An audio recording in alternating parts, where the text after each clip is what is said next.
All right. Guess we're live. Guess we're doing the thing. Hello and welcome to the first non-gaming stream, official, I guess, non-gaming stream. Because I shouldn't say official. I shouldn't. It's not a first, really. I went off on an unofficial rant about Spider-Man: Maximum Carnage not too long ago. I guess that was the forerunner. But the idea just of doing a stream where there's not video games, because let's be honest, I grew up with the development of Nintendo. I was 6 years old when the Nintendo came out, and so I was kind of in that ripe time period, and I enjoyed playing video games, but I'm not necessarily a gamer, as in someone who is adept at games. I think pretty much anybody can beat any game provided they have enough time and enough willpower. And I mean, yeah, and we got guides are plentiful. Used to be, you had to have access to like Nintendo Power, or a friend who had Nintendo Power, or a friend of a friend who had Nintendo Power, or somehow, some way to get a hold of Nintendo Power, or just friends. So it was a little harder to for as many people to be good or to be successful, but it didn't mean that you couldn't be. And nowadays with the interwebs and all, anyway. I don't know. I'm talking about gaming on a stream that's not supposed to be about gaming, but it's just rambling. It's just going off. So we're off to a rough start. I was just trying to. I'd like to try something like this on Fridays, which is when I actually do a stream, but it yet to be determined whether or not that ends up working out or ends up being a good idea. That's what this is kind of, as a proving ground for it. But as the thumbnail would indicate, going to be just talking about the Hobbit, and this game, because of a friend of mine. He's a very good friend. He's a good guy. He has a good heart and a good mind. I think he's got a good chunk of gray matter in his noggin. But everybody has their shortcomings, right? I mean, I may not have as many as other people do, but I have some somewhere. Somehow nobody's bothered to try to point it out to me, but everybody does in theory. And this is one of a few areas where I've seen that it just seems like the synapses weren't firing correctly. And so during the live stream, the last conversation we had on the live stream was about the Hobbit trilogy. And it wasn't just I enjoy them. They're horrible. They're pieces of cinematic dung, but I enjoy them anyway. Because that, you can't really argue with that. Because you don't choose what you like.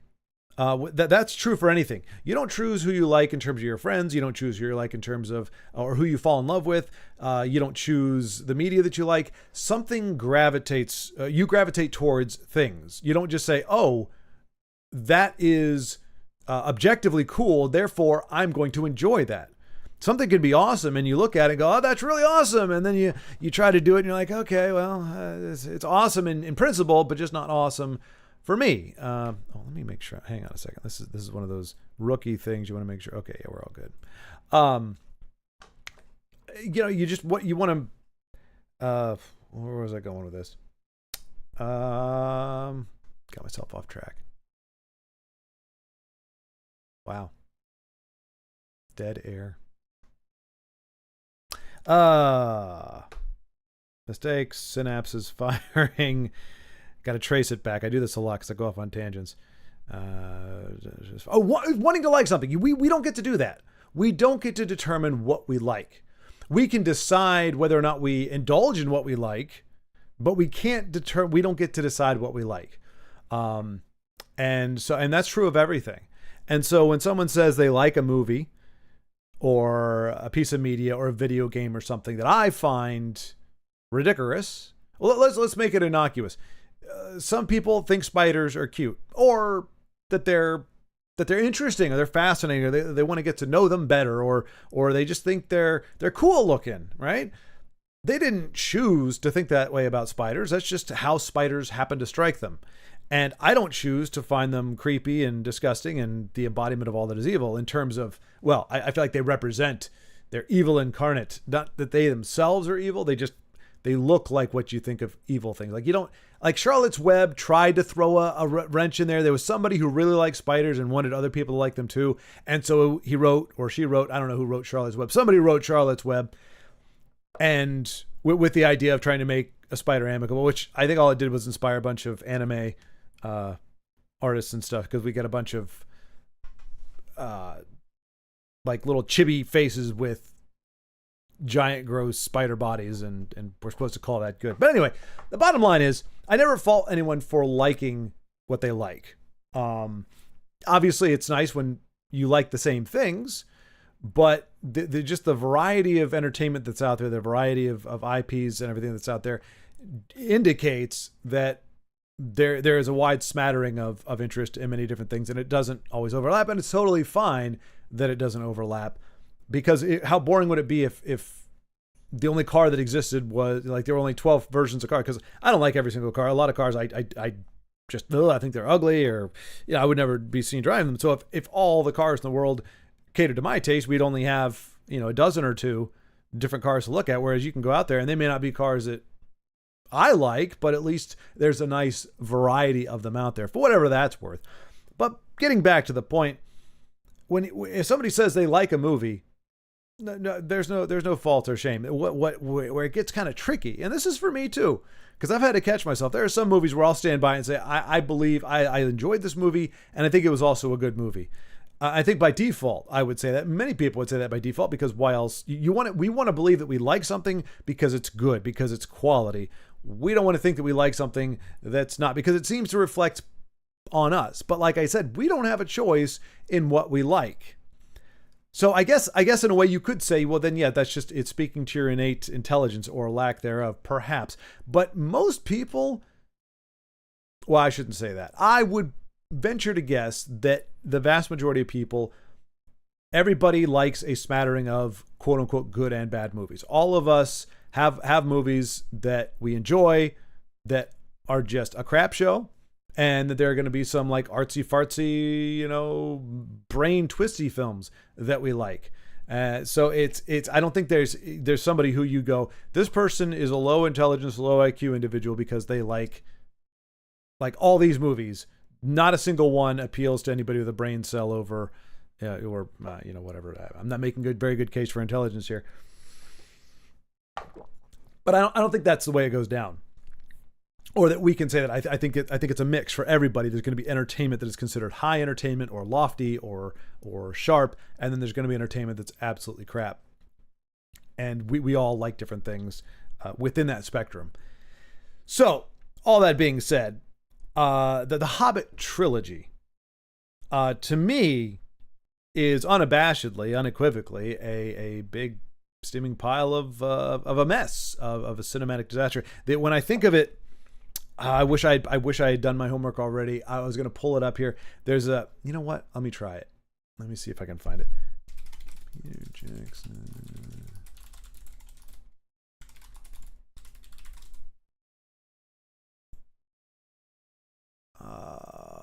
Can I find it? I don't see it right off the bat. There was an image that I thought kind of wrapped it all up, and it was like Peter Jackson on the set of The Hobbit, and he kind of had his head in his hands. He just looked dejected. Now, for anybody who's ever been on set or directed, you can say, like, you are a lot of times sucking wind in terms of energy. I mean, it is a very arduous. When you're in the mix, if you're really involved, it's a very arduous job, and especially if you're at the tail end of a trilogy, and you were thrown in the way Peter Jackson was, even if things were going amazingly, you could still say that you're gonna have moments where the guy looks exhausted. But it was just paired with what you knew had gone on. It just seemed that image carried all pretty much everything that the Hobbit has come to embody, which is just a failure, in a lot of ways. But it was so. Yes, part of this is ragging on the Hobbit, but it's not doing it for its own sake. It's pointing out, in theory, we'll see, the idea that when we make bad choices, or when we invest in unwise things, it's not just that what we invest in or what we're spending time or money on isn't great. It's that same resource, time, money, what have you, is not available for something better. So, for example, if I decide I'm going to, I need food, but I also want to buy a DVD or a Blu-ray, I guess, or I don't even know, 4K. I want to buy the latest and greatest media that's going to cost me $50. Me buying that may be in and of itself not a smart option. Just on its own. Even if you had $1 million, probably not a great idea to buy certain things at certain times anyway. But what really kicks it is the fact that now I don't have that $50 that I spent on the DVD. It's not maybe that was a great purchase. Maybe I got it on sale. It was a box set. There we go. It was a box set of some import video and I got it on sale. And so it was a smart buy. It was a good buy. It was a value buy because I'd had my eye on it for a while. But the problem is, even if it was a good purchase, it was a good idea, that is now $50 I do not have for food.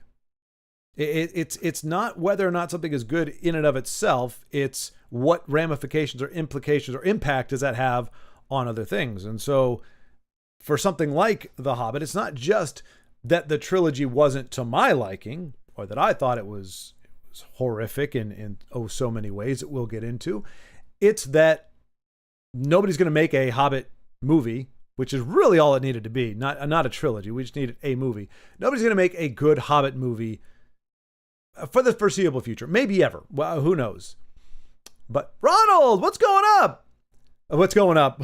I was reading what you were saying and then just saying, it just made me think it. But hey, Ronald, something box down, hose down. Wait, guys up, hose down. Is that what you're saying? I'm not sure how to translate that. I got the yo. I got that. I got the muzzle of the prayer. Hey, I went walking today, by the way. Did push-ups. My legs didn't hurt. That's right. I walked for 3.5 miles, and my shins did not feel like they were going to rip out of my legs. So that's where I'm at. That is how bad I am off, but yet also not quite so bad that I am celebrating the fact that I could walk for 3 miles and not be in some kind of pain. Thank you, sir. Thank you. Small steps, man. Small steps. Every day, as I say, every day that you do something is infinitely better than the day you don't, no matter how small. So what's going on, man? I didn't honestly. I almost expected this to be a stream in a vacuum. Like I really didn't, because I didn't announce it or anything. I'm watching from a pool at a hotel at my watching you from a pool at a hotel. Oh, cool. Oh, nice. And Ronald, remind me again, where are you?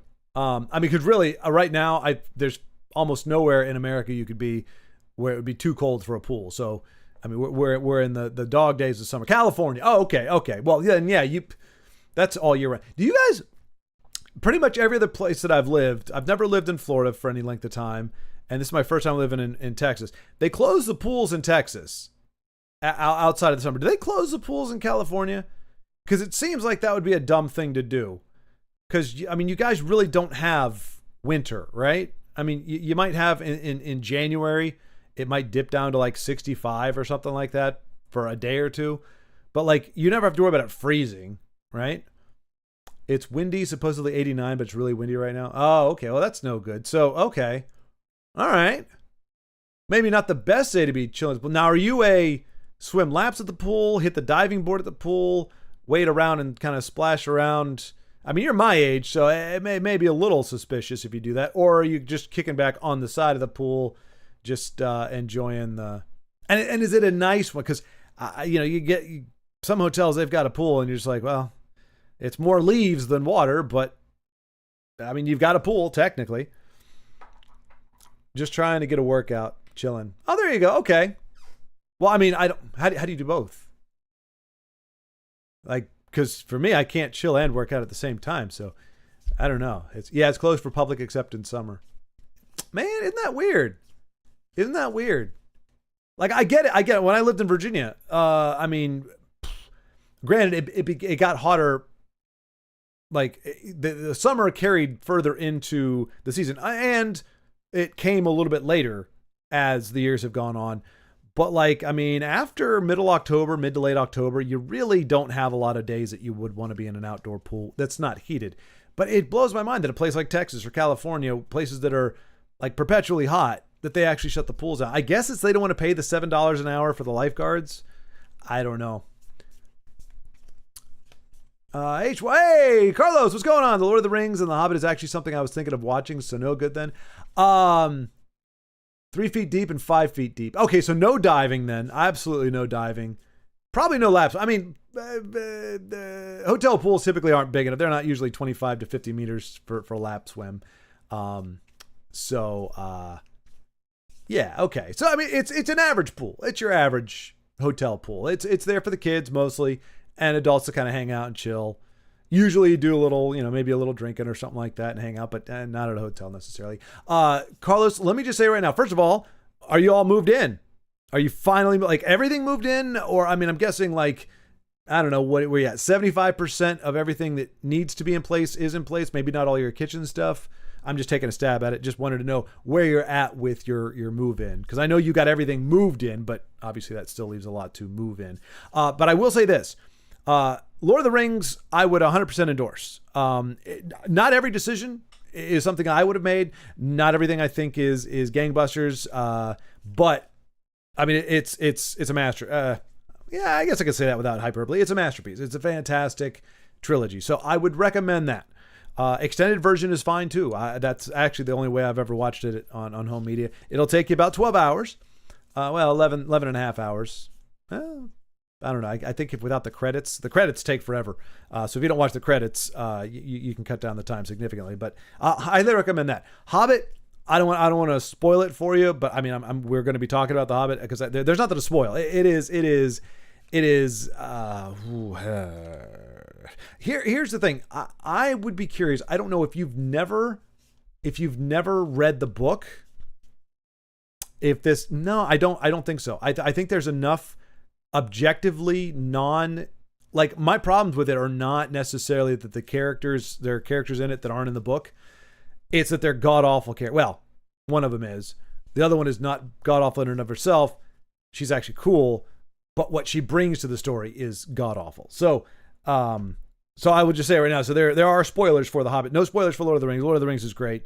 So if you're curious about those, I mean, you still have to watch Empire Strikes Back and Return of the Jedi. I think those should take precedence. I'm just saying they came out first. They should get priority. But Lord of the Rings, have at it. If you are going to watch them, watch The Hobbit first. So you can be like, set the bar really low and be like, oh gosh. Because if you watch Lord of the Rings and then you try to watch The Hobbit, you're going to be like, what the crap is this? Why is this made for 2-year-olds? Well, maybe 3.5-year-olds. I know they use them for swim team activities, but nope. Oh, okay. All right, so they are available. Yeah, but I guess it's a lifeguard thing. I guess it must be a lifeguard liability thing. If they don't have it staffed, then they don't have to pay for it. It's got to be a financial deal. All done. I was so exhausted, but got it done. Nice. Well done. That was pretty fast, man. You took it for as much as you were agonizing over it. I remember, like you were just like, man, should I? I mean, you did it, man. You did it. It was a hell of a week, but you got it done. Are you going to be in the energy and of the disposition for a stream tomorrow night, or you think you need you're gonna need some time to adapt, rest, get your setup, set up and all. No reading. Oh, got it. Lord of the Rings good, Hobbit's bad. Yeah. That's the breakdown, and that's not the whole point of this stream really. It's kind of to detail why. But like I said, if you were curious, watch Hobbit first. Set your bar really low. Turn your brain off, and then watch Lord of the Rings and be like, whoa! It just got exponentially better.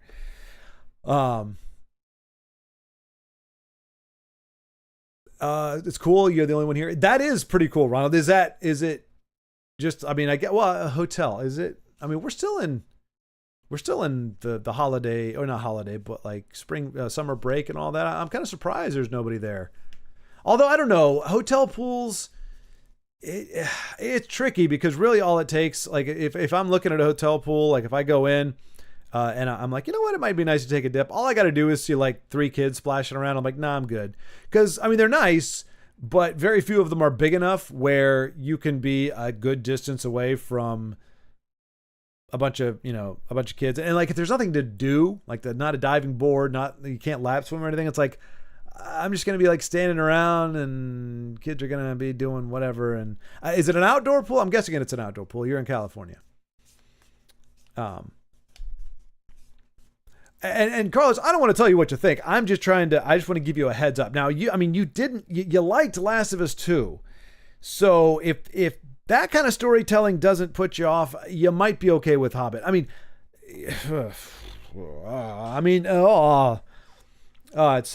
It's so bad.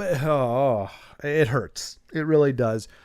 Now I do have, obviously we can't play it on stream, but I'll have like little bits up here to demonstrate as we talk. But the big problem, the first issue you have with The Hobbit was whatever big brain decided The Hobbit was going to be a trilogy. If my understanding, this isn't perfect, but as I was following the production process, the pre-production and all that, my understanding was they had Guillermo del Toro on board to direct for the longest time, and it was going to be 2 movies. Yeah, this place is kind of empty hotel. That works. Outdoor, cool. Yeah, I guess not. Not too many people just want to sit outside of a pool indoors. I would do it if I had a pool in my basement. I would love to have a pool in my basement. Like to have it doesn't have to be super big, but yeah, just to have like an indoor pool. Like you go downstairs and there's just a pool and you just jump in the pool and you swim a couple laps or swim for an hour and you get out and you grab a shower and maybe you got the TV. I don't know. I think it would be magical, but whatever. If I had that, I might chill outside the pool, get some nice furniture, because if it's not outdoors, you can actually get, I wouldn't put leather down there, but you can actually get really nice indoor furniture that just happens to be like weather resistant or weatherproof or waterproof or whatever. And you just don't splash around and get it soaking wet. But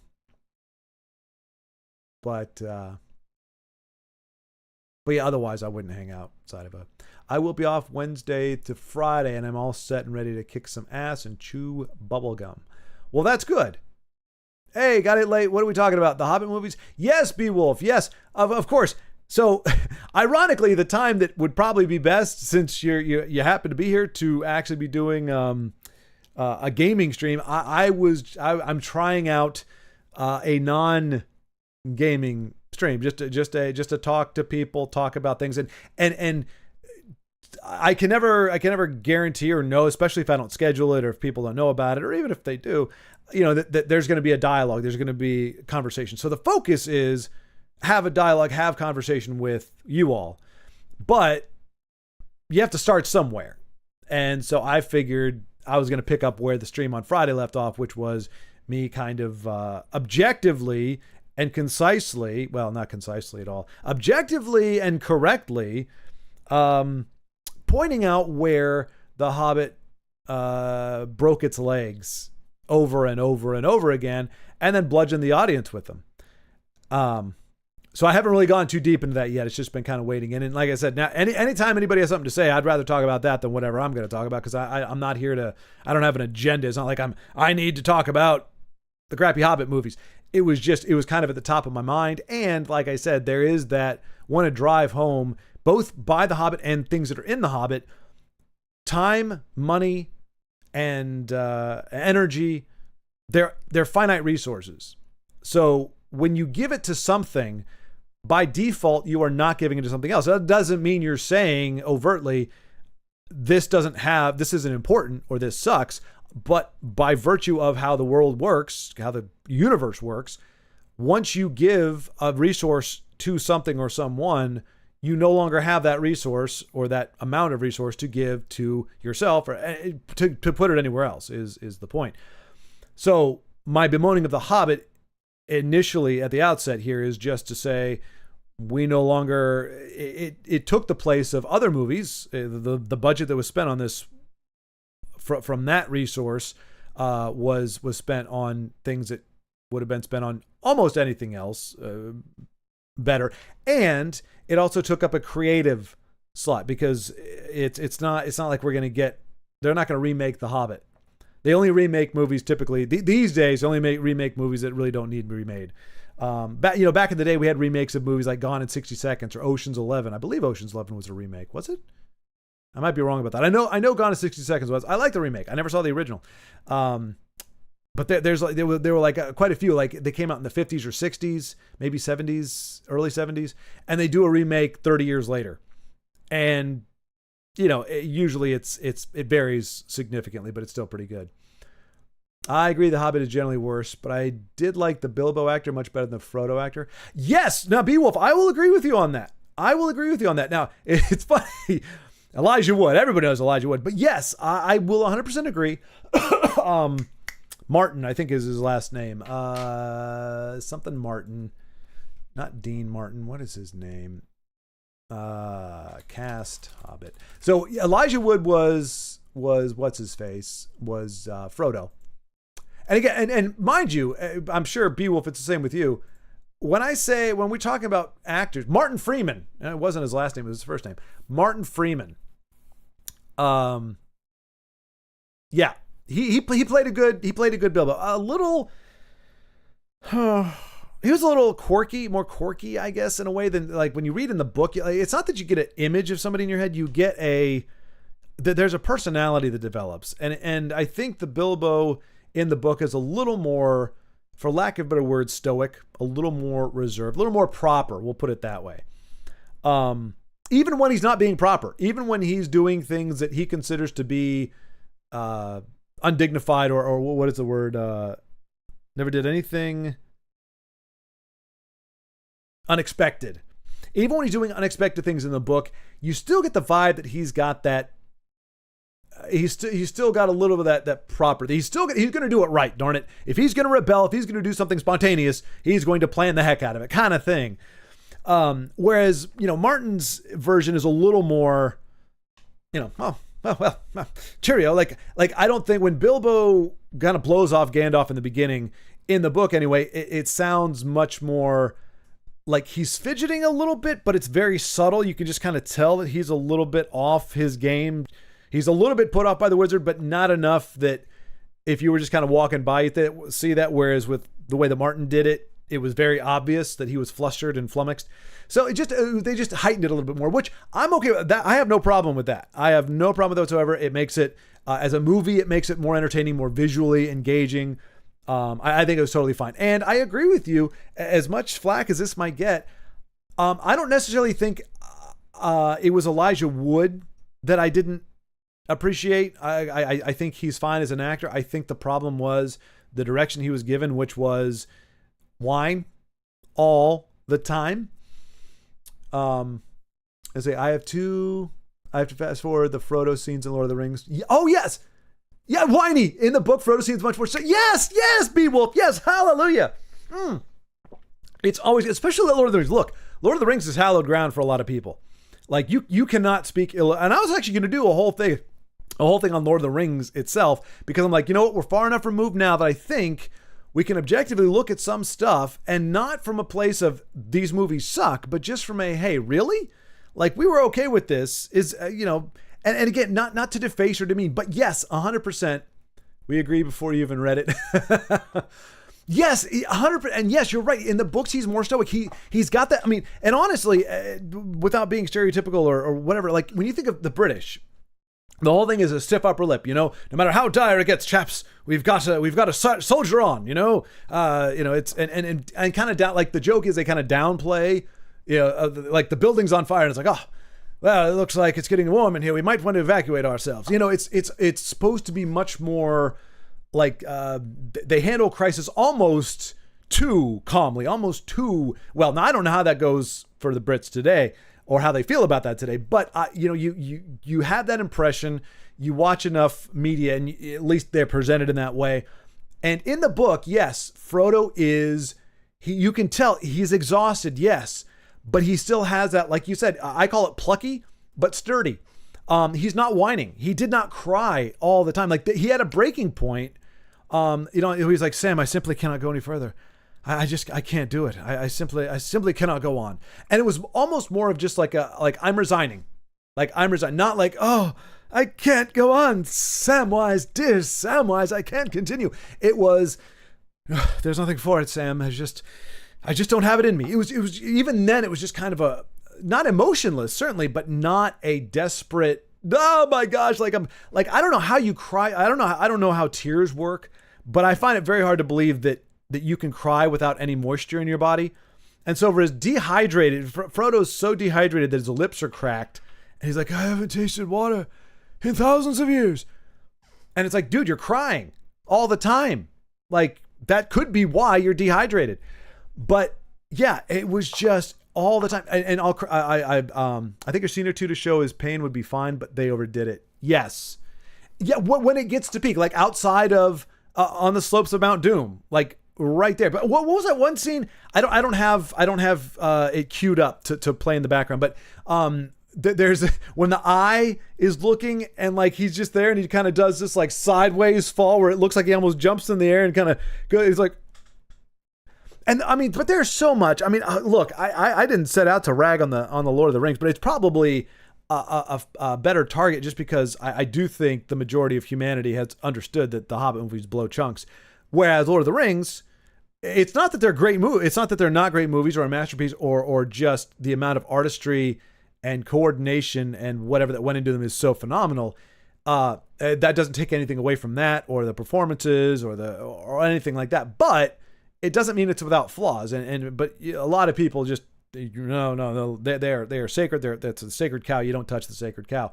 But the look of this again, and I'm not. It's because here's the director has the last say. If the actor gives the director something he doesn't like, he can say, all right, that's great, Frodo. Or great there, Elijah. Could you give me a little more like, don't hold it for so long. Don't look like, like you're squeezing one out. Like, give me an outburst. Give me, oh gosh, or, whatever. Give me something else. Just like, give me, and maybe he did, and maybe that was the best one, or that was the one that the editor chose. But like, to me, when it comes to a performance, the actor and the director both share the credit and kind of the downside. So you look at that and go, how many times do we see the constipated look on Frodo's face?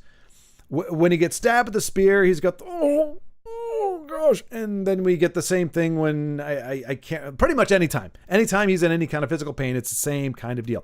Again, nothing against Elijah Wood, whatever. That was a natural instinct. It's not necessarily bad, but it was just kind of I don't know. That was something I noticed. Not a nitpick, just a thing. I will say, but then the ring. All we get out of the ring is a whisper.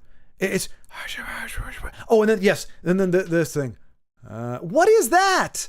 What is that? And again, that has to be direction. That has to be direction. That's not an actor. I mean, it could have been an actor's choice, but it seems like that's the direction. Is the ring is seducing you, or the ring is like, I don't even know what it's supposed to be doing, but the ring, it's a compulsion, but it's not like, and the ideas are seductive, but it looked like brainwashing. It looked very muddy. Like, what is going on here? Why am I just hearing gosh,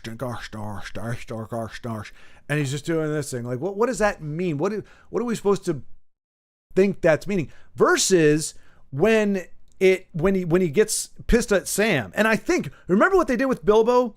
Remember when he did that thing where he was like, he's like, oh, if I could just see it one last time. And Frodo does this like, no. And he goes, nah! And like they give him, like, you freeze frame it, sharp teeth, like they blacken his eyes. Like I mean, it's very obvious, but they enhance this look to make him look like freaky, to show that there's something other than him at work. There's a power other than Bilbo that is doing, this isn't Bilbo. This is Bilbo's, and the trace residual impact of the ring, of the evil on him. When I saw that, I thought we were in good hands. I thought we were going to see some good stuff. At the very least, what Rankin and Bass does in the Return of the King, they kind of give shadows. Like when the ring is kind of screwing with Frodo, you can kind of see there's shadows in his eyes, and he has they're a little bit wider. It's a little more of a maniacal, but it's not like it's just kind of like a no. It's like an other, almost a possessed, but not quite. Oh no. Honey Badger. I was like, you know what? If I don't announce this, Honey Badger may not find out about this. Oh gosh. Hail, Honey Badger. I wanted to test out a no gaming stream. And the only thing I had at the top of my brain was the last of our discussion from Friday, which was talking about The Hobbit. So this was going to be talking about the Hobbit trilogy, comparing it to Rankin Bass, comparing it to the books. But then Beowulf jumped in here, and this was the point. I do this as a starting off point. This is I'm like, okay, if nobody shows up in chat and I'm just talking to myself or talking to the camera for 2 hours, I have something to talk about. I have a plan thing where I'm not just looking around going, isn't it funny that fake wood really does look like wood these days? You're actually having something to talk about. But as soon as chat comes in, as soon as there's any discussion there, I would rather talk about that or go off on a tangent in that regard.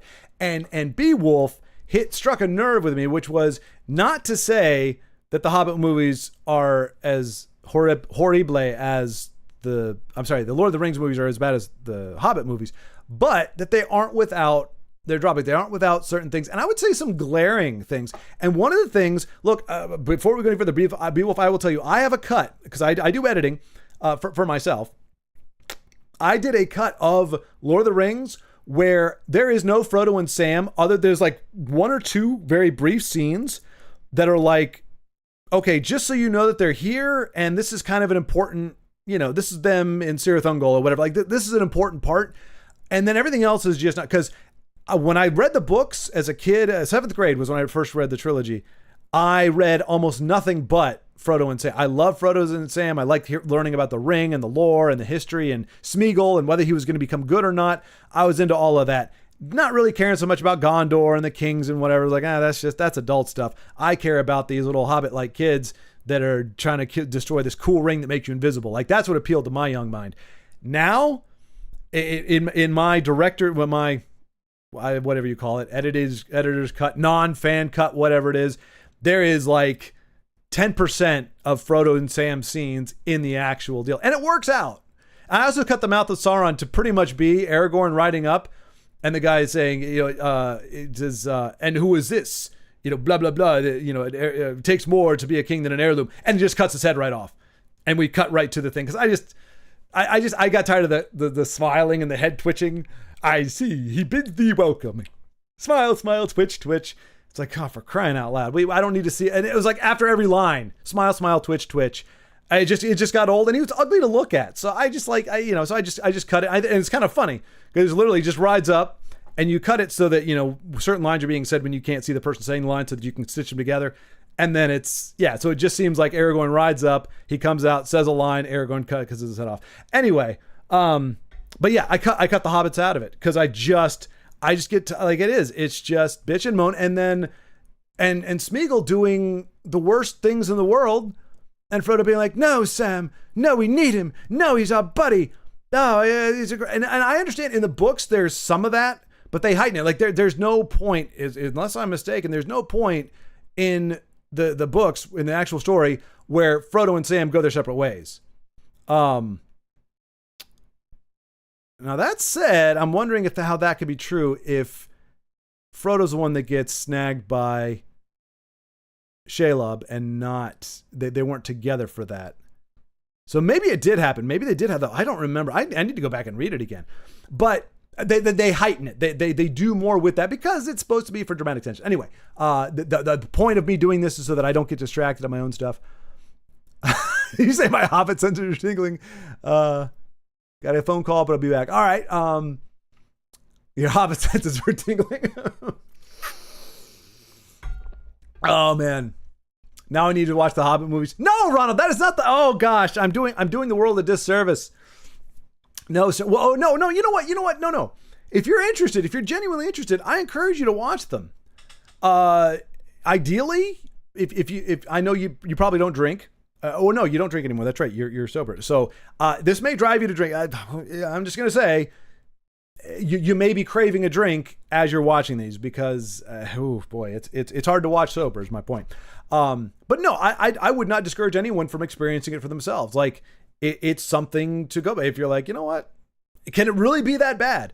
Usually if somebody tells me something is bad, I'm like, you know what? There's enough other stuff for me to watch. I don't need to find out for myself unless I really, really like the IP or something. I'll just take your word on it and go, okay, it's something I can miss.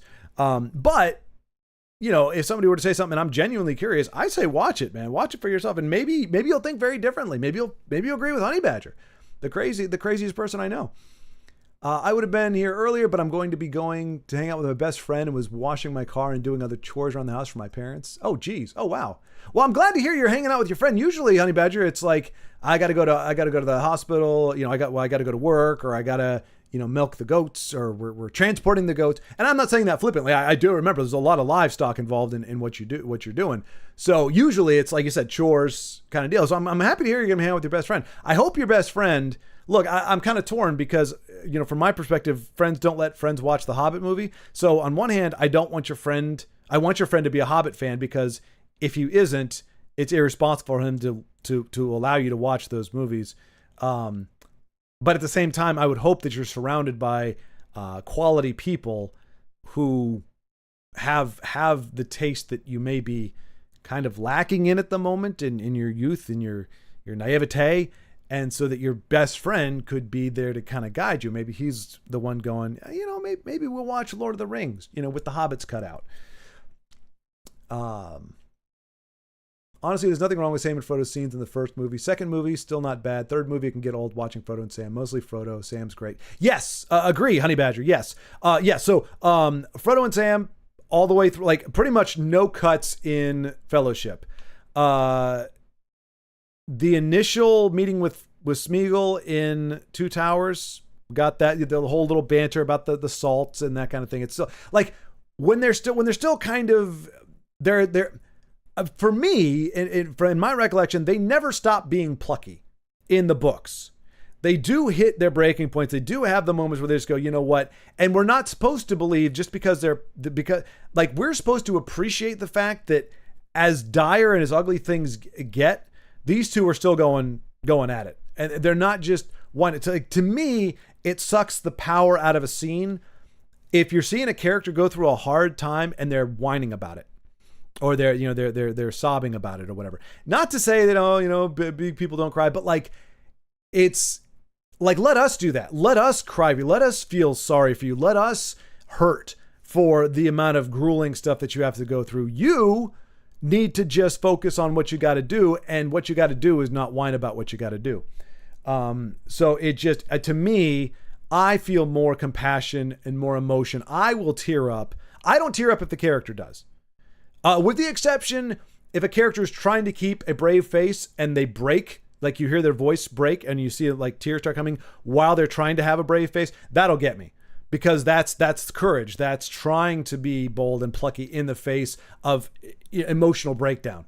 So that'll get me. Otherwise, if you're crying, that's fine. You can certainly cry. There are scenes in movies, times in movies where characters need to cry. But typically, if the character's crying, I'm not. I get emotional when I see characters going through something and they're enduring through it all. Anyway, but yes, Fellowship, I would agree. Nothing to cut there. I just get bored with the Smeagol, Sam, Frodo, Three's Company dynamic in Two Towers. I don't think there's anything necessarily bad in it per se. I'm trying to remember. As soon as it cuts to them, I'm like, and that's the thing. And that's really all it comes down to. It may not even be cinematically bad. The performances maybe weren't bad.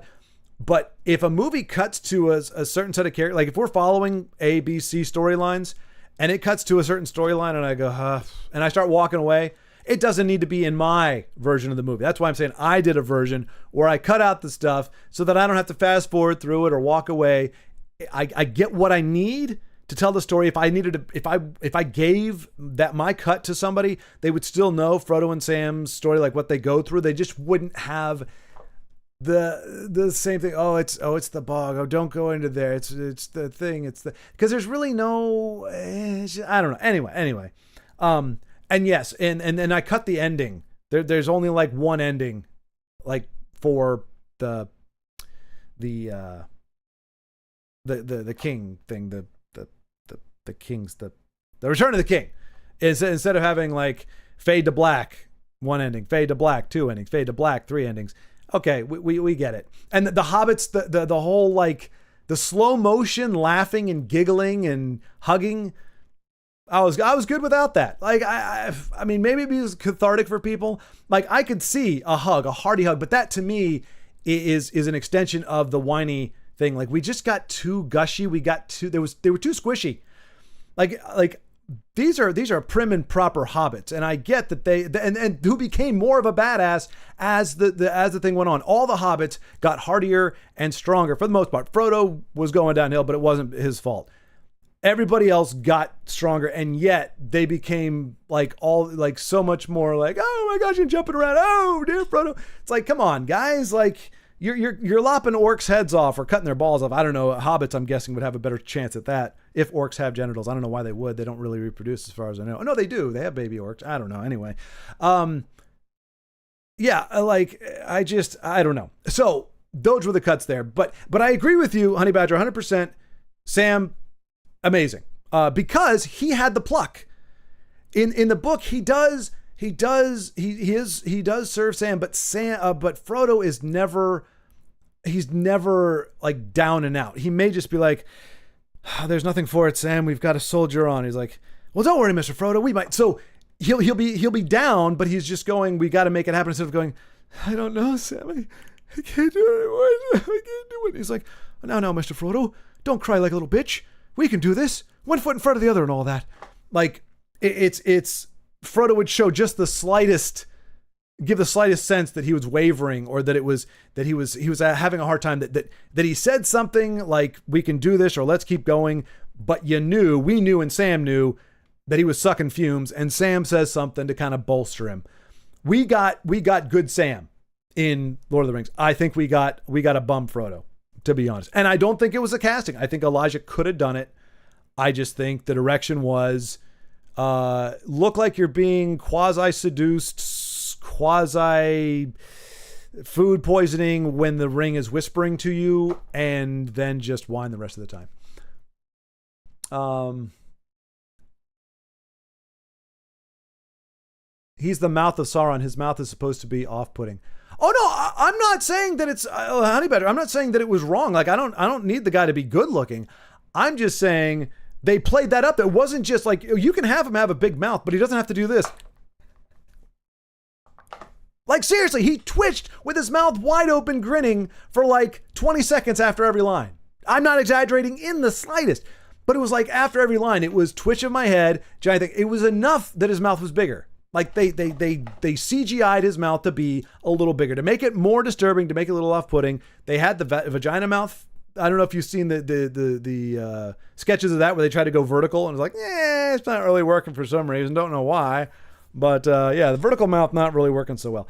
I'm fine with it. I'm just saying, me personally, I found that exchange to be like it just lingered. There was too much head twitching and smiling.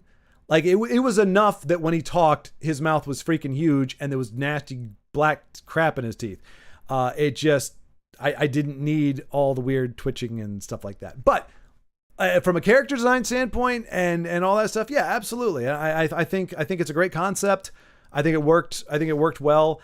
It's just one of those things where I'm like, I just didn't need to hear all that. PJ actually said that he was trying to give him a vertical. Oh yeah, there we go. Yeah, okay. See, I'm already falling behind chat, and I'm not even playing a video game. This is sad. Yeah, he was trying to give him a vertical mouth, but they couldn't figure out how to do it without making it look awful. Right, exactly. Shelob, not Shaylob. Divas. Is it also Smaug instead of Smog? I'm not saying one way or t'other. Unless we've got audio clips of Tolkien saying it, I don't take anything as gospel necessarily. But I'm happy to concede and say Shelob. I can't guarantee I'll remember that every time, because I think for however long I pronounce it Shaylob. But Shay. Not to derail the conversation, is your background actually a green screen, or is it legit? So Honey Badger, it's a combination, Honey Badger. And thank you very much. This actually is in front of me. This is actually the setup that I am looking at right now. So because of how the room is set up and how I had to arrange everything, I couldn't put it behind me. So all I have is like my displate posters, which are fine. But since I'm going to be doing something like this, where in theory, in the future, I will be showing like video clips, or we'll be scrubbing through some of the movies for visual reference. I wanted to be able to have, needed it to be green screen. So I couldn't just have the solid background. So yeah, so that is actually a still image of the shelf that I have in front of me there. So yeah, thank you.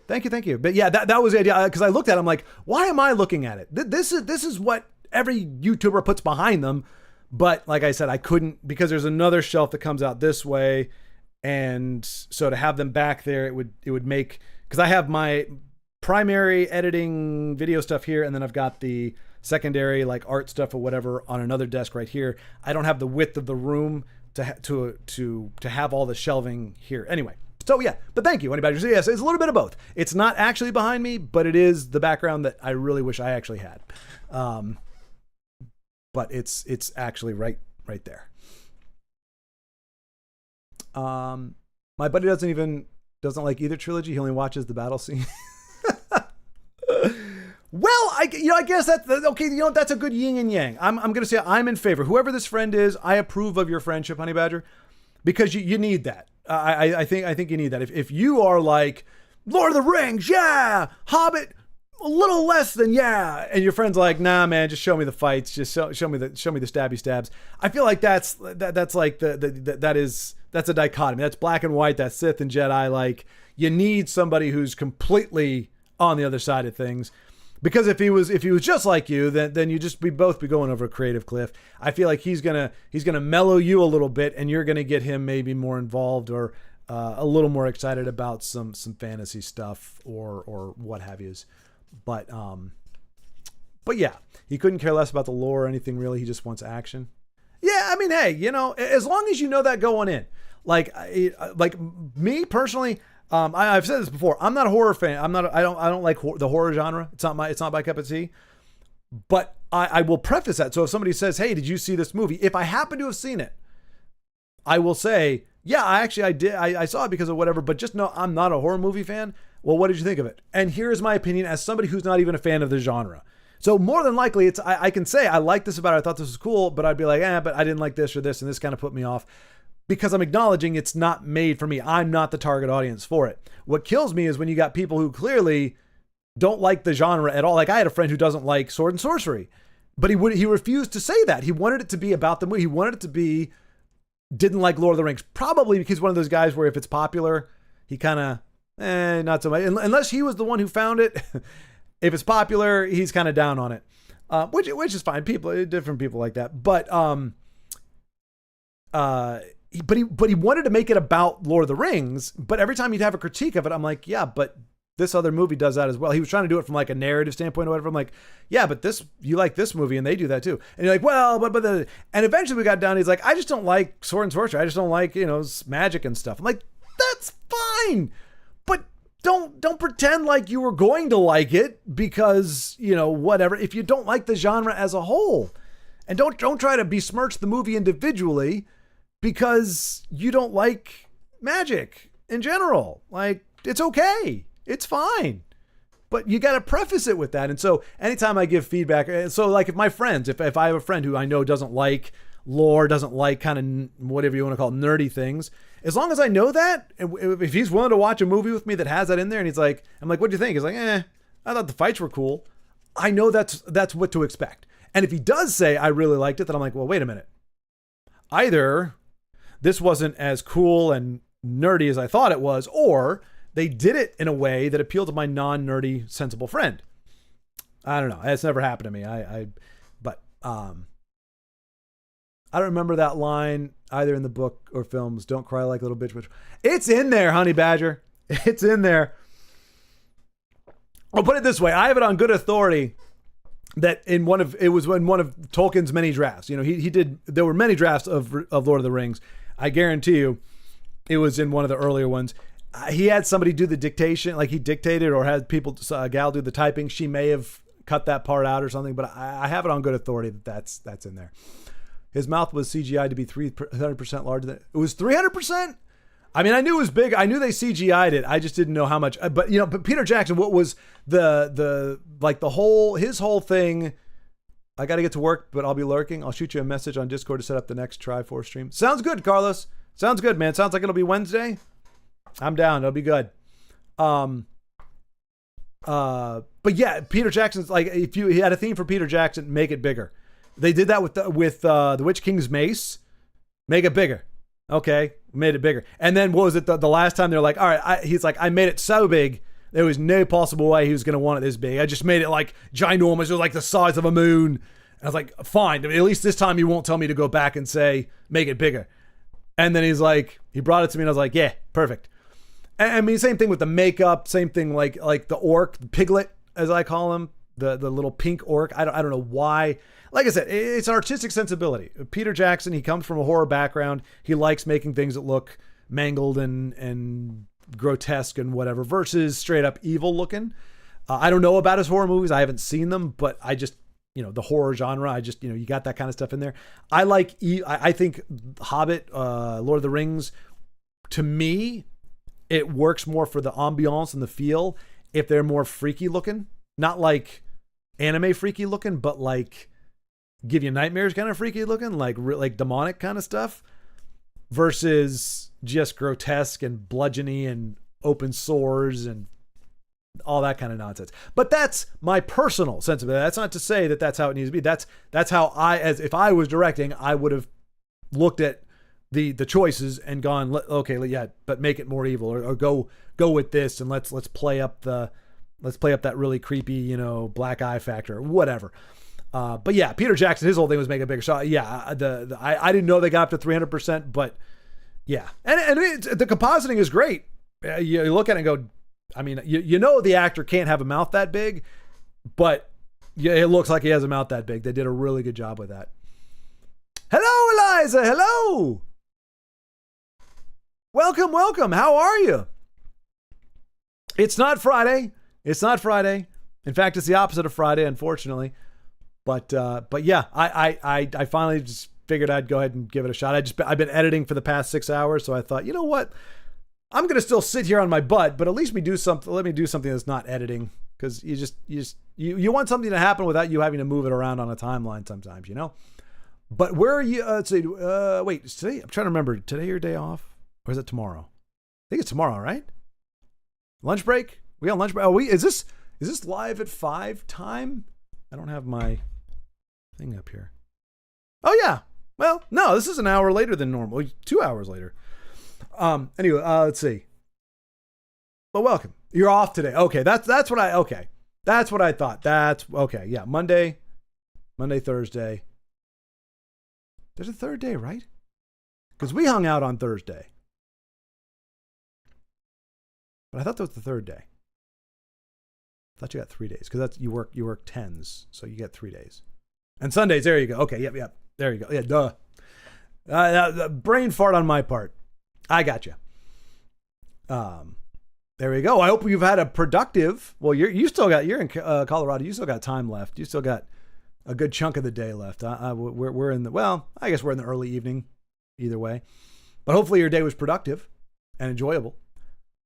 That's how my cousin and her husband are. They really enjoyed Rings of Power. Oh gosh, because they don't care that much about the lore, and at least not as much as I do. So when I'd list many problems with the show, they just be like, it was fun. I like the story. And see, Honey Badger, and that's the thing that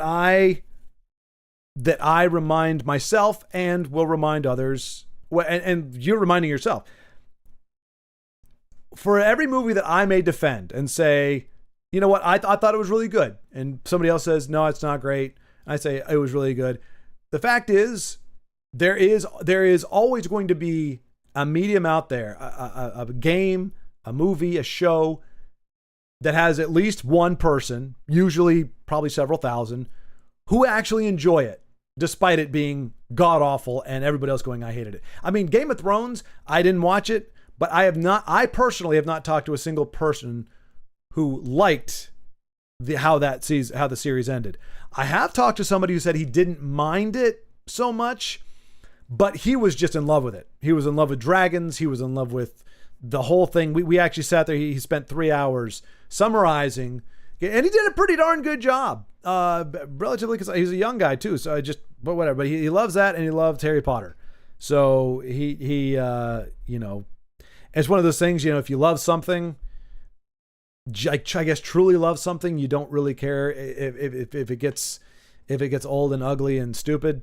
You're like, but it's my ugly, old, stupid thing, which is kind of nice and sentimental. Like you think about, like, you know, if it's like a marriage, you know, it's like you're married to the person, and yeah, they get old and they get gassy and whatever else, but you still love them because you love who they are despite their flaws and you know, the ravages of aging. But I feel like it shouldn't be that way with movies necessarily. But that, to each their own. Some people look at movies and are like, look, I don't have to think it's good. It doesn't have to be wholesome. It doesn't have to be anything. It just has to keep me entertained. If it keeps me entertained, hallelujah.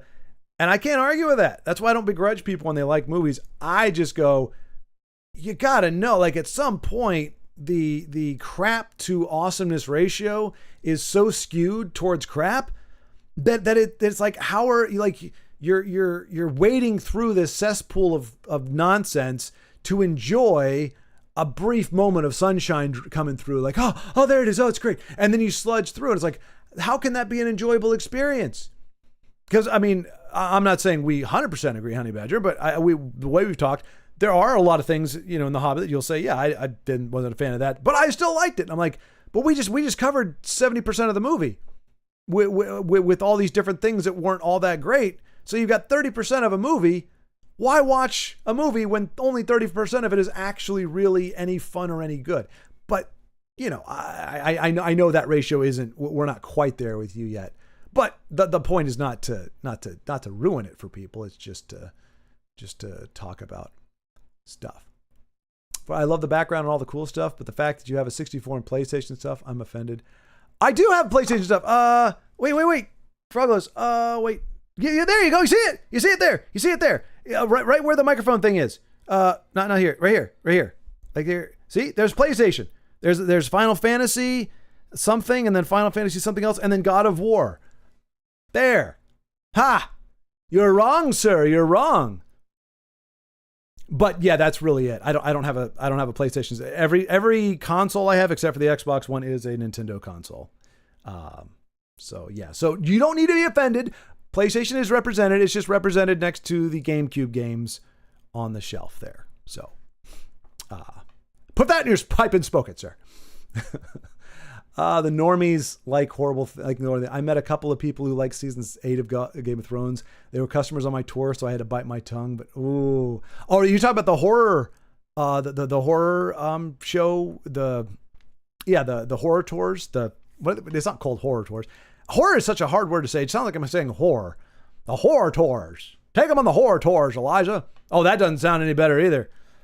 Oh gosh, it sounds worse. It's getting worse. Yeah, and look, I've got no beef with normies liking things. The problem is normies buy tickets, and tickets make stupid executives and stupid studio people think that they made a good call, and they continue to make that call, and so it ruins it for people who actually have standards. So yeah, it's that's my only beef with it. Look, if the movie was not going to get a sequel regardless, then I don't care. The normies can love it all they want. But when normies love something and it spawns a sequel, which, as I said, the whole point of this stream, or the underlying theme here is, when you make something, the resources are spent there, which can be a tragedy in itself, but it also means those same resources are not available for something else that might have been much more worthwhile. And I mean, that's a lot of problems with our social stuff now. A lot of stuff that's going on now where it's like, well, just give them this money or just give them this help. And it's like, it's coming from a finite resource. If you give it to them, then you do not have anything left to give, or you don't have that to give to these people who are also deserving of it, arguably more so. You're trying to say, well, they may not deserve it, but just give it to them anyway, because, you know, why not be nice to people? But because everything, except for the general vibe of niceness, that's an infinite supply in theory, but the money to be nice, or the resources to be nice, are finite. So giving to one area isn't just giving to one area, it's by definition, or by necessity, it is not giving it to another. So when that pool of resources It needs to be very wisely allocated, understanding, and it makes it easier if you're like, look, this money is set aside for this. It's budgeted. This money is budgeted for community development. Okay, that's what we've portioned it out for. That means it's fine if we run out of money in every other area, because that money was not part of this big pot. That money is just for this one particular thing that we've decided is worth the attention. And so we can spend the money on that accordingly. But when it's one big pot and you're trying to pull different things out, you go, okay, yes, it sounds good to spend the money here, but what are we not going to be able to spend that on now? As I said earlier, if I buy a video game for $50, whether it was a good idea or a bad idea, that's $50 I don't have for food, or $50 I'm not putting towards savings. You got to think about both sides when you're doing something. And so when you have something like a trilogy like The Hobbit, it's not only what did we get, it's what didn't we get because of what we got. And that's I wasn't going to go too far into it, but like Alfred, the worst. And look, the actor looks like he seems like a really nice guy. He was really just grateful to be a part of the project and everything. Swell person. Again, nothing against him. It's the directing and it's the writing. I'm sure he didn't come up with most of this stuff. Writing in a quote unquote comic relief character who has more lines than almost all of the dwarves. Not only is it a dark, gaping black hole of suck every time he's on screen, but that's less time that is spent on other characters, developing another part of the story. We got almost nothing for Thorin dying. We got almost nothing for Bilbo's return. No real kind of, that coming down on the other, the downside of the movie, the kind of the wrapping up and the satisfying ending and the cathartic moments. Felt like those were kind of rushed. I was like, we could have cut out 99% of Alfred's scenes, hell, 100%, just cut him out of the movie, and we could have given a lot more time to these other things. And so that's kind of the point. But anyway,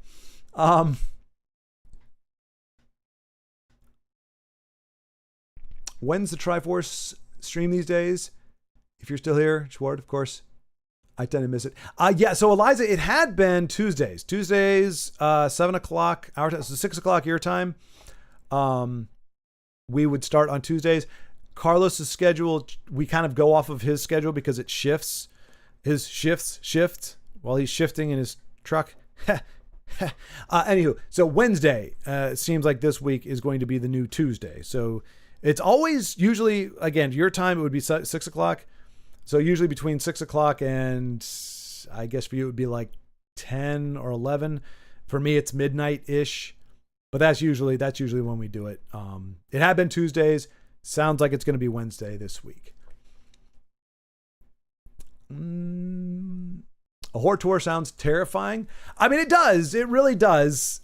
Depending on your sensibilities, I guess. There are probably people who would absolutely adore a horror a horror tour. Do you adore a horror tour? What for? Game of Thrones' problems was that it outran George R.R. Martin. Granted, it's not entirely their fault. He's never going to finish Winds of Winter, and he'll probably never touch A Dream of Spring. Yes. Yeah, Honey Badger. And again, I'm not an expert at all in Game of Thrones. I just know what I've been told and what I've seen of like videos that have done breakdowns of it, and which have been a lot, it was pretty funny. But yeah, that was kind of the consensus from what I understood. Like the showrunners were good when they were just managing the material that was already there, but as soon as they had to kind of come up with their own, you could see, which is fine. Like you need people like that. You need people who can, you say, hey, if we give you a blueprint, a pretty detailed blueprint, can you follow it faithfully? Not everybody can do that. Not everybody wants to do that. A lot of people would take it and go, oh, let me see what I can do. I'm going to go off over here and do my own thing.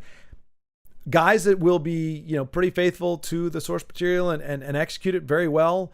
That's a great skill to have.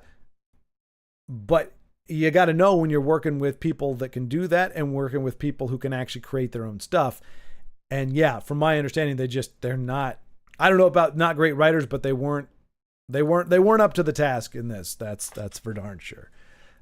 From what I understand, but luckily that was one of the few IPs that I didn't get crushed over because I never invested in it at all. So it's one of those ones where I could just go, that's gotta suck. Whereas, honestly, because so the prequels did it to me in 99 with the first one. But after that, I was kind of numb. So like Disney butchering it, I only watched The Force Awakens, so and I was done after that. So, but even then, I watched it, and as it started going downhill, as I'm watching it, I'm just like, okay, yeah, it's Star Wars. That's what Star Wars is now. It's just a giant disappointment. I think The Hobbit was probably the one that really caught me off guard because, in my mind, now look, I don't know how the studio system works exactly. I've dealt with the entertainment industry to a degree, but not at the level of Hollywood. I am mystified. I probably shouldn't be because there's probably an easy answer for it, but I'm mystified at a studio where you've got a guy, Peter Jackson, who did what he did with Lord of the Rings, rocked it, knocked it out of the park. Whether you think Frodo's too whiny or not, or what have you, the series very well done, and just so many. It deserved every award it got, and it was fantastic. How do you take that and then tell that guy? He says, "You know what? I think we can do The Hobbit in 2 movies, one actually, but maybe 2." And they go, "No, idiot. We, the non-creative bean counters that we are, we decide it needs to be a trilogy. So you've got to try to stuff it with all kinds of mundane stupidity to drag out a 263-page, however long it is, novel into a 6-hour plus debacle." Like if you bring on Peter Jackson, you go hands off. Like, you know what you're doing. You know how to adapt the material. You know how much time you need. You're a competent director.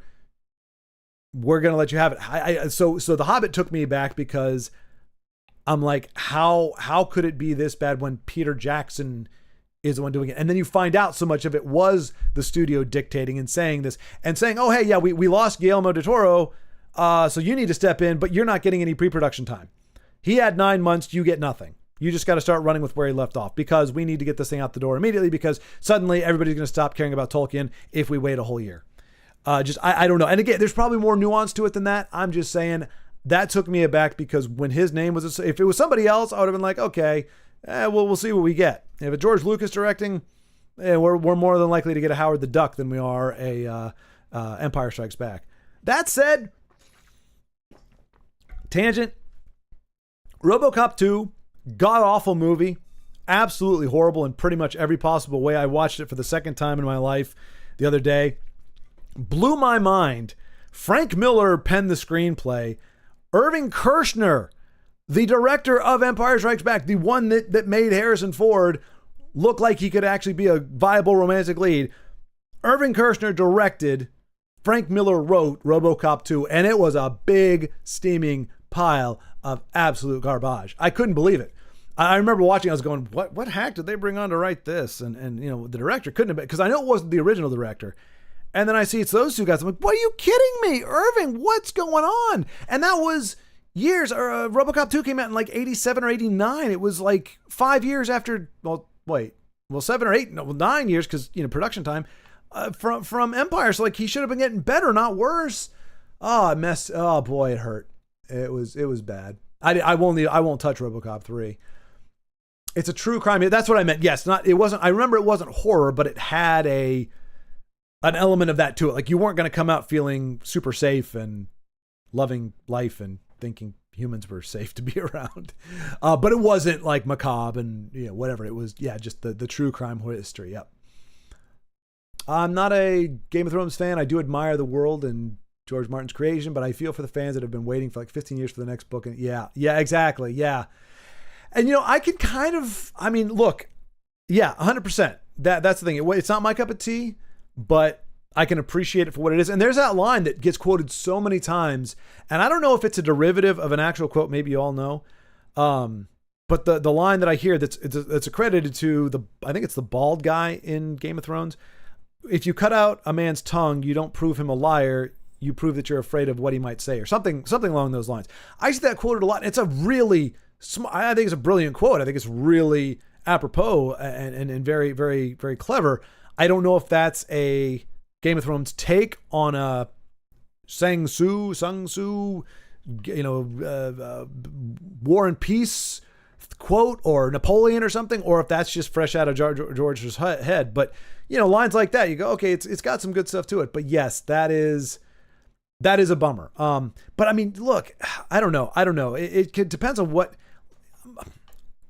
I'm confused for George, because I'm like, look, if you've got the patience and the discipline and the wherewithal to write that many beefy books, to flesh out the world that much, how can you run out of steam so abruptly, so quickly, and so completely, and not want to finish the stuff? Because I look at me, Honey Badger, you're a writer, and you're struggling to start, as far as I know.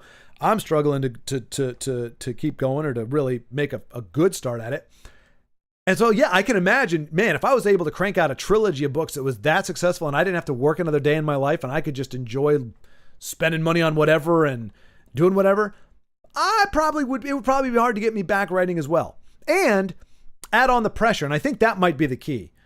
I don't know if he's admitted that, if he said as much, but a part of me thinks when he was writing the original books, it was like, I mean, nobody had any expectations. Like nobody had their opinion of where to go. Like he was a nobody. He wasn't a name. So he's writing all this stuff just because he enjoys it. And he's having fun in the world and making these characters.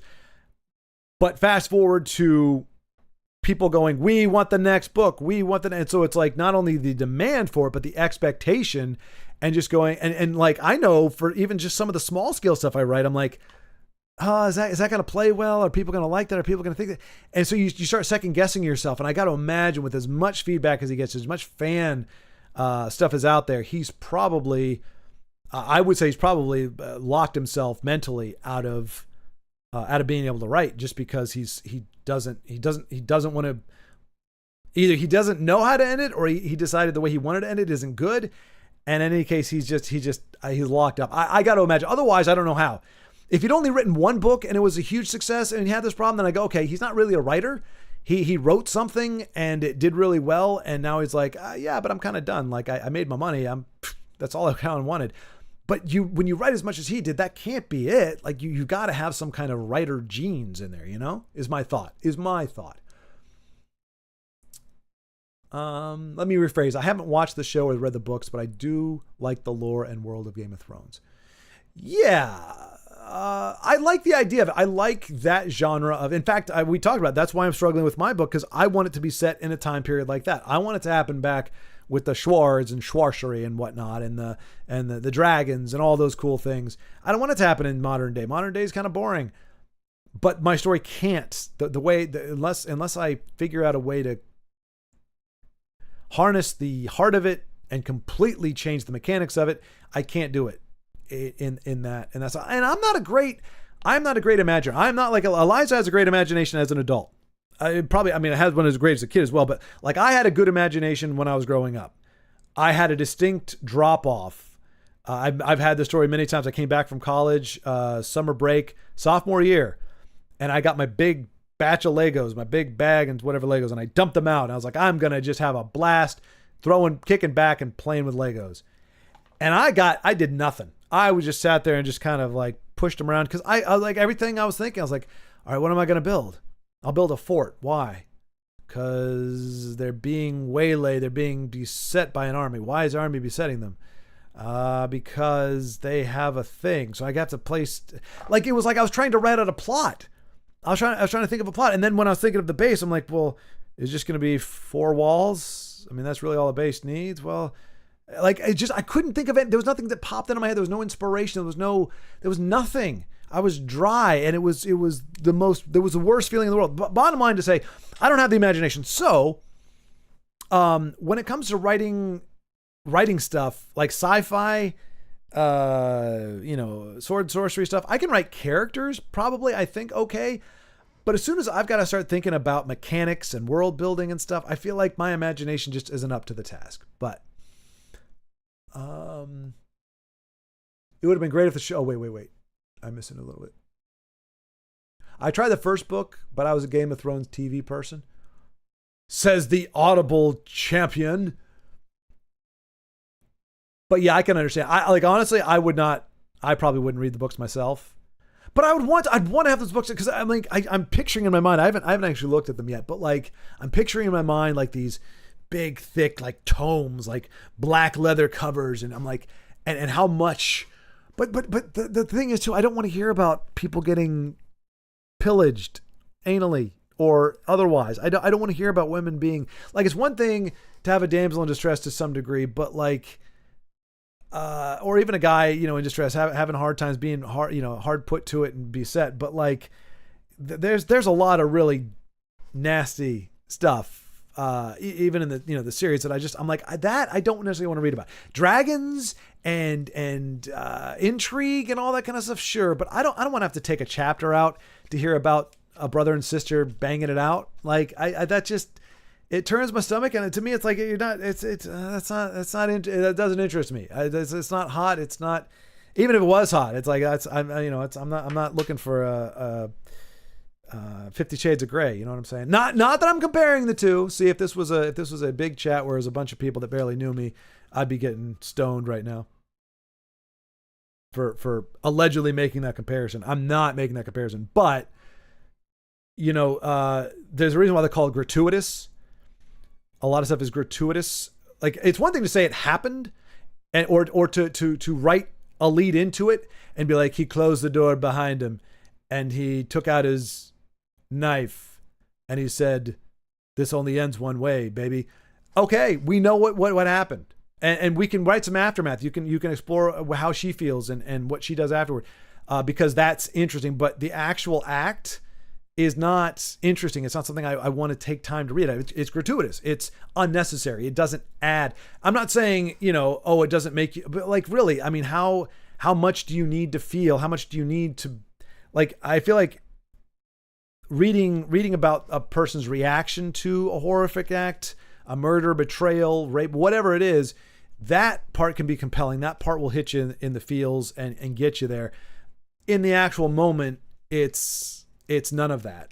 It's anyway, I don't want to go too far into that, but yeah, so like in my head, I'm like, I have all this, it would be so cool to immerse myself in that world. But then, like I said, I know it ends with a brick wall, and it's got a lot of stuff in there that I probably would be trying to skip through. Kind of like Eliza. I mean, and I agree with you on this.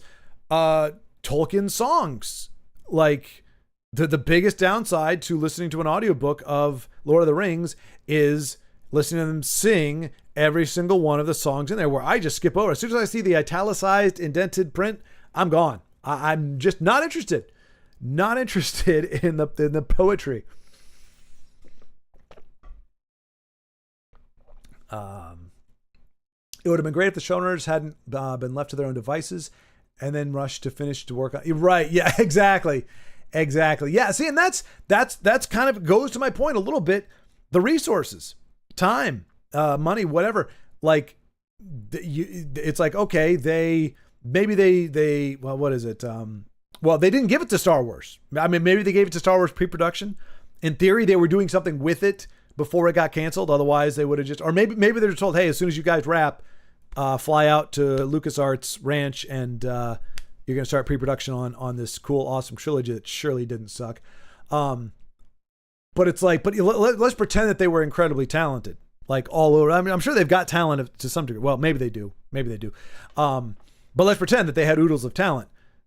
You're taking it from one project, putting another. It's not just, hey, Star Wars got this really cool talent. It's Game of Thrones lost the talent at the very on the last leg of the race when we needed to finish it out well. You pulled the talent from one project to put it in another. In a vacuum, hey, we got this person. Like if somebody came and said, oh my gosh, I've got, again, Peter Jackson. Let's say I got Peter Jackson to direct my film, and your friend's like, yes, that's awesome. Wait, wasn't he directing that TV show? Yeah. But we got him to kind of jump on that early. He's kind of handed it off to somebody else, and he's going to work here. And you go, well, no, that's not cool. Like, I'm excited Peter Jackson's working on your project, but the fact that means he had to bail on the other one because he's a finite resource, that really sucks, because I don't know. I kind of feel like it needed his touch, and I don't really necessarily trust the guy whoever you mentioned. I don't even know the guy. I don't know. So it's that exact thing. But the fact that yeah. And you know what? It could have very well been, maybe the Star Wars thing didn't happen because they saw how they handled. They're like, wow, when they have to actually write their own material, gosh, they're horrible. So maybe we shouldn't be giving them. I mean, but we wouldn't have heard anything. If you gave those guys Star Wars, I guarantee you we wouldn't have got anything worse than the Acolyte or any of the tripe that's drizzled out of that seepage hole. The other problem is the showrunner wanted to wrap up Game of Thrones starting Star Wars they were supposed to make, and look how things turned out crappy. Season 8, Game of Thrones, and no Star Wars show. Yeah, but I think we were spared the Star Wars show.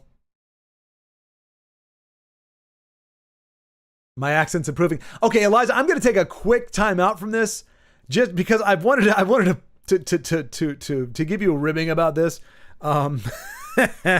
So, you know, I've been told my Australian accent is amazing, and everybody loves my Australian accent. There are some people who think it's a little silly. It's not exactly on point. However, I would like to point out that the same person who thinks my Australian accent isn't up to snuff thought Shad from Shadiversity, who's an Australian through and through, was from New Zealand, which means she thought his Australian accent was a New Zealand accent. Not that he was in New Zealand, visiting New Zealand. It was that he was from New Zealand, which is a different, it's not, oh gosh, now what am I doing? I don't know. Oh, it's breaking down. It's not like they're like extremely different, but they are distinctly different. So I found it amusing. The person that thinks my Australian is not amazing, which I know it is, also couldn't tell the fact. Well, no, okay. This whole thing is a joke anyway. But to be fair, it probably wasn't. You were listening to him and thinking, oh, that's a New Zealand accent. I just think it's funny that you could mistake Shad for a New Zealander, despite the fact that he has an Australian accent. Unless you happen to think his Australian accent is also not is just as bad as mine. In which case, you know, poor Shad. But anyway, I just thought that was funny when I thought about it. I was like, no, I mean, you're right. Like I have my Australian is not good at all. But it was just funny the person critiquing my accent thought that Shad, the very Australian guy from down under, was a New Zealander, was a Kiwi. But I digressed. Howard the Duck was great. So I can't completely diss it, Beowulf, because I never saw it. I've just heard. You know, and while there are people who will say Crystal Skull maybe was okay, like Howard the Duck seems to be almost universally accepted as what the crap happened here. So I felt safe deriding it, but I honestly couldn't speak to it. If you say it's good, if you're serious, I can't argue with you. I would just, you would force me to do something I wouldn't want to do, which is to watch it and see for myself. But I mean, hey, I've watched worse, I'm sure.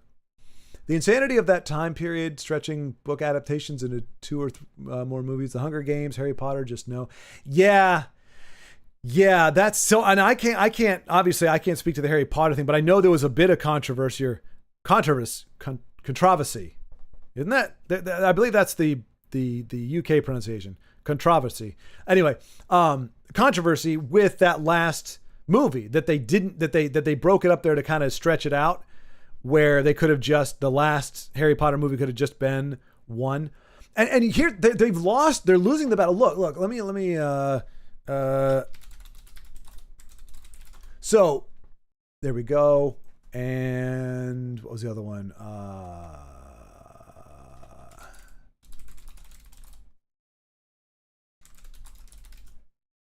So look, we live in a world where a while ago now, with Infinity War and Endgame, and these are just off the top of my head, these aren't the only ones. Infinity War was 2.5 hours. A comic book movie, 2.5 hours. Endgame was 3.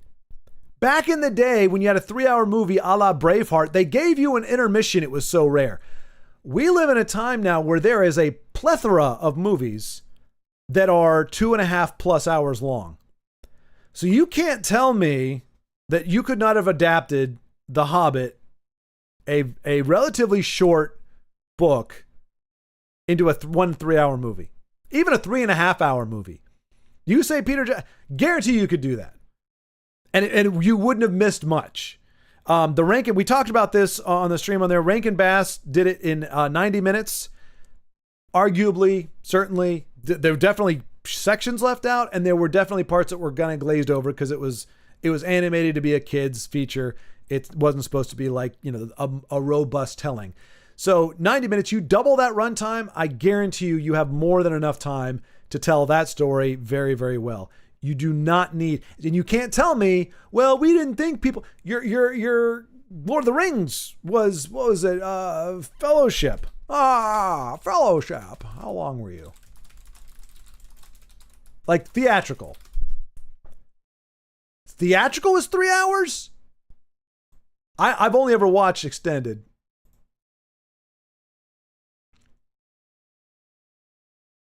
Yeah, probably right. So yeah, so 3 hours. Theatrical. Well, let me see. Theatrical run. Just make sure. It's 3 hours. The same genre, the same property, everything, the same studio, in theory, everything. You have three 3-hour movies that did very, very, very, very, very well. Nobody said, oh, these movies are too long, or I would have watched them, but they didn't. Lord of the Rings didn't suffer financially because the world as a whole said, we don't have the attention span for 3-hour movies. Ever since 1999 or 2000, whenever it came out, you can no longer make the excuse that the audience just can't sit for that long. When a comic book movie, which to me is akin to a rom-com essentially in terms of what your attention span is for it, maybe a little bit more, but not by much. A comic book movie can be 3 hours long.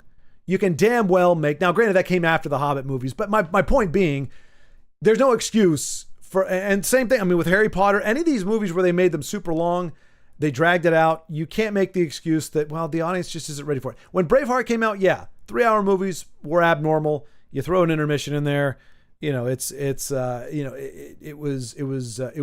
a novelty for its time. We're way beyond that.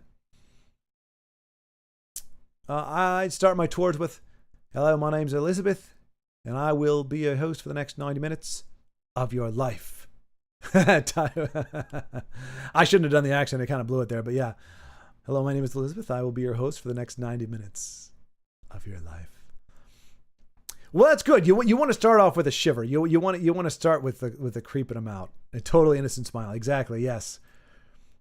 And you mean it too. That's the scariest thing. When you can tell someone's not like good acting, which Eliza's capable of. You can do that innocent smile where it's just, they're not hamming it up or anything. It's just a smile. But yet the subtext, you're going to die. War and Peace is Tolstoy. Sun Tzu is Art of War.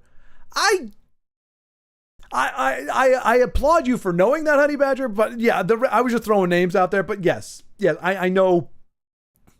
I know Sun Tzu was Art of War. I didn't know War of Peace was Tolstoy. Gun to my head, multiple choice, yes, because I recognize both those names. But War and Peace, it never really registered. But I knew Sun Tzu or Sang Tzu or however it was pronounced was Art of War. That's George Martin's problem too. He's worked so long, so hard to get to where he is. Now that he has more money than he could ever spend in his life, he wanted to do other things and lock himself in his room for 12 hours a day every day writing the next Game of Thrones. Exactly, yeah. And I mean, and again, I can't blame the guy. But it's easier to not blame the guy when you're not waiting for that. Like, oh my God, I just can't imagine. Eliza, we were talking like the Timothy Zahn trilogy. What if you were 2 books in and Zahn was like, nah, I feel like the story's been told. I feel like we kind of have, it's like, no, I can have headcanon all I want. I need to know how you wanted it to end. It would just be not, which is why I will not start reading a trilogy or a duology or any kind of illogy until the series is done, because I don't want the author to die or something to happen in the middle and they're just be like, and well, the fans just had to, figure out for themselves how things wrapped up. Like, no, if you can't land the plane, I don't want to get on it. Waits patiently for Howard the Duck response. It's coming. What, 5:34? It only took me 20 minutes. How am I behind on chat? And I'm not playing a game. Okay, well, this debunks that theory. I thought I would be on top of things if... I might as well bring this down here for now. I thought I was going to be on top of things if I wasn't having a game, but that's a load of hooey, apparently.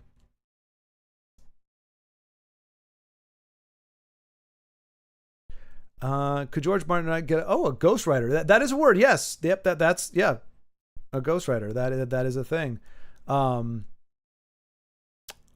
Yeah, that's true. Where somebody else writes it, maybe he just kind of signs off on it. And yeah, Beowulf, that's true. That's AI these days.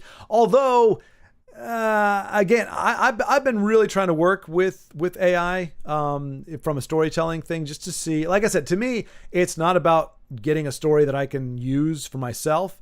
It's actually just kind of a fun creative exercise to try to get a story told, like, because it's like reading a book, but it is so hit or miss. I've submitted the same exact prompt 6 different times and gotten 5 that were just like the very basic ChatGPT feels, whatever. And then 1 that was just like, whoa, where did this dialogue come from? Where did that character development come from?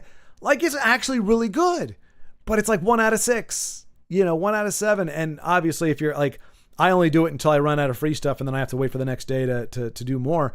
But it's like the capability is there, but the regularity is not.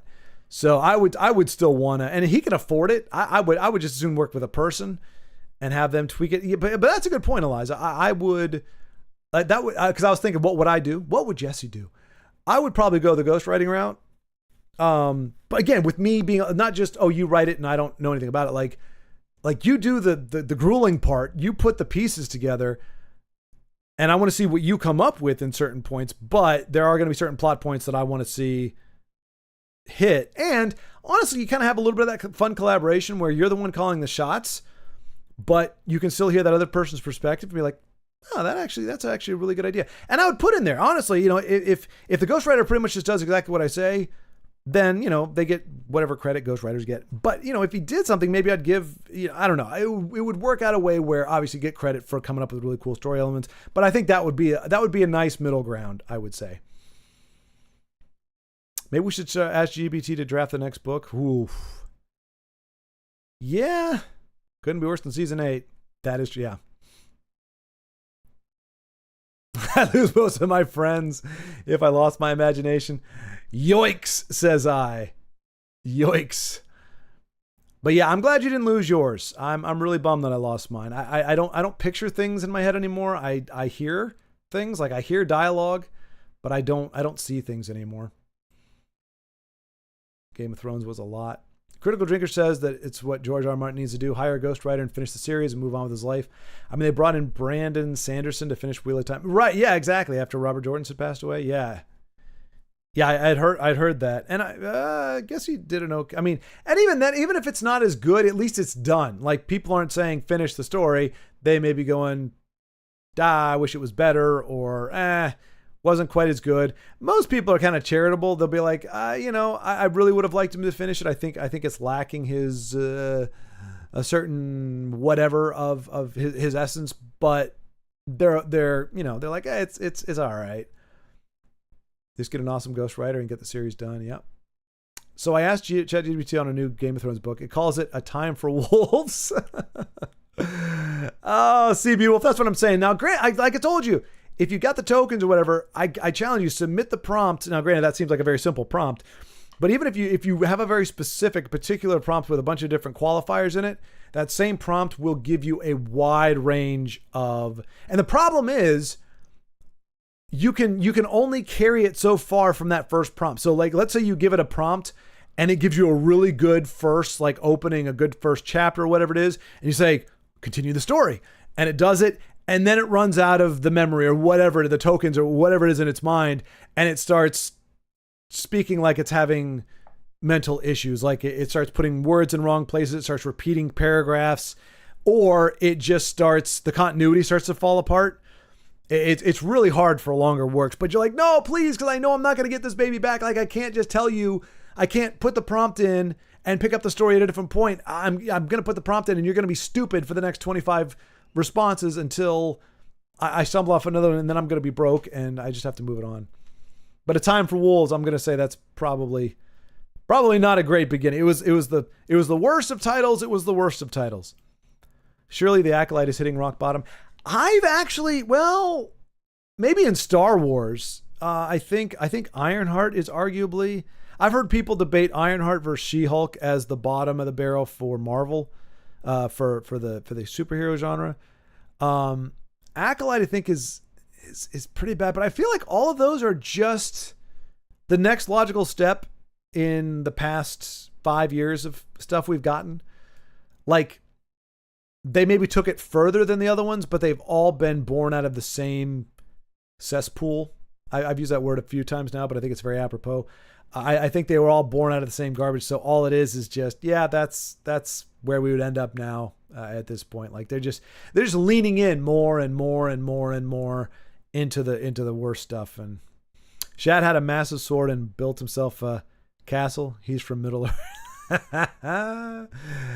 To be fair, well, not to be fair, to be nitpicky, the big sword you're talking about, that's a Zeigweigler? It's much cooler than I made it sound. It's not a Zeigweigler or a Zigwigler. It's certainly not a Rachel Zegler. It's a Zeissweigler. It's a really cool German word for a big ass, like Cloud from Final Fantasy VII sword. You know, it's like this wide. Nobody was wielding a sword like that in Lord of the... Even the orcs, their scimitars and their whatevers were only about like this. So Shad's big sword is not of Middle Earth. And his castle looked nothing like Helm's Deep or Gondor or that other place that I'm now blanking on. What is it? Rohan. It looked very European, i.e. Australian. Old loyalty shatter, winter still holds the north, and across the sea, dragons are not yet done with the world. Oh, are you quoting from the book? Winter still holds the north, and across the sea, dragons are not yet done with the world. Again, great way to... Wait. Is that ChatGPT? Oh, it is. That actually sounds pretty damn good. I stand corrected. That actually sounds pretty damn good. Amid the ruins of war, new rulers, pretenders, and visions of peace clash with vengeance, ambition, prophecy. Okay, to be fair... This sounds like a very, very well written, like, summary. Like, it's being very ambiguous. It's like things are happening in places, creatures exist, people do things, the seasons change. But it's doing it it doesn't sound juvenile. It actually I thought you were quoting when I mentioned, you know, like there are some lines from Game of Thrones that I've heard that I think were really good. I thought you were quoting some of those lines. That actually sounds pretty good, but it is just very, very fluffy generalizations. And a summary pretty much of what's already happened in Game of Thrones. To be fair, I can't tell the difference between Aussies and Kiwis unless they say certain vowels. Really? Is it that close? I assumed, because I didn't want to sound like a Philistine, I assumed they sounded more different than maybe to my ears. Like South African, and New Zealand to me sound identical. We had a guy at a church that I went to back in Virginia, and I heard him talk. I was like, oh my gosh, he's from New Zealand. He probably hangs out with Peter Jackson because, you know, everybody, New Zealand's such a small island. Everybody knows everybody. And then I found out, like, at the very end, like, they were talking. It's like, you know, when I left South Africa, I'm like, that's a South African accent? I kind of expected more, you know, the gods must be crazy kind of a thing. But apparently South African sounds like Kiwi, sounds like Australian. I mean, it's south of the equator, right? Or it's south of it's the other hemisphere accent. So I guess it is kind of all in the same family.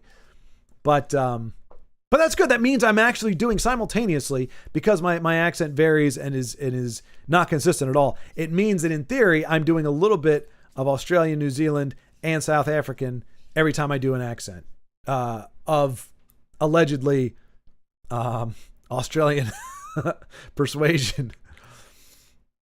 Let's see. It outlines character paths for each major characters. Not bad. I mean, yeah, I was 10 when I watched Howard the Duck. I thought it was great then anyways.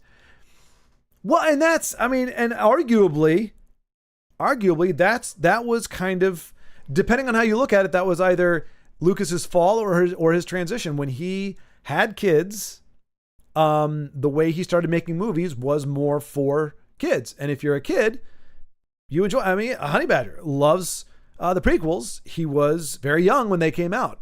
I was 20. A prequel that is movies that appeal. Again, I would say Star Wars had broad appeal, but it wasn't written for a 10-year-old. It would have been yeah. So I don't know. Anyway, this isn't about the prequels, but we're leaving those alone for now. But all that to say, I think kids, same thing. Eliza mentioned The Last Starfighter. And it was like, and I easily saw how for a child or a younger person, 10 years old or so, it would be great, especially back then, when the effects were still holding up. As an adult, I enjoyed the banter with the alien guy. I can't remember his name. He looked like a prune kind of. But they gave it some good dialogue and they didn't take it seriously. So it had a light, to me, like I said, it was almost like a less, poorly aged because of the effects, but the vibe of it was very Princess Bride-ish.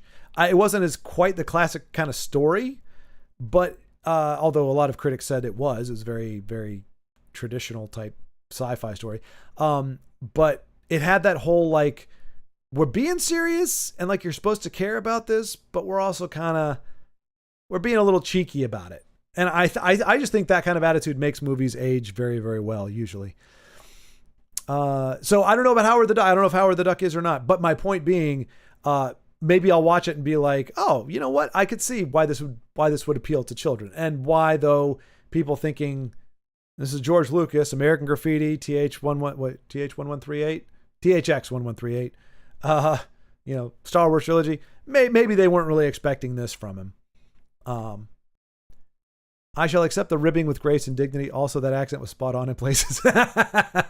It's spot on, spottily.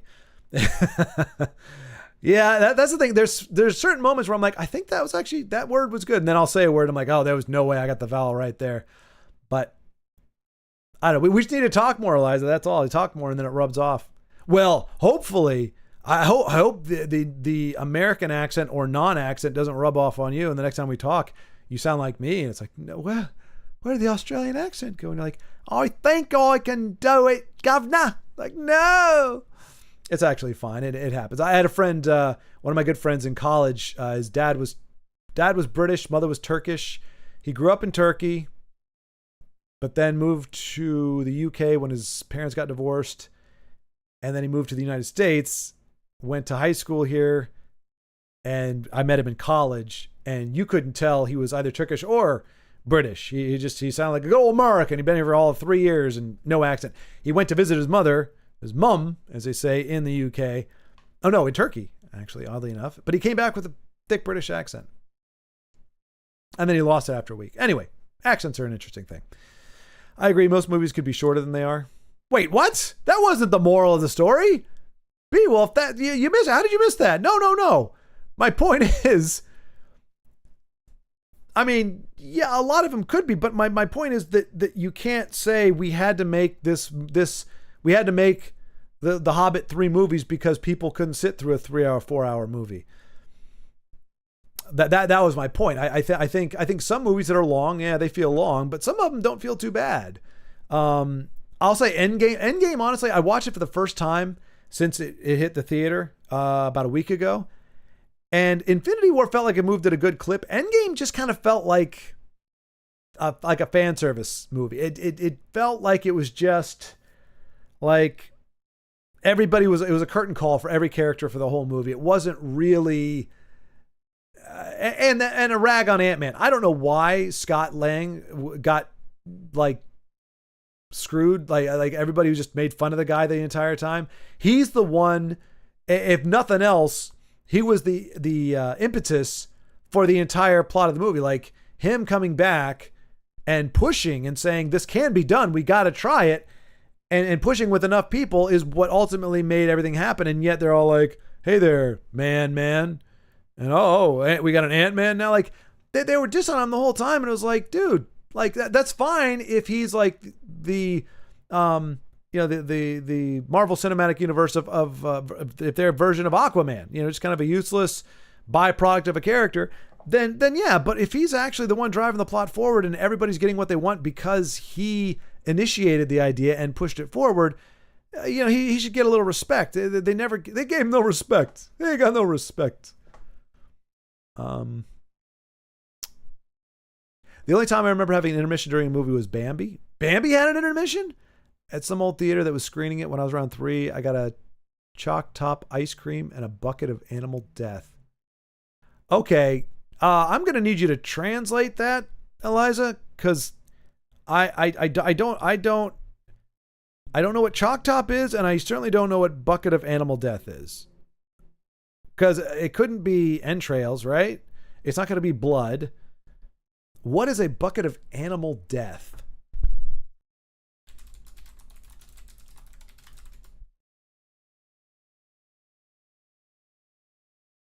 Nope, not going to get any help from Google on that. So yeah, I'm gonna need you to tell me what the heck any of that is. And I'm thinking that was a necessity because I'm guessing technology, reel to reel, like the reels ran out, like they only had so much film on the reels at some point, and so you had reel 2, reel 3 maybe, and so you'd have an intermission while they're changing out the reels. I'm guessing. Because Bambi runtime, it's not even, I don't think that's that's probably not even a 2-hour movie. Couldn't have been. They couldn't have done a 2-hour movie. Bambi, oh good, they're remaking it. Original runtime. 70 minutes, an hour and 10 minutes. That you could, that is, that was not an intermission because it was a long time. They let the people stretch their legs. That had to be, swap out the reels because it was so long ago. I mean, it came out in 1942? No. Bambi came out in 42? Like World War II? 1942 coming of age drama film. Wow. Good gravy. I didn't realize it was that old. How old are you, Eliza? My gosh, that you saw a 1942 movie in the theater? Good gravy. I thought we were roughly the same age. Clearly, you've got about 40 years on me. I knew there was something awry. I knew there was something screwy going on. Infinity War was awesome. Endgame sucked. Thoughts? Oh, wow. It's crazy. Like, we're having this thing where, like, I'm talking about stuff without seeing you guys say stuff, and I'm talking about the stuff that you're talking about. Yeah. Yeah, exactly. Yes, Eliza, 100%. Infinity War, very entertaining. It moved on. I was like, damn, this thing was 2.5 hours. It moved pretty quick. I felt like it really, it was just a lot of good stuff, a lot of good emotional moments and everything. And then, Endgame was just like, okay. I mean, again, it's a great background piece. It's a great thing just to have in the background, but it's not anything that I would never watch it again. The difference with Lord of the Rings and The Hobbit was that PJ made Lord of the Rings never before and had a studio with given somebody a deal to film all the movies simultaneously. With The Hobbit, they kind of forced him to.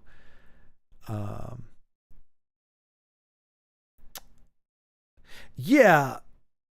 Now, I didn't know they made PJ. Well, because PJ was just going to produce, right? Guillermo was initially the director. So PJ, I mean, producer isn't without its challenges and without you need a good producer, and it's not an easy job. But there's a big difference in terms of your day-to-day demand and pressure if you're directing versus producing. So I think bringing him on as a producer was a good call.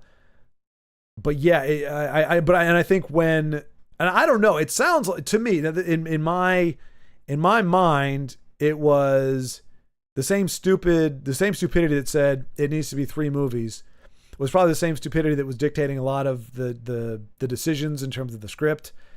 And Guillermo was like, okay, I'm out. And so when they drove him away, whether it was because they wanted to drag it out for 3 movies, or whether because they wanted to make whatever changes in how he was doing it, whichever one of those is true, it sounded like they drove him away.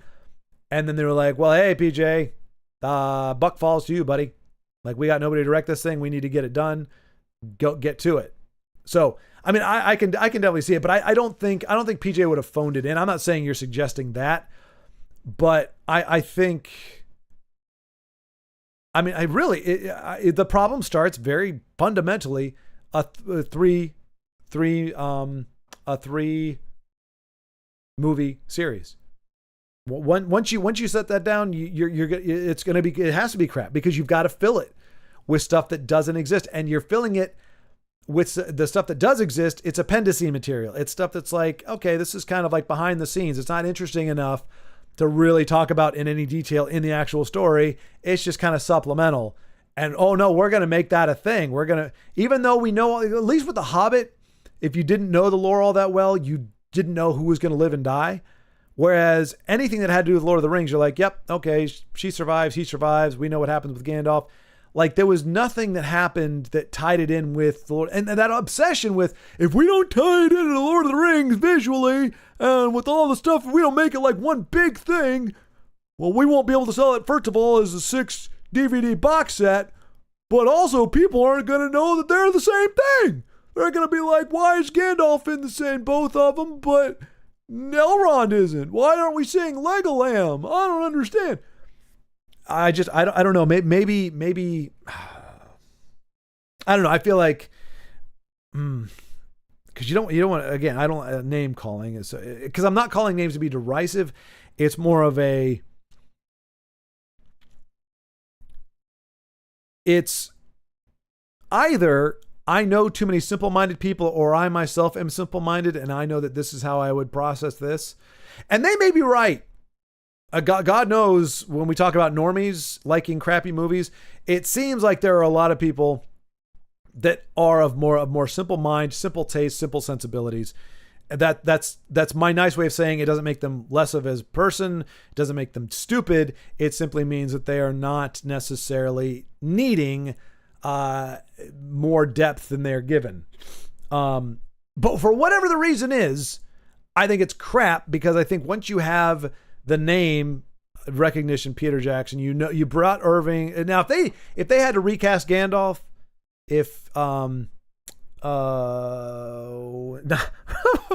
my mind gave me Julius Irving. Brain, why are you telling me Julius Irving when I'm thinking about Magneto? See if I was caught up on chat, you guys. Honey Badger's probably screaming it. Eliza's probably screaming it. Ian McKellen. I don't know, where did Julius come? I don't know. Anyway, Irving. I don't know. Brain does weird things. If they couldn't bring him back, because he was really the, he's a big part of it, and really in the books, in the Hobbit book, I think he's the only common denominator. Yeah, because you have the dwarves, but not the same dwarves. You have Gimli, but Gimli's not in the Hobbit. It's his father, I believe, is in the Hobbit. So you weren't going to have a young Rhys Davies be able to reprise his role. In the actual Hobbit book, there is only Gandalf. Bilbo, I guess Bilbo is there, but Bilbo, they got a different actor. So if they were not able to bring Gandalf, you would be excused for wondering if this is really even the same universe, or if this is like 200 years beforehand or whatever. The fact that they got Gandalf back and Bilbo, a young Bilbo, even if it's a different actor, it's still the guy. You don't need stuff to tie it together. You understand? It's got the ring in it, for crying out loud. Now, granted, it's not supposed to be doing all the whispering and whatever stuff, because at that point, it wasn't developed like that. That's not what the ring was. It was just a trinket, really. It was a ring that made you invisible. That was it. In the official The Hobbit, when it was cranked out, the ring was just a magical trinket that allowed Bilbo to go invisible. That was it. And then I believe after Lord of the Rings, there was rewrites that made it a little more like Riddles in the Dark, like Gollum's story and stuff like that. That all got kind of changed a little bit. Anyway, I work a lot with AI for my job. I find its writing mediocre. That said, most actual content writers I have worked with are mediocre at best as well. That is fair, Beowulf. That is fair. It's amazing how many careers people think they can phone in. I was talking about this, I think, on the live stream. I've worked with subject matter experts. Some of them are brilliant, and they're brilliant in front of the camera. A lot of them, most of them, are abhorrent. But they assume, not they personally, but whoever's saying this is a good idea is saying, well, look, we need people who are experts in safety or experts in health or experts in whatever to really talk about this topic. But we don't need experts in public discourse, in public presentation, and public speaking. We don't need experts in the presentation side of it. Anybody can do that. We just need this. And it's like, no. So it's interesting. That's like, well, we need people who can do programming, whatever. We don't care. We don't need them to be able to write. We can just, they'll be good enough. Get somebody who can do programming, and I'm sure they'll be good enough to get the job done. Like, why is one, I mean, technically speaking, maybe, but as you're saying, it's obvious when somebody can't write for squat. Also, PJ told Gandalf and other story points that are only alluded to in the books or just exposition dump. The story works better in film telling than simultaneously rather than just talking. Told Gandalf and other story points that are only alluded to in the books or just exposition dumped. The story works better in film telling them simultaneously rather than just talking. I mean, that's the show don't tell, I think, is what I'm gathering from what you're saying, which is fine. But Alfred doesn't need to be there. The whole council, everything that Gandalf was doing, I mean, kind of, not to your point, but like, we aren't really dealing with two full storylines in The Hobbit. We're dealing with storyline A, dwarves going to, ostensibly fight and kill somehow Smaug. That's the only storyline we have in The Hobbit. That's it, period. Gandalf going off at different points, that was more or less to give the story some more tension and a way, because if the wizard's there all the time, he's going to bail him out every time. So Gandalf goes off. We don't know why. We find out later, retconned why. But we only have that main storyline. The appendices tie-in isn't a full storyline. It's not really, it's things happening, but it's not a full, like, arced out, thing. It's like, yeah, this happened, okay, and then he kind of goes away or does whatever. But it's not like it's not like we're interweaving these stories together in any meaningful way. And they're not bouncing off each other, because the ring doesn't get addressed. Like, nothing that the consequence of what happens with them finding the necromancer and all that kind of stuff, none of that actually has any impact on the A storyline. So it's a distraction. It's in there for filler. So I'm 100% okay with showing more things than the book says, but I don't think any of that stuff was in The Hobbit. It was appendices in Lord of the Rings, you see, I think.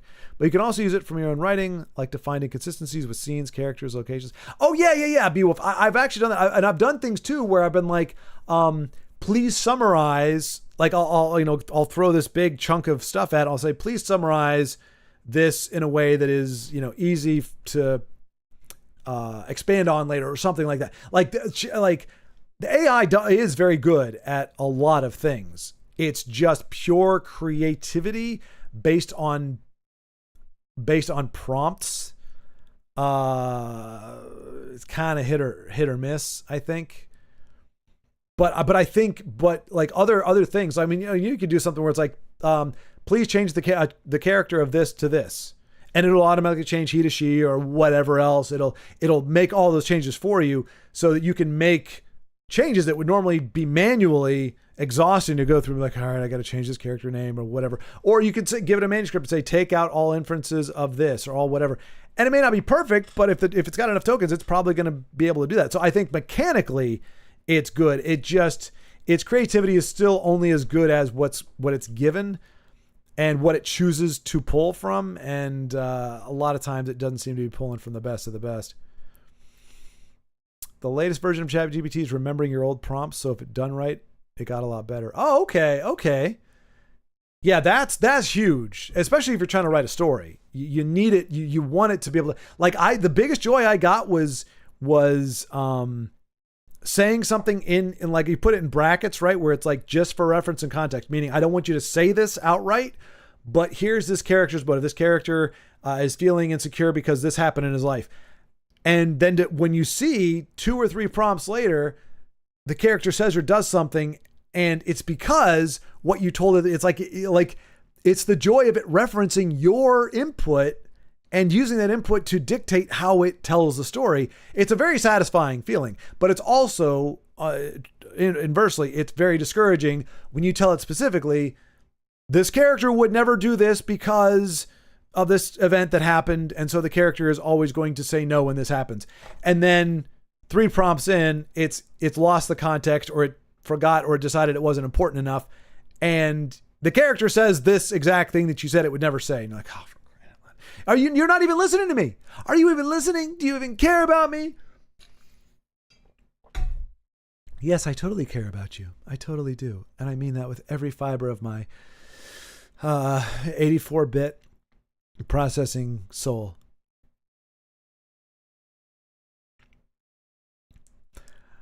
How did I know?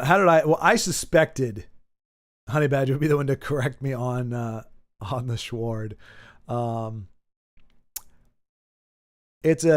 See, here's the thing, and here's why I cannot pronounce it. I look at that, and I still don't know how to pronounce it, and so it never stuck, because I look at it and go, Zweilhander, Zwielhander. I don't know. The only thing I got out of that is Hander, so I can remember Hander, but I'm like, Zellhammer, because even when I see it, I don't know how to pronounce it. And it's technically a large knife. Yes, it's sword size, but watch Shad's video. He explains why it's a knife. Well, which is fine. My point was that knife or sword doesn't exist in Middle Earth. That was my entire point. Or it may exist, but we never see it. Whereas if he had pulled out the more traditional style sword that we see with Erendil. Oh gosh, my name's it's so bad. The Narsil, which was reforged and given a different name. But Narsil looks more or less like a traditional medieval sword. I mean, it's cool. It's got its own little, snazziness to it, but it's not like Orcrist, which, if I ever did start talking about the Hobbit like I was going to, that was going to be one of my props. Orcrist and Glamdring both look awesome. They're great looking Schwards. And even the elves, the wood elf swords that are also only used there, those look really cool. Like the weaponry out of the Hobbit was great. The dwarven weapons, I mean, they look dwarvish, but they also look not great. Like, stick with the axes, fellas. Like, if that's what your swords look like, you just stick with the axes because your swords are ugly. Bard's sword, I have that one. It's not one of my favorites, but it looks okay. I think it's got an eagle or something on the hilt. I'm trying to remember. They're packed away because I can't mount them on the walls here. I mean, I could, but I don't have any wall space really. Part 1, Ashes and Snow Sansa consolidates northern rule but faces famine and pressure from the Vale. Tyrion grapples with rising anti-Bran sentiment. Some houses whisper of a new council. You guys are going to have to tell me how good this is because I don't know any of this other than... Wait, so Tyrion is the short dude. I guess in the actual story he's a dwarf. Dinklage. He's a short guy who somehow comes out on top, I think. He's awesome at the end of it. And Sansa. Wait, did you say Sansa? Oh, yeah, Snow. Okay, Ashes and Snow. Sansa, and she's the redhead who goes off and does something. And Bran is the kid in a wheelchair. Right? Have I got that right? But that's about all I got. Arya, is that the young girl assassin who kills the Ice King guy? Explores the lands west of Westeros, which is snowy. Hints of an ancient empire that predates Valyria. Jon, McQueen. I don't want to be a king, McQueen. That's what I know about Jon. Leads a small free folk, euphemism for dwarves or hobbits, I guess. Settlement in far north. He dreams of wolves, dragons, and ice gods. Like, of being one, fighting one, or fantasizing about one in a really weird type of way. Obviously, you don't know. I'm just wondering about ChatGPT. That's just part 1 outline. I mean, it's not horrible. Look. Here's the thing, folks. The bar is being dropped around us all the time. Where you look at storylines and movies that would be adequate, or you'd call it a romp or shut off your brain type stuff, and nowadays it looks like Shakespeare. It looks like just brilliant stuff, and it's like, oh my gosh, thank you, a story that's somewhat cohesive. So it's hard to tell, to be honest, for me. Now, granted, because I don't know any of that stuff. I don't know how feasible, how much it ties in with what has come before it. I can't say whether it's good. I just know I think we're all losing humanity is losing objectivity when it comes to good and bad media and entertainment, because it's been so bad on the whole for so long that when something is not sucky, like that's one thing I've heard. Look, I mean, some people may love it. I've heard like Critical Drinker loved or really enjoyed, his own words, I really enjoyed Fantastic Four, the new Fantastic Four movie. He enjoyed it. The other four guys on the panel didn't like it. Mahler's thing was it didn't, or he said it was a better version of bad, which to me sounds a little more probably like on, but I don't know. I haven't seen it, probably never will, have no interest in it. But the majority of what people were saying was this movie didn't make me want to kill myself. So in other words, it wasn't god awful. And we're so starved for something that isn't god awful that we start seeing things that just aren't god awful as not bad. So I look at that and go, hey, that doesn't sound bad. Then I'm going, well, wait, it doesn't sound bad 2020, 25, but would it sound bad 1999? Would it sound bad 5 years from now, in theory, when things start picking up and stories are great again? I don't know. We'll see. But I don't think I'll ever stop being salty that Jon Snow didn't up into his king. Yeah, forever salty. I've heard a lot about that. Like that just kind of, it just took everything. Like it was supposed to be building to something with Jon, and they just subversion. Remember, subversion was the end thing. It was the craze for the longest time. For that period, we're gonna subvert you. What was it? That Taito Akiti or whatever his name is. He was like, I'm gonna destroy your lore. I'm going to destroy your character. I'm going to destroy the legacy or whatever it was. Pretty much it was all about, for some reason they thought that taking away, like giving people what they didn't want was going to somehow make for better storytelling. And predictably that didn't really go all that well. And I think now it's subversive if it's not subversive. Let's see.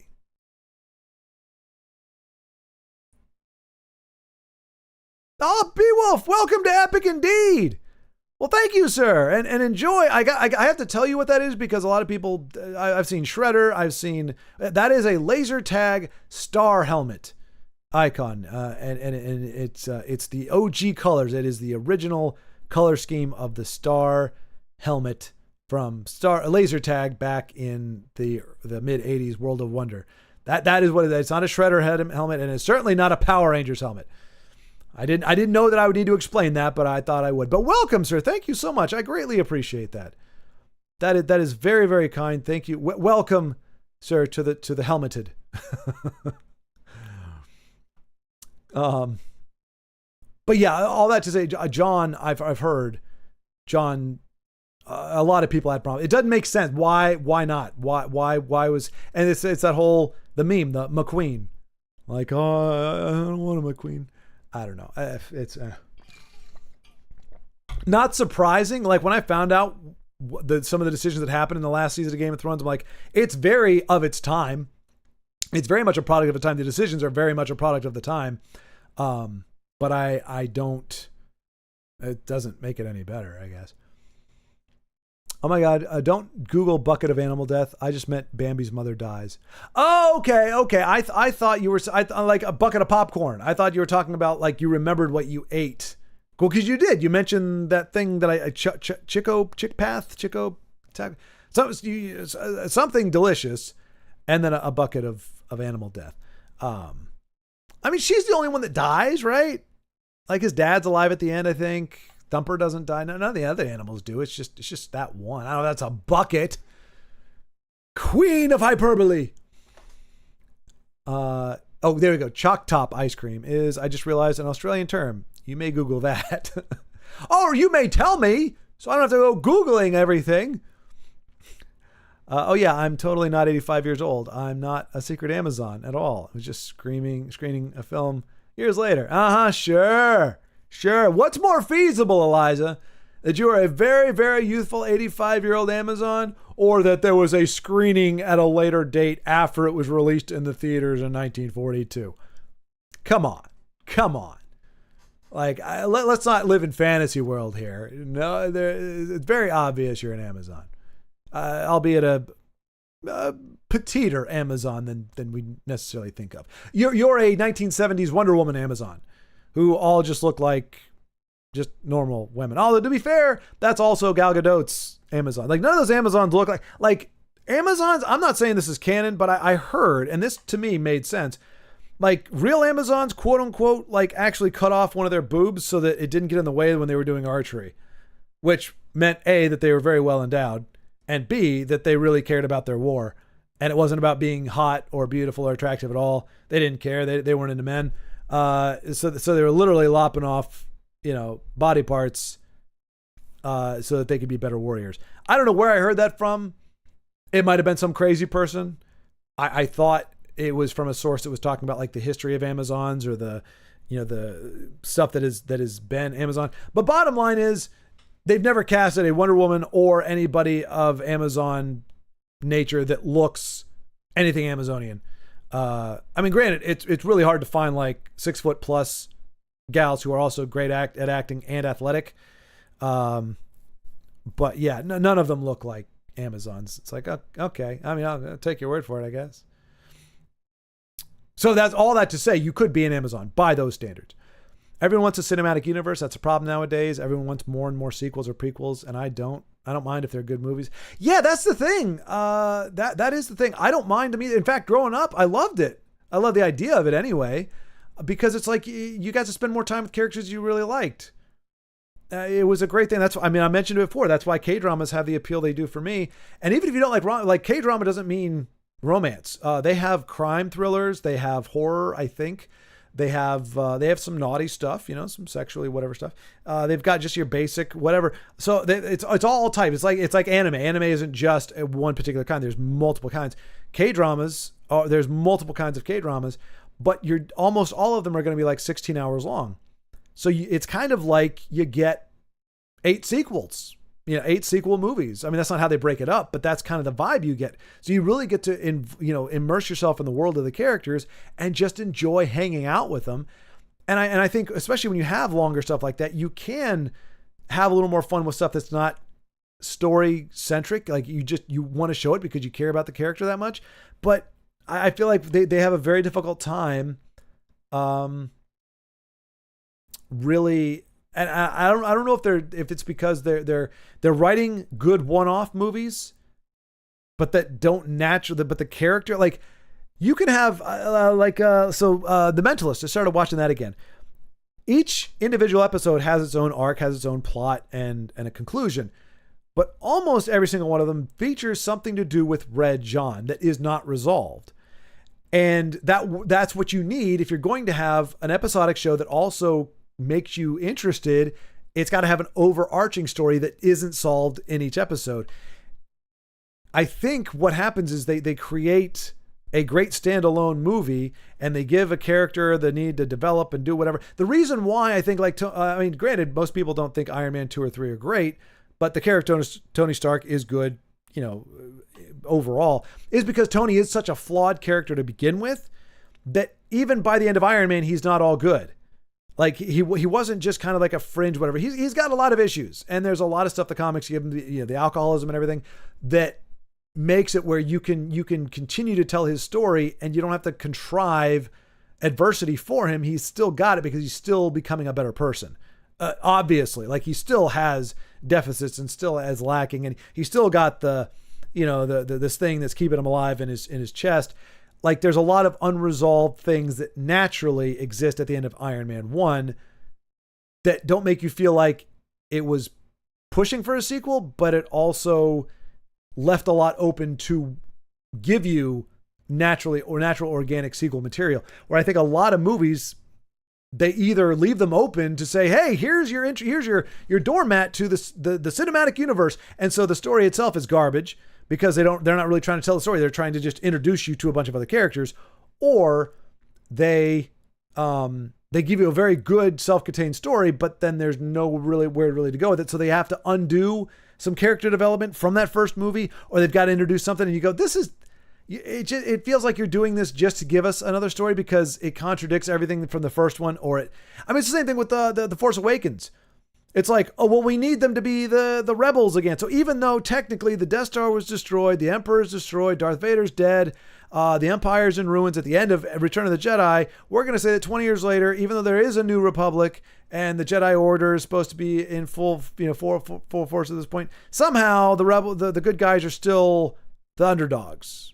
Like, it's just stupid. It's just stupid. And I mean, there are so many ways to take the story where you didn't have to go that route.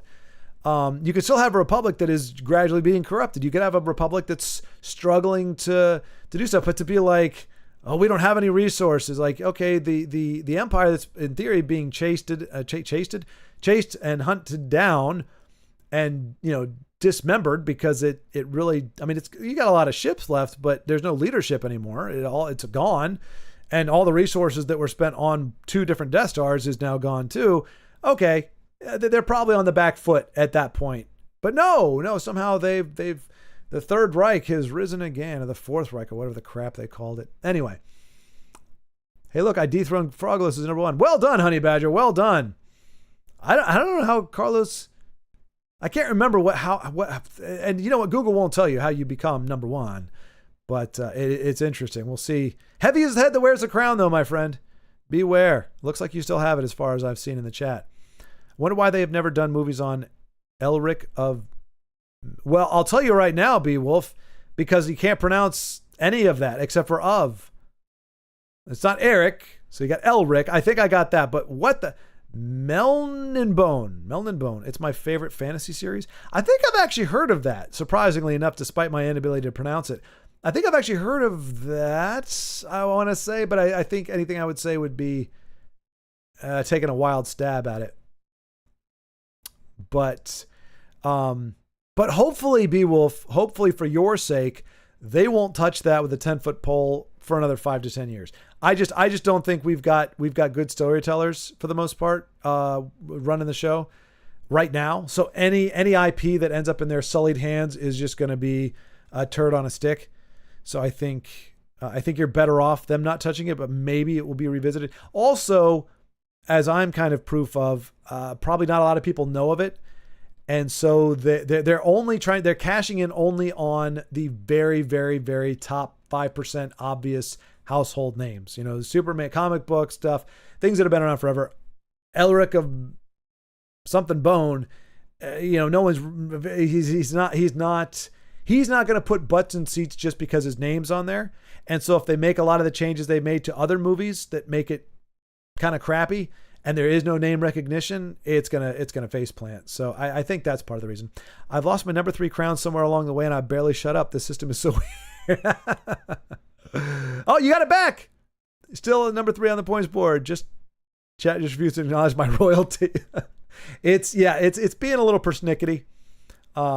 It's not acknowledging your sovereignty and your rule.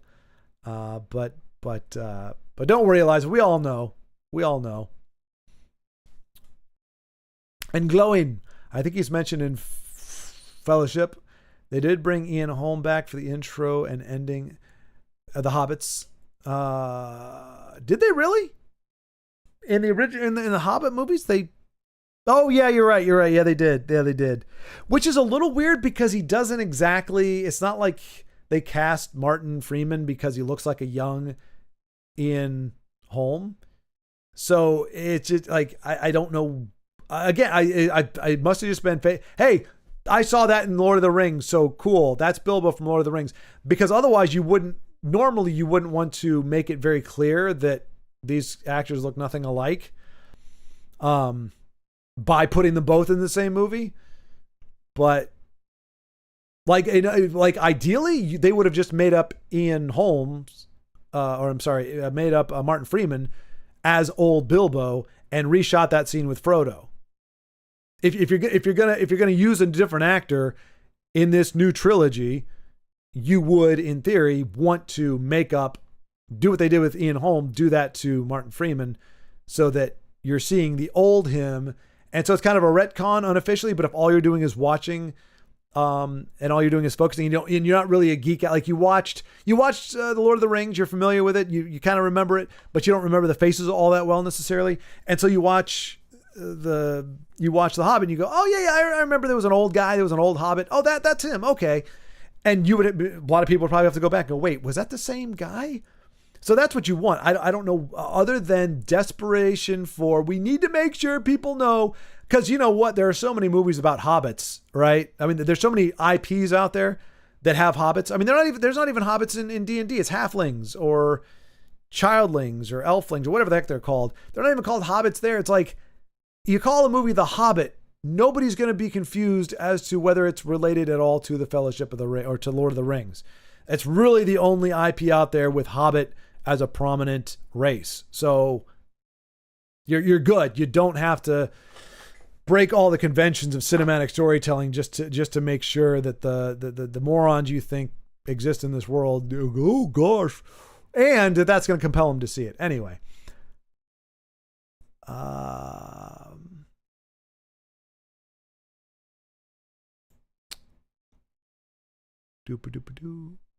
Oh, and that's back. Moral of the story, complain until you get your crown. Squeaky wheel gets the grease. It sucks. Well, in this case, yay, it worked. But unfortunately, the squeaky wheels in this world know that being themselves is going to get the grease. Because you work retail, you work food service, you work any of these industries, you know dang well these people are trained and well versed in the art of squeaky wheelness. Whereas I have too much, not pride. What do you call that? I'm not shameless enough. Like, I'm not going to be a squeaky wheel for something that's really trivial. I feel like I'm going to whip out my squeaky wheel. I'll become a squeaky wheel when, only in times where it's like very urgent and very much needed. I'm not going to pull my squeaky wheel in a retail thing to get a discount when I shouldn't get one. And anyway, I'm not saying I'm better than squeaky wheels. There's definitely a time and a place, but you know that there are people that you're very aware. You've been a squeaky wheel a good portion of your life, and you are getting by purely on your squeaks, because it ain't your personality. It's back. Moral. Oh wait. I haven't seen the Hobbit film, so every time you mention Alfred, I just picture Michael Caine in a tuxedo, just casually being Gandalf's butler. That would be a pleasant way. Eliza, if you look at the thumbnail, Alfred is in the middle. Actually, you know what? I'm going to start bringing up some stuff. We're going to transition here a little bit. Probably still going to be talking about stuff other than the Hobbit, because, like I said, I'm more interested in what you guys are talking about and going off what you're saying versus doing my own thing. But I do want to get up some visual aids here. Let's see. I do this. So there's my background. Then I move me over. Wee, over here. Doink. I'm not going to go full screen with it because I don't. Let's see. Okay, so here we. Oh, you're not going to see him until I think it's the second one. So we're gonna scrub through. Hopefully this won't end the stream. I don't know. I haven't tested it out. If I'm playing it really small like this, why is it stretched vertically? Huh, that's something weird with, wait, oh, we've passed it. Where are we going? Where are you, Alfred, you horrible bastard, you. And I crap you not, when I was looking for that thumbnail, one of the images I found was actually like when comedic relief steals the show or something. And I'm like, I had no idea that such a person exists. I didn't know there was anybody out in the world today, even if you liked the Hobbit movies, that genuinely thinks that Alfred was funny. I didn't know such a person existed. I'm not saying they're wrong. Well, I'm saying they're wrong. I'm not saying they're an idiot or anything. I found that incredibly peculiar, because he is probably the least funniest thing I've ever seen. Okay, there we go. There he is. Nope, that's Luke. He's a good dude. He plays a good bard. I like him as bard. I mean, that's him. It's kind of small. We get a lot more close-ups of him than you'd want, but we're not seeing it through the scrub here. And like I said, if I actually play it, it's gonna take the stream off, I think. So I'm just trying to give us some stills, but it's not going. Oh, there he is. I mean, that's him. So I'll dispel that imagery there. Oh, I guess I can put, well, that's easier for me to see over here. Oh, I guess I can just put this back up, right? Oh, I could do both. Oh, I didn't know I could do that. Cool. All right. I thought I had to go to my desktop in order to pull that up, but there we go. Best of both worlds. All right. To be fair, Gandalf is a secondary story to the dwarves, and since the studio wanted 3 movies, how in the blaze was PJ supposed to film 3 movies with just 3 dwarves? That's what I'm saying, Honey Badger. Oh boy, the amount of times that we say the exact same thing, and yet you come at me all aggro and whatnot. I'm kidding, of course. That's what I'm saying. The problem was, as soon as the studio said we want 3 movies out of this, it was screwed, because you were going to have to fill it with stuff that really did not. And that's what I'm saying. I said the Gandalf thing is secondary to it, but it doesn't tie in. It's not. Whereas with Lord of the Rings, you have Aragorn and the rest of the company's deal. It broke off. You had Gandalf and little dude Peregrine. I keep wanting to say Pee-wee, but his name isn't Pee-wee either. It's Pippin. They broke off and had their own side thing with Denethor and Gondor. You had Sam and Smeagol. You had the Rohan thing. And at different points, they branch off and they come back together. But all of them tied together. You had A, B, C, maybe even D storylines. And they all kind of resolved. They were able to get Theoden broken from the curse. Denethor dies, but gives them a little bit of a, this is what's coming up. They go on the thing where the quest to get the evil guys who broke their oath and get them on board, literally on the ships and everything. All the side quests, all the side stories, all tied together in the actual main story. They weren't just like, oh, this character went off and did this that it has no payoff in this movie. Like Gandalf goes to Tahiti for a week and just kind of chills, and we see him, befriending the Cabana Boy and telling him all about the ring or something. Like so that was what I was saying.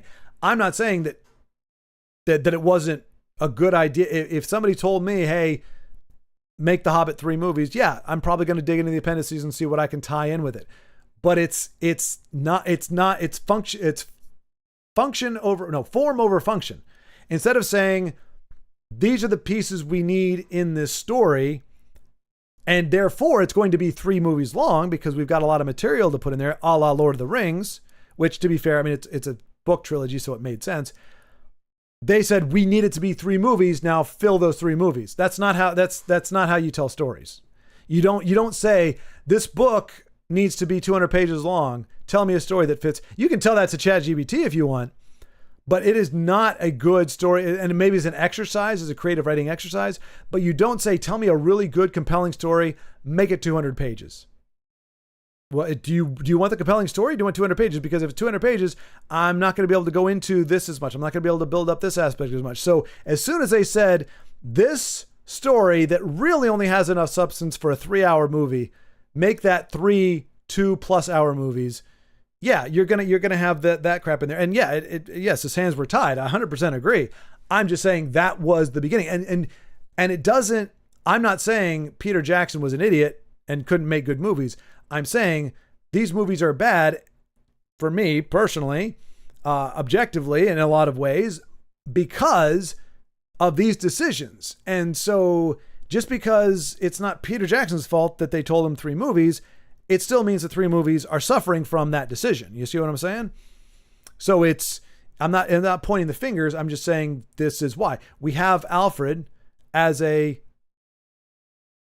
non-existent, quote unquote, comedic relief character instead of fleshing out the dwarves, instead of doing whatever, because we decide we needed a comedic relief, not because the story needs it, not because it actually fit. But when you stretch the story out that long and you have a lot of downtime, you got to fill it with something. And there really isn't a lot in there about what the dwarves said when they weren't doing certain things. Like there's not a lot of just, and Fili and Kili sat down and just kind of shot the breeze for a little while, everything is very functional because it's a short story.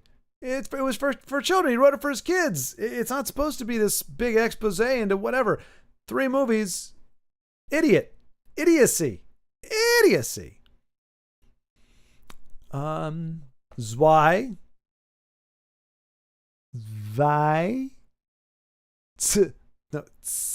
Zwei. Like eins, zwei. Sounds like zwei. Okay. Rhymes with I. Yeah, zwei. There you go. Zweihander. Is that really it? Zweihander? Zweihander? Because you got eins, zwein, drei, Zufa, I believe is the German first 5 numbers or whatever. So yeah, I'll remember that. Zwei. The biggest issue with the Hobbit trilogy is that the studios got greedy. They didn't let PJ do what he needed to do. It speaks to Hollywood's issue as a whole. Studios are too involved. Indeed. And they don't have a right to be. They are like, look, you know how many studios passed on Star Wars? You know how many studios passed? Like not almost all. I shouldn't say. I don't know for a fact. So many of the movies that are big hits now, actors and studios passed on and thought, it's not really going to be good. Now I'm not saying he thought this, but Will Smith was, I believe, the first choice for Neo in The Matrix, because Will Smith was super huge in 1998. I think is probably when they started shooting it, 97. Will Smith was at the top of his game at that point. So I think I'm pretty sure he was the first one asked, and he was like, nah, sounds kind of, but I don't know why he did. Maybe he had another obligation, but I think it was just him going, whatever. And look what happened there. So in other words, studio executives are not a brand of people who are so gosh darn savvy that they just know when they hear an idea that it's a good one. They know what the audience wants. They know what people want. They've got really crappy screenings that give them some general idea. They've got their little polling. They've got their family. They've got their insular bubble that is Hollywood. And they've got their own wits about them, which, again, some of them have none. Some of them have some of them somewhere in between. But it's not like they have a track record that is so good. And how many flops do we get? How many movies do they greenlight? How many stuff do they salivate and go, oh yeah, this is going to be a great movie? And they run it into the ground and it's absolutely crap. So, and I'm not down in it. Look, nobody's perfect. But when you're not perfect and you got somebody like Peter Jackson who directed, really put forward this great trilogy, this great thing, that's when you and your little ego take a backseat and say, I'm going to give him what he needs. I'm going to defer to his judgment on what's needed, how much time, what have you, how much pre-production time he needs, whatever he needs, because he did really well. And all we're asking to do is essentially adapt a shorter type thing in the same kind of world, maybe a slightly different vibe. But like, he's got a better chance of doing this the right way than we do. But no. Directors no longer have complete control. Yeah. And that's the thing. Again, it's not about pointing finger, because here's the sad fact of the matter that I realized making my own little shorts, my own little stuff. No one can, if I show you a video that has no video, no visuals, or maybe vaguely, you can see some shapes moving around, and I say that was the best I could do in post. When we shot, we forgot to open the shutter or to open it enough on the camera. And what we saw on the display made it look really cool. It really looked really awesome in the display. It was HD. It was great. But that wasn't what the camera was seeing. And so this is as best we got. Nobody cares. You could say, well, look, he shot it with the shutter mostly closed. You can't fault him for that. No one cares why it looks like crap. No one cares why the story is crap. No one cares why, that it was a rush job or that there wasn't the budget. At the end of the day, people go, is it enjoyable? Is it a good story? Does it have good moments? Do I like it? If the answer is no, it may be interesting to them to find out behind the scenes what the disaster was. And if they're actually curious, there's a lot of entertainment to be found in discovering why things turn out poorly. But in terms of whether you like the movie or not, it doesn't matter if it was ruined because of, a volcanic eruption. We were going to shoot the final scene, but Mount Vesuvius erupted, and we had to shoot it in someone's basement instead. And that's why it's like this really lame ending. Cool story, bruh, but the movie blows chunks, man. Like, it was building towards this really cool thing with a volcano, and you finished it in a basement. It doesn't work. It's not their fault. It's a natural disaster. But still sucks.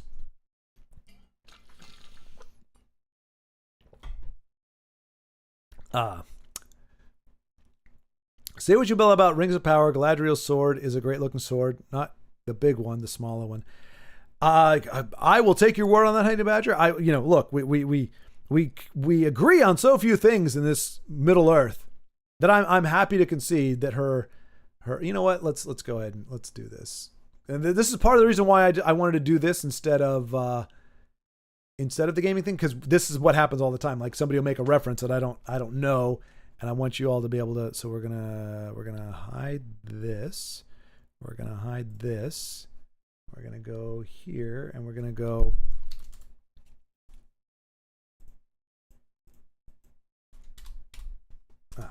Galadriel, sword, small.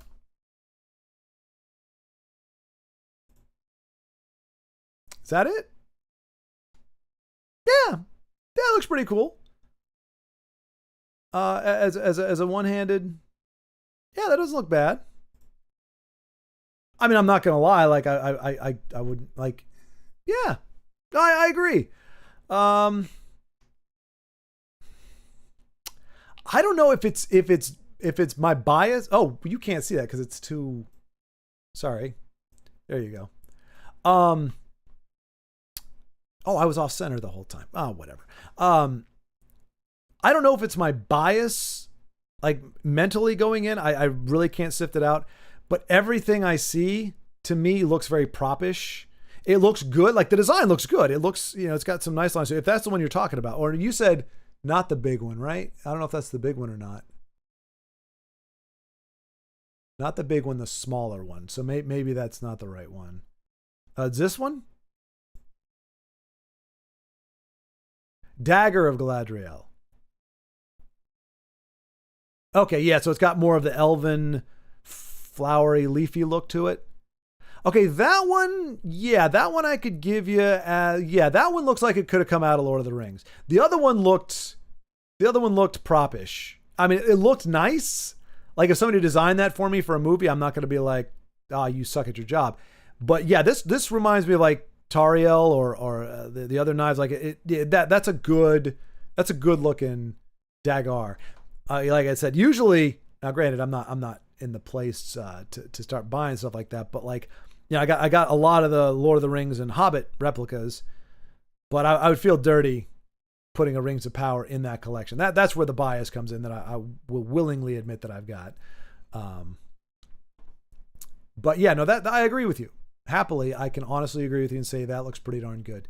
I mean, like you said, there are good looking things in it, but I mean, I'll still say the cast and actually the actress playing Galadriel doesn't look bad. She doesn't look not Galadriel. Just doesn't act much like her. He had a big sword. That's as far as my sword knowledge goes. But apparently it's too big for New Zealand. Denied at border security, no fruit, no animal products, and no giant swords. Exactly. Yes, that's canon now. I'm glad you get it. Meanwhile, when I came back to Australia to New Zealand, I had spent time at a cow ranch, so I preemptively threw away my shoes. Wait, what? What's that now? When I came back to Australia from New Zealand, I'm guessing, I had spent time at a cow ranch. So okay. They became muck shoes. They became tainted goods, crappy shoes, if you will. Wow. Why did you look when you've got Middle Earth to walk through in New Zealand? Why go to a cow ranch? Who wants to look at cows when you can look at hobbit holes? Although I definitely appreciate them now. I like my helmet. I figure I owe you a cup of coffee a month at least for the Tesla hours I've been enjoying. Seriously, man, I'm sure glad. I'm glad I cleared that up. Like, yeah, you never said anything that made me think you didn't like the videos. Like I said, I just got feedback from somebody that said I'm gonna keep watching, but yeah, I wish you weren't so complainy.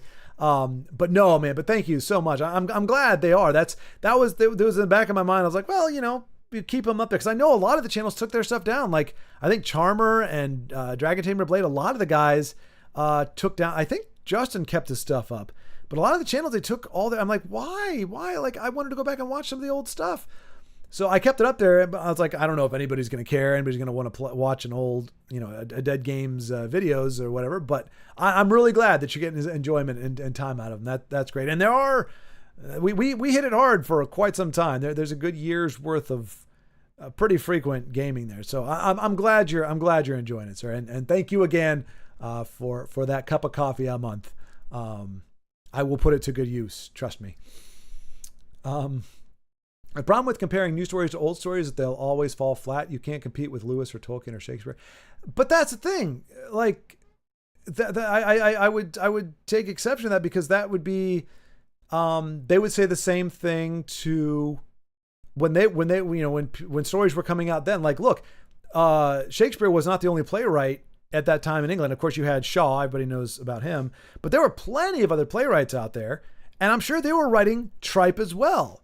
Like, you don't have to be superiorly gifted to write a good story. I mean, again, Star Wars wasn't mind blowing, but the story was good enough. So it's not that the new stories can't be good. Yes, you might have a lot of elements that overlap with well-known older stories, but I mean, they're not hurting because they're doing new groundbreaking story. Tarantino, he wasn't the first one, I'm sure, to do this, but the taking the plot out of sequence and then kind of tying it all together at the end, that breaks storytelling convention. That's not how traditional stories were told. I mean, you could break it up, you could even do some time travel, but this whole going back and forth and taking the different pieces, then that wasn't a common thing. That was kind of a fresh way to present a story. And then Guy Ritchie did it with some of his. I mean, it wasn't mind blowing, but it was a fresh take on it. The movies that suck now, they're not sucking because they're rehashing old stories. And it's not even because they're trying new things. It's because they are substituting valuable storytelling elements and principles, a la don't have your main character start off as overpowered. Like, very basic things like that. Like, there's no tension if your hero's already better than your villain when you start the thing off. Don't have your heroes have the morality of a villain. Doesn't really go all that well. Right, if you try to write what you think in your mind constitutes a strong character, it's going to be a boring character, because strong characters suck. If your character can genuinely be identified, qualified wholly as a strong character, your character sucks, because there is no growth, there is no stress, there's nothing that really, there's no way to get better. You're not watching anything of merit happen on the screen. You're watching a fight scene, you're watching a chase scene. Oh, big deal. People run. Somebody died maybe, and things happened, and good guy did the good thing. If you're going to have a quote unquote strong main character, it's got to be an action romp like Predator, to a degree Terminator. Like, it's got to be something that the spectacle of it and the story around it doesn't require and doesn't lean on any kind of really substantive growth, development, or, to be fair, substantive personality. Like, look, Dutch is great, but he's not like a fleshed out care. I mean, you care about him. He's human enough. He's not overpowered at all, but he doesn't really go on a journey of himself. It was literally a journey of trying to get through a jungle with his life intact, and gradually becoming more and more angsty because all his friends keep getting killed. You can get away with that as long as the movie is entertaining as more of a spectacle or as more of an event.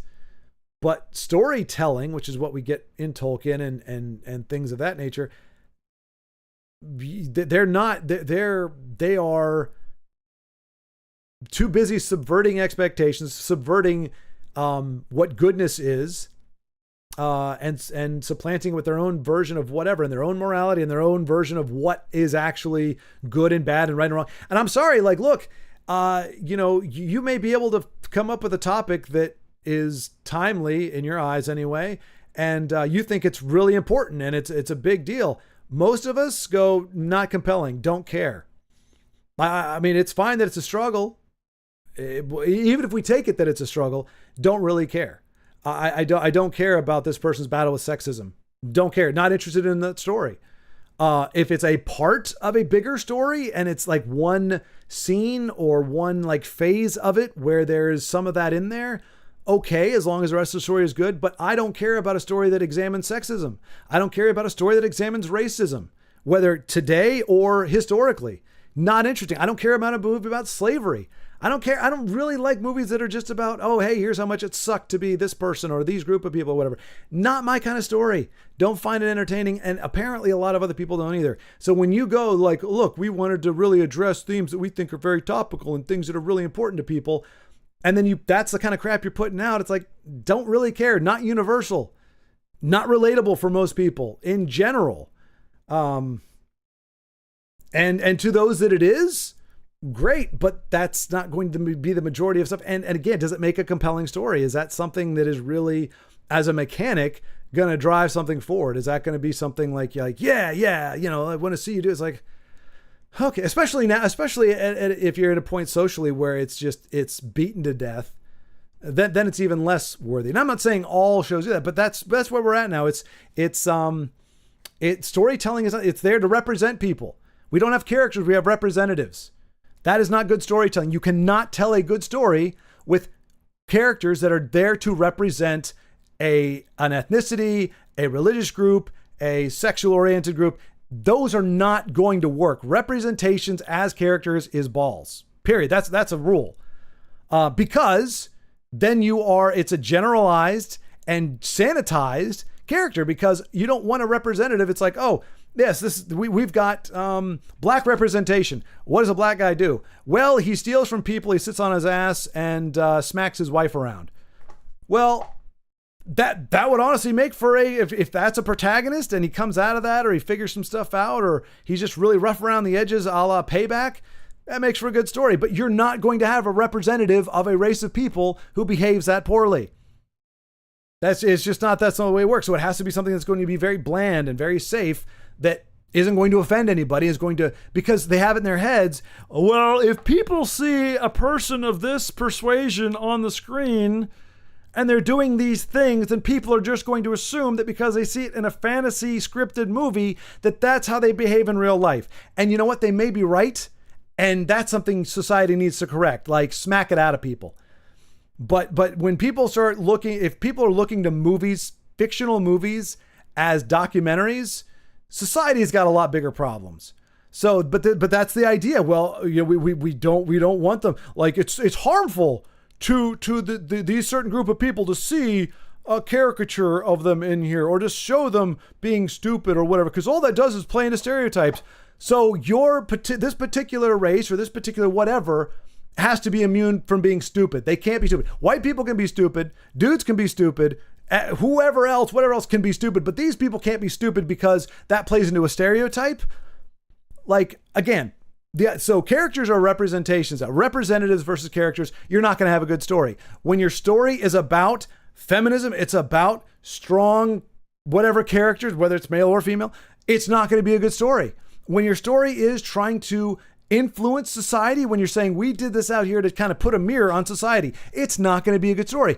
You can have a story that puts a mirror on society by virtue of itself. In other words, you sit down to write the story and you go, you know what, this showed us, this narrative, the way this character is treated, it kind of showed us how this kind of person is treated, or it kind of resonates. But if you set out to do that, you're not going to have enough other elements, enough good storytelling elements in there to make it work, because it's all going to be centered around making sure the audience gets the message.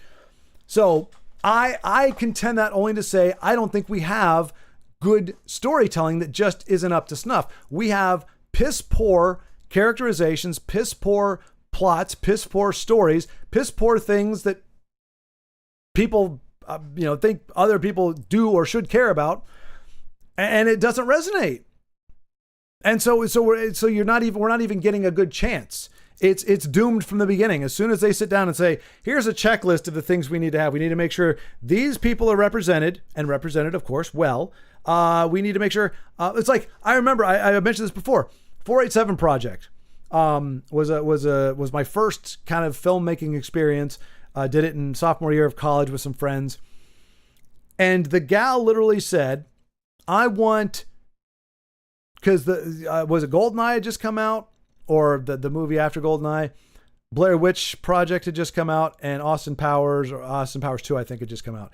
So she wanted all three of those. She said, write a script with those three in there.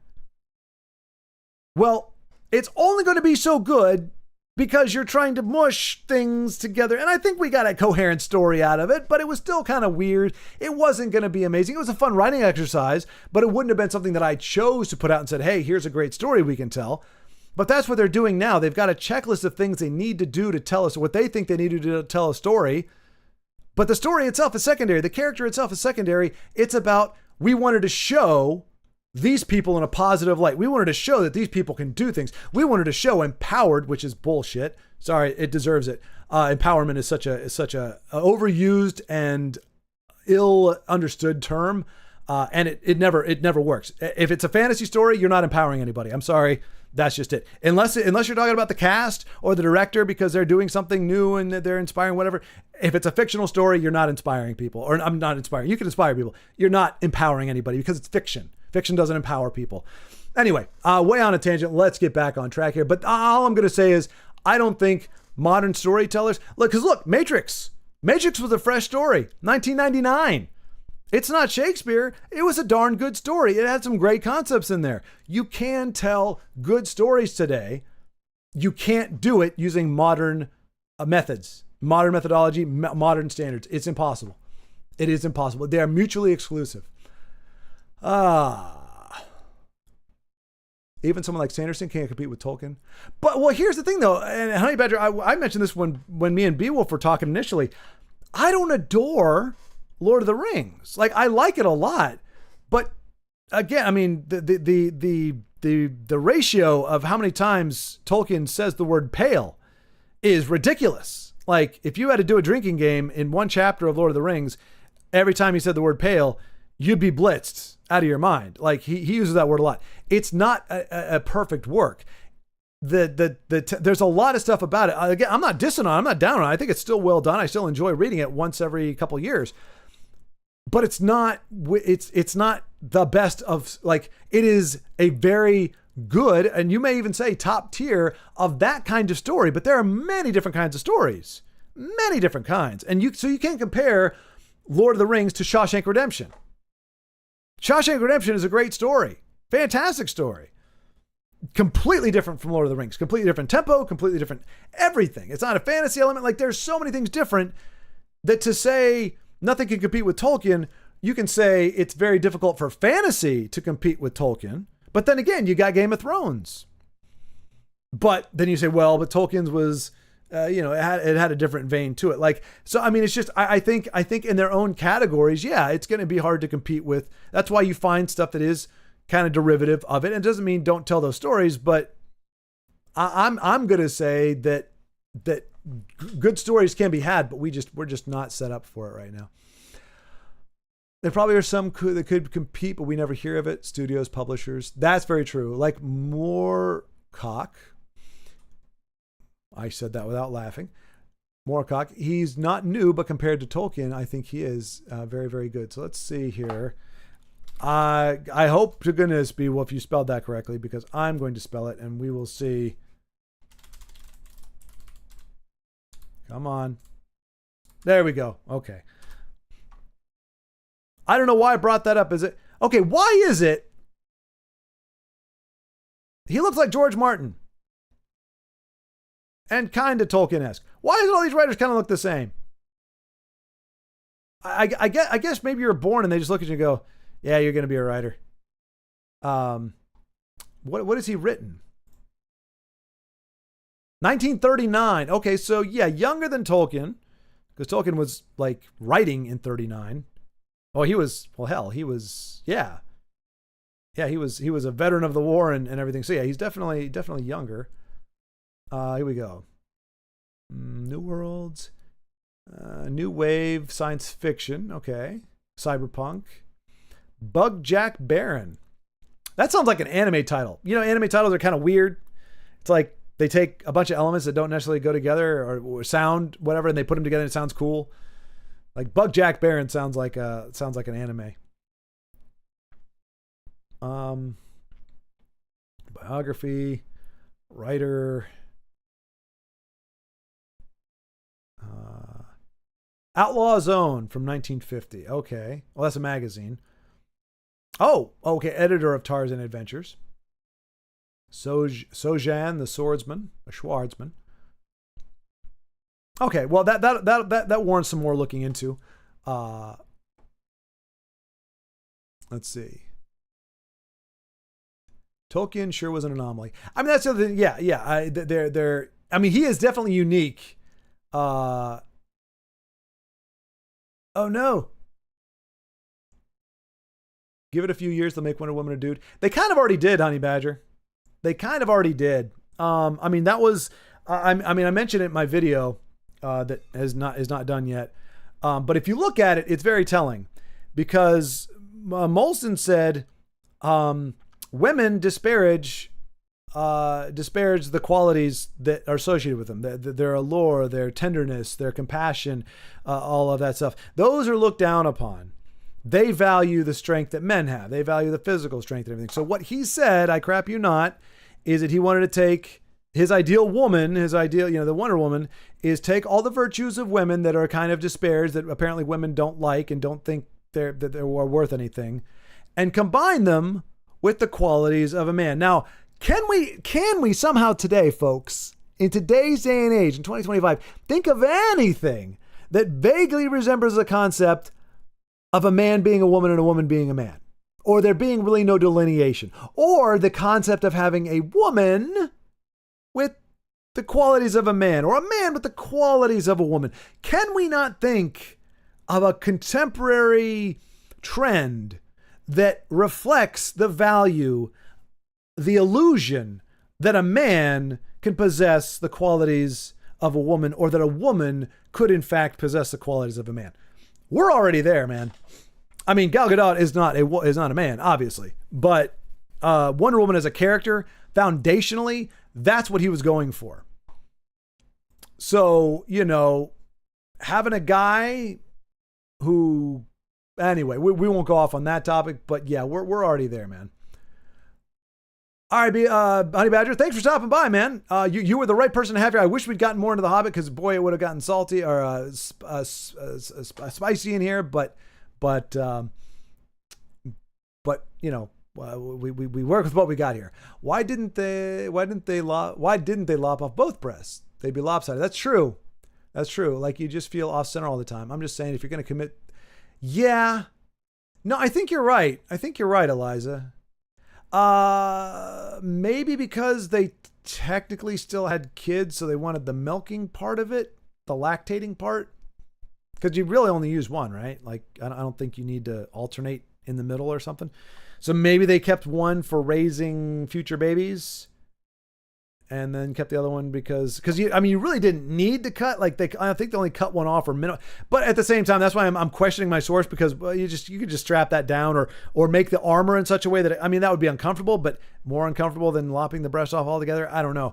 But I think you're right. Yeah, especially if they're of any significant size, you're definitely going to feel a weight difference, and that can't help the aiming. So I think you're onto something there, which, as I said, may in fact just indicate that my source, or what I thought I heard about it, was not actually accurate. If you haven't read the books by Michael Moorcock, I recommend. Oh, okay, he was the one that wrote Elric. Okay, well, Beowulf, I got to read Snow Power. I've got it here.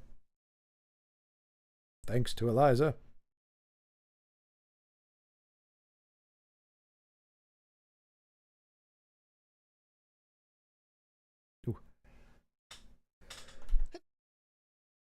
So happy. I'm so proud of myself when I remember to push the button before I sneeze. What was I going to say? Something really cool. Anyway, snow friction, snow. Hang on. I've got it here. Snow Crash. There we go. So I've got to read Snow Crash. It's been strongly advised that I do so. So I feel compelled. The power of bovine compels me. But I will explore Moorcock. I will explore that author in the near future. I mean, if you can't find good new stuff, I'm sure there is a plethora of old stuff worth our attention. It's a bit of an offset to the high fantasy of Tolkien. A lot of his heroes are flawed and struggle with moral and other issues. I'm down with that. And that's what I'm saying, Beowulf. Like I said, for me personally, I like the Hobbit. I like the Tolkien stuff, but to me it is its own thing. It's not the end all be all for fantasy. Like, the cool thing that it's all centered on different incarnations of the same hero, also called the Eternal Champion. So kind of a link. Sounds like the hero of time. Although Link pretty much shows up, looks the exact same way every time, I think. But most iconic incarnation, but there are others. Overall, it's darker compared to Tolkien. Not better, just a different angle. I love it. Yeah, no, that's the thing. I would love, so is it dark without being Game of Thrones dark? Like, Game of Thrones is skanky dark. Like, and I don't, again, that's not an insult to anybody who enjoys it. I'm not calling them skanky. I'm just, it kind of has that, like, it's dirty. It's dirty dark. You can be dark without being dirty. It's dirty dark. From what I hear, from all that I've heard of it.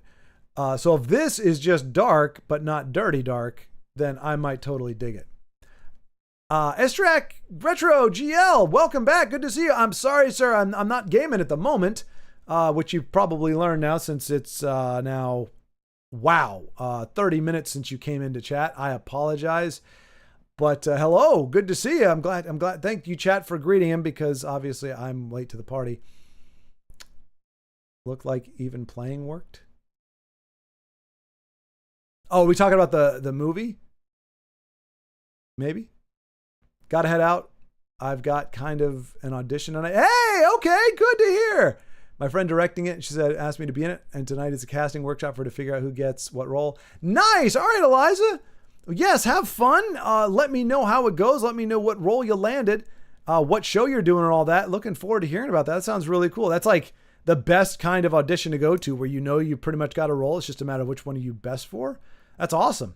Congratulations, and enjoy yourself.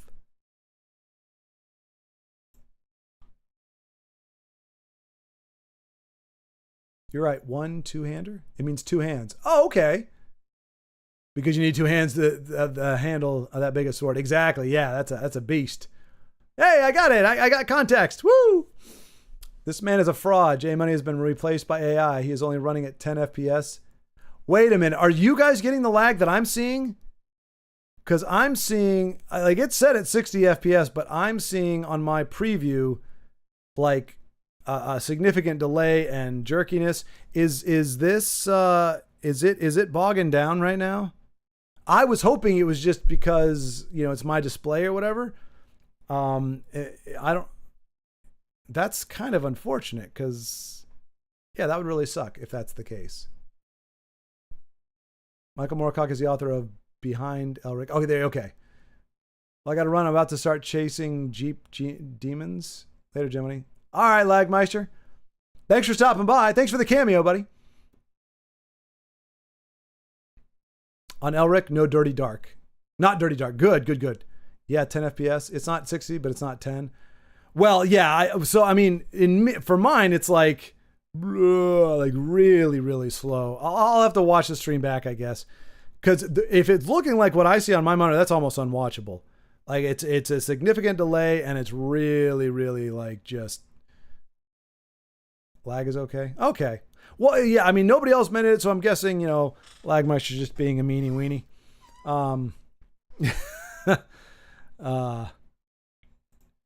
Shaking my confidence, baby. But, yeah. Let's see. Yay, we're back. So I don't know if that's... Because, like I said, it's not good if...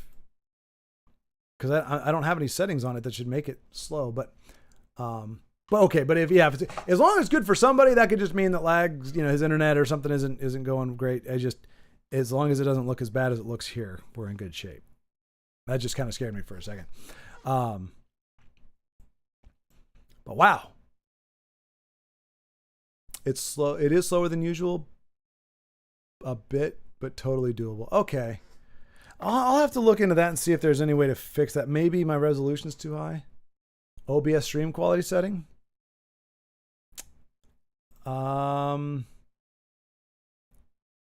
Stream doesn't really. I'd have to I think look afterwards. like video, base resolution, output streaming. Like I've got the well, I can't change anything now, but I mean, yeah, variable bit rate 10,000, preset quality, profile high. Oh, maybe it should be balanced between quality and speed. Max B frames 3. I don't know what any of that means. That's all encoder settings, so I don't know. I just know I've seen some really good streams, and I don't want mine to be a crappy one. But that's what this is. This is kind of a testing the tech, testing the longevity, how long to go while not talking about or not playing a video game. But man, haven't even gotten to the main thing. But I think we'll probably start winding it down a little bit at this point, just because it has been 3 hours, and it was meant to be. I honestly didn't know that anybody was going to show up. What was the main thing? The main thing was the talking about the Hobbit trilogy. That was the main crux. That's what the thumbnail is. You know, the good, the bad, and the ugly of the Hobbit trilogy. Yeah. So we started off with that, and then you derailed, which was great though, when you were saying like that you liked Bilbo better than Frodo. You liked the Hobbit's version of Bilbo better than you liked Lord of the Rings Frodo, and I 100% agreed with you. At least in how he was portrayed, not necessarily the actors, but how he was portrayed. I didn't have a problem with Bilbo. The dwarves really, I mean, it's hard because you do know it is a children's story, so having the dwarves be a little, I mean, you needed to make them distinct. I think they did a good job of that for the most part. I can remember 1, 2, 3, 4, 5, 6.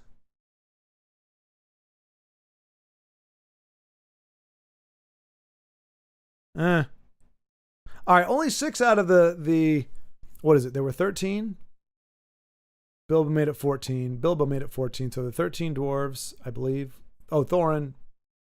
So I can remember 7 of them, but that's not saying. Oh no, then there's the guy with the bowl cut. I don't know. They did get a little. I think we said most things about it. The main issue is they stretched it due to right. Yeah. Stretched it, added in. I mean, that was the foundation, I would say, of their woes. But the idea that they thought they needed a romance thing, like it's one thing to take Arwen and Aragorn, who had the most of their love story, almost all of it was found in the appendices, but they had scenes together. Like she existed in the actual books and in the story. It's one thing to take that and kind of milk it a little bit to give it the classic romance element. It's another thing to be like, oh, totally made up character, totally made up relationships. Throw that in there. Like it just, you can't, I don't think you can take that same kind of liberty. At least from my perspective, even if it's a great looking gal like Evangeline Lilly, I thought the character design was great. Radagast, why they needed to make him like they literally shit on him. Like it's literally a wizard walking around with bird crap all over him. Did they need to? I mean, that's not even hippie. That's not even like, environmentally friendly kind of person. That's unhygienic, disgusting, ill-kept. Really, you're a Mayer? Like, like he could be quirky, like he is. I just don't know that we needed the bird droppings all over the place. It's that I don't know.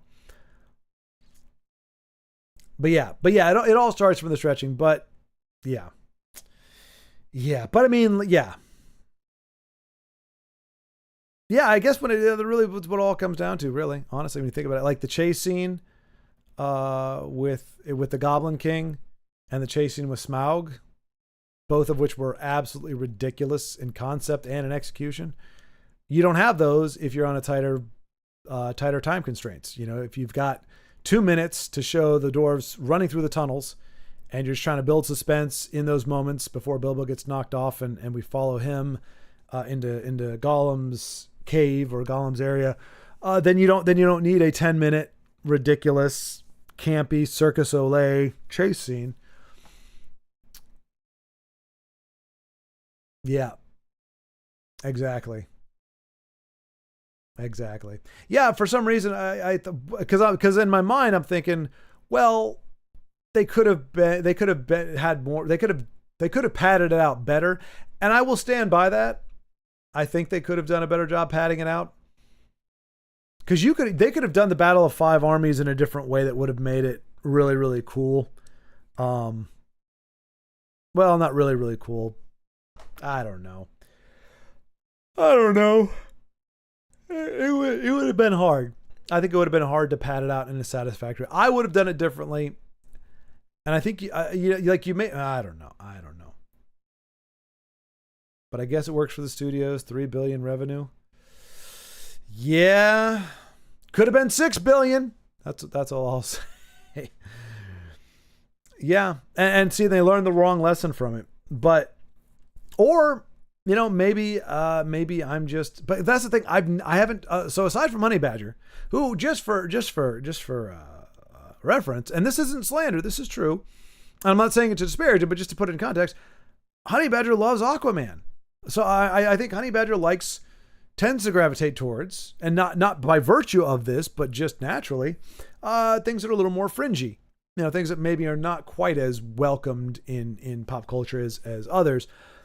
So, and you have those kinds of people. But aside from that, I don't know too many people that said they liked The Hobbit, that they want to watch The Hobbit, they enjoyed it. So it probably got, ticket sales. Like, people saw it and were like, yeah, it sucked, but whatever.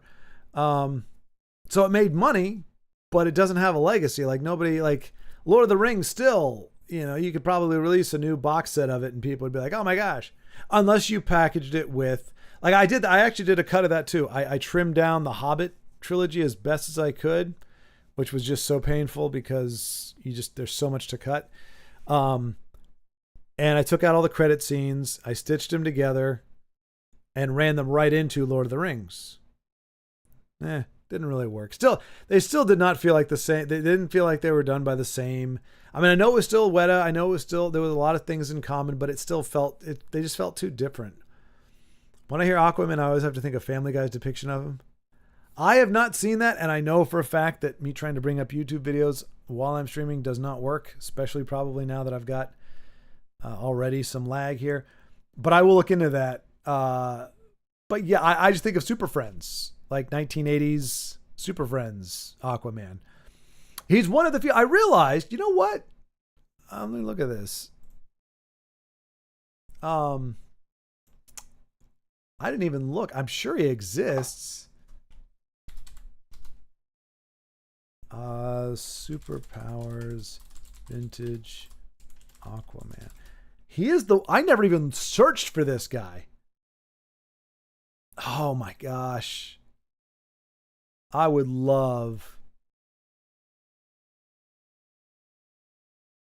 a brand new, never opened Superman. Oh, that trips me out. I'm just somebody like, I see something from 20 years ago that looks brand new, but there's no way I'm paying $1,000. And I already have one that is in fantastic shape. I didn't get him fresh out of a box, but look, oh my gosh, there's only one listing for Aquaman. Or two. Like, why are we not seeing any used? Oh, there we go. Oh gosh, he looks even worse as a figure. Oh, no wonder. Oh, geez. Wait.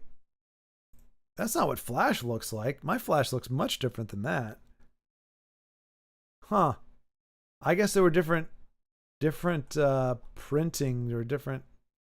Anyway, all that to say, I got a lot. I got Flash. I got Superman, Batman, Robin. There we go. There we go. Okay, I was like, he couldn't look that bad. That's the superpower. He doesn't look too bad. He's kind of a blonde Superman. Looks like he has the same face sculpt as Superman. Maybe not, but yeah. But yeah, he's so forgettable that I didn't even think about him when I was searching for. But look, dude, like that is a condition that I would buy. Like, it's used, but it's a good condition, but not for $125. I mean, the market may value it at that. I just couldn't justify that for for Aquaman. Like, give him to me without the trident. He's probably cheaper if he's not complete. Well, of course he's gonna be cheaper, but a lot cheaper. Anyway, my point being, he's so lame. I totally forgot that he was even in the line. And when I did a look for them, he never showed up. So that's. Oh, sorry, I was hiding it again. Yeah. Check it out later. Season 7, episode 4. Sorry there, Beowulf. But thank you for letting me know, Beowulf. That's the kind of communication I need. I need that on the regular. People being like, hey, you're in the way. Oh, but yeah, so I'll show you the one that I thought was the Aquaman, that this guy. I'm like, what the crap is that? That is the worst looking thing I've ever seen in my life. But it says Gulliver Columbian 80s superpowers. I don't know why the superpowers is the line. But then I was like, wait, he doesn't have any of the action features. Like Aquaman is supposed to. I'm pretty sure he has a squeeze his arms and his legs kick.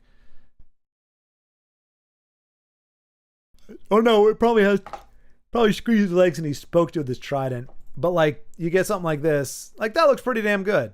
That's a good looking action figure right there. I mean, granted, yeah. But it's Aquaman.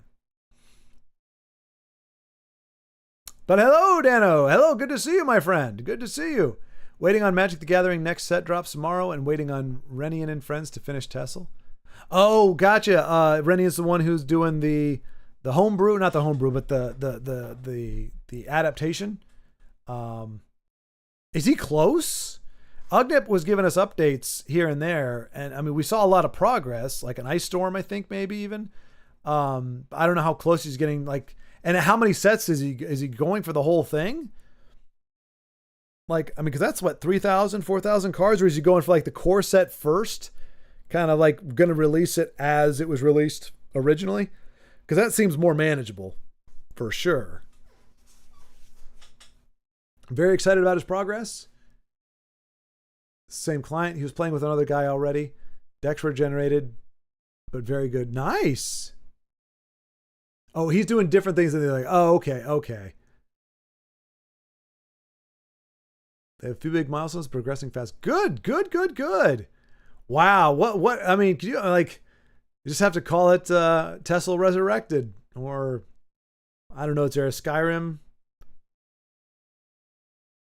version of that? Well, you got Ysgramor, but that's a person, not a. Isn't there? What? It's not. What's the name of their Valhalla? Tessel Reborn. Okay, that works too. I was trying to think of a lore specific version of it, but I was thinking of like, what's their Valhalla? But it wouldn't matter. I was, coming back from wherever, but Tessel Reborn. Yeah, is that the actual name they're giving it? I've been playing Eternal card game after not getting into Magic the Gathering, but I sure miss Tessel. It really is. It's just crazy how unique it is. Like I really, when I remember when it stopped, or when it went down, I was like, I'm sure there's at least out there somewhere. There's another CCG that is close enough. Eternal seems to be a nice kind of mid step between Tessel and Magic.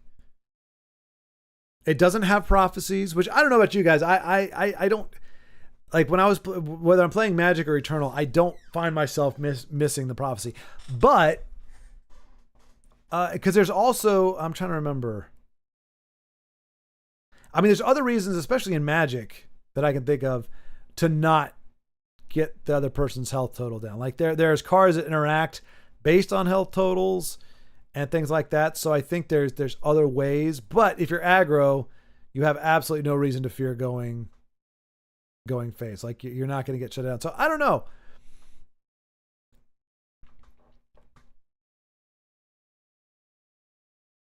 The 2-lane system is so unique. Oh, okay? So you were a fan of the prophecies, a big fan of. Okay, yeah. I mean, I never I wasn't playing Eternal going, man, I really wish the prophecy. But at the same time, you don't have that heart racing moment where you're like, oh, am I gonna hit a prophecy on this one?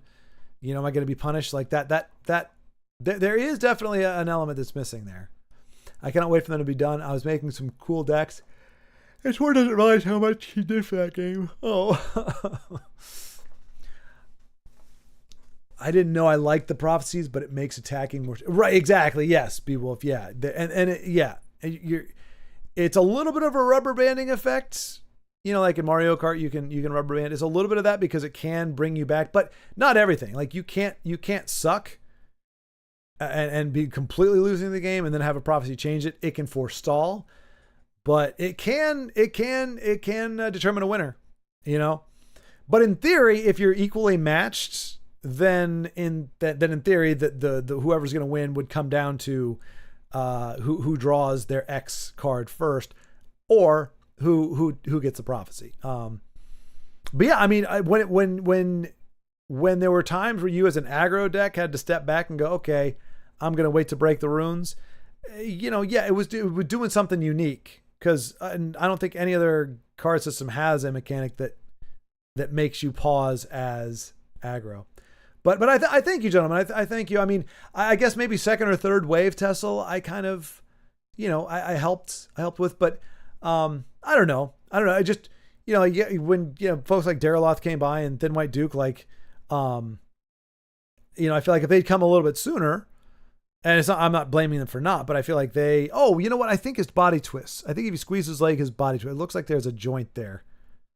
Looks like he has twisting trident action or something. Oh, you know what? We could just actually look at the packaging. That'll tell you. Anyway, I'm not trying to downplay it. I just, the right time, the right time that people are wanting to see Tessel. A lot of people have kind of come away from it. And I kind of stepped in. And so it was a happy convergence of the right time, the right place, the right need. Wow. This is the Spanish version. Con mi super patata. I don't know. Show us the back. What does it do? Oh, they don't tell you what it does. What the heck does super patata mean? A super patata. What a wonderful phrase. Yeah, usually somewhere on the box they would show you what the action is. Like maybe Aquaman is so lame he's the only guy in the superpowers line who does not have an action feature.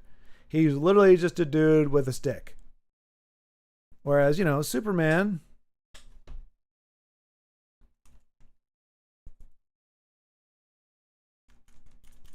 you know, that's some solid punching right there. That is some bad, like, I would not have liked this figure, but boy, you squeeze his leg and he punches. Like, that's awesome. You know, you got to have that gimmick. Actually, most of my friends, none of us like that. The worst was a gimmick that made the character have their hand open or closed all the time. Because you're just like, okay, the gimmick it's a gimmick. You know, we use it once or twice. Now we just want our character to be able to hold a gun, and we can't because the gimmick has his fist closed.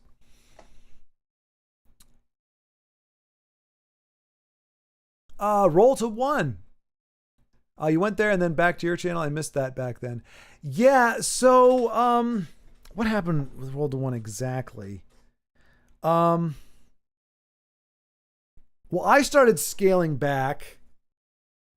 Oh, when I left, like, part of it was because I realized I was going to be moving, but when I stopped playing with the guys, like when I stopped being involved in that way, it started feeling a little weird to be still doing. I'll be honest, I'm not entirely sure. There was no falling out. It wasn't like they said, "Oh, you know, we need this from you," and I was like, "Nah, I'm not going to do that," or, you know, arguments over channel or anything. There was none of that. It was just kind of like I was stepping back.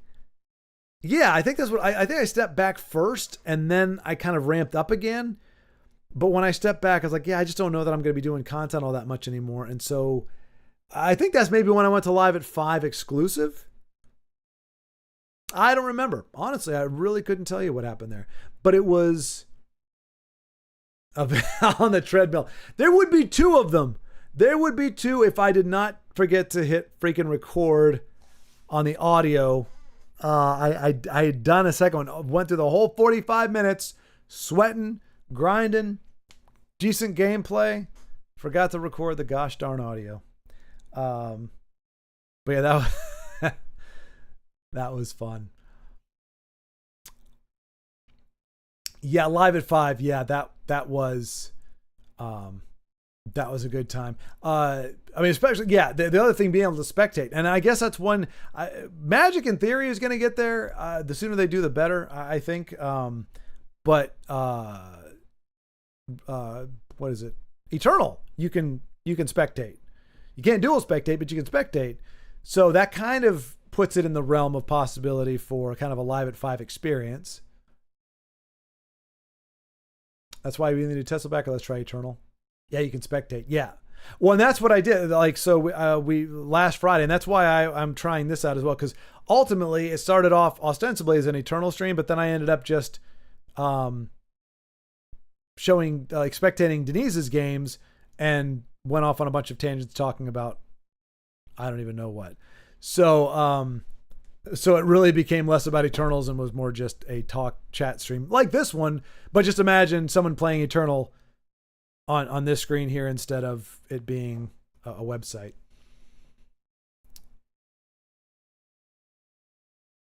Denise plays Diviz, even some Tesla originals like Jelly. Oh, Jelly! I remember her. Oh my gosh, she plays too. Really? Dang. $200 million in Final Fantasy sales, and they can't even introduce spectating. Come on, with yeah, you knew Final Fantasy. Like, there were people that did not like Universes Beyond or Beyond whatever it was that were still going, but I'm buying in on Final Fantasy. And arguably it's the one that makes the most sense in terms of like where it comes from. Like SpongeBob, a little harder to convince me that belongs in the same thing, but Final Fantasy, the Schwartz and all that kind of stuff, at least visually it kind of works. And I know they have, what is it, different, no, it's not a different world. They're different, what are they? Different, different planes. So in theory, yeah, you could have everything and anything. I just, I mean, that's there's the pros and cons. You get a lot of cool stuff from all kinds of different IPs. But you also then start to kind of lose your identity, especially when they started scaling back on, like, they were like Universe Beyond. And yeah, there's like one or two kind of sort of sets next year. Granted, a lot of people were saying they need to scale back on that too. I don't know. Bottom line is the point of that was even people that weren't keen on the idea still were super stoked about the Final Fantasy stuff. So I'm not surprised. That was the community was the main part. Yeah, exactly. And I mean, it was good too, because we all kind of knew, like, most everybody in the community knew the game really well.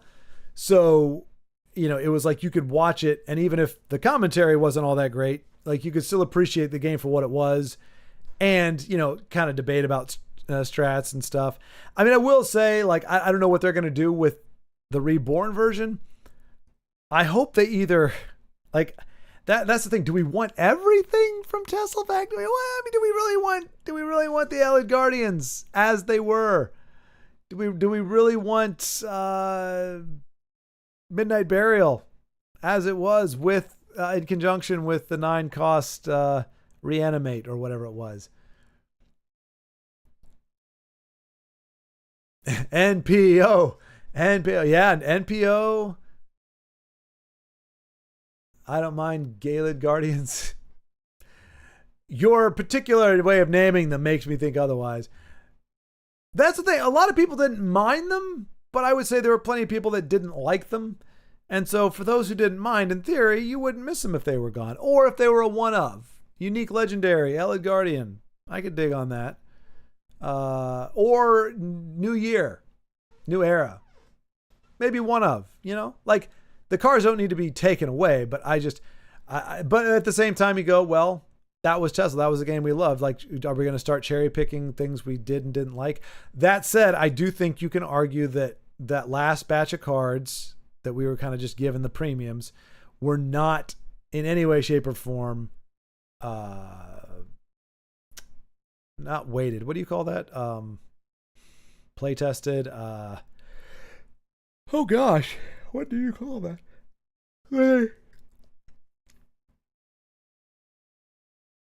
Yeah, balanced. There you go. They weren't balanced. So like you could certainly say we don't want to cherry pick. Like we're not going to go back and make what was that card? Not Divine Fervor. The green shout. I can't remember the name of it now, man. It's been so long. But make that a 3 cost, like nerf that. Like you don't have to go that far back, but I think the cards that came in, I think the Oblivion cards and beyond needed a second look. New era. Yeah. I noticed that watching the videos, how many people played either Empire Poison or Telvanni Poison. Yeah, lots of the poison. I don't think I noticed how much poison. I noticed the Guardians, and it was almost like maybe Beowulf, that was the idea with the Guardians was, okay, this is a hard counter to poison. You can't poison these guys. So you can't just rely on poison stuff at the end to bail you out. But immune to poison 2 8/8 bodies for 10, or was it 11? Either way, that's I mean, and then they did, and I think they gave it back, but they took away Manticora's guard for a while, because being able to destroy a card and guard a lane, any card on the board, and guard a lane, whichever lane you want to put them in, it was too strong a defensive card. But I do think they gave it back. I think the last version, if I remember, he had his guard back, and he could still destroy a card when you hit the board. It'd be great to get Tesla with a few edits. I think the only thing that needs a nerf is Workshop. Single use or cost more. Yeah, Workshop, I do agree with that.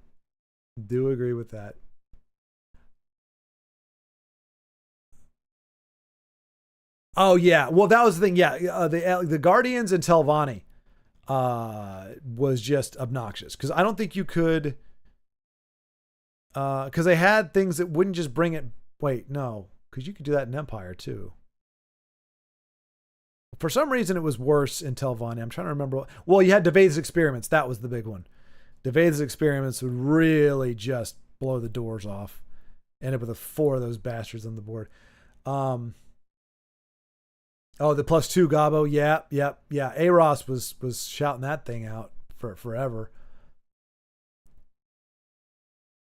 6/6. Yeah.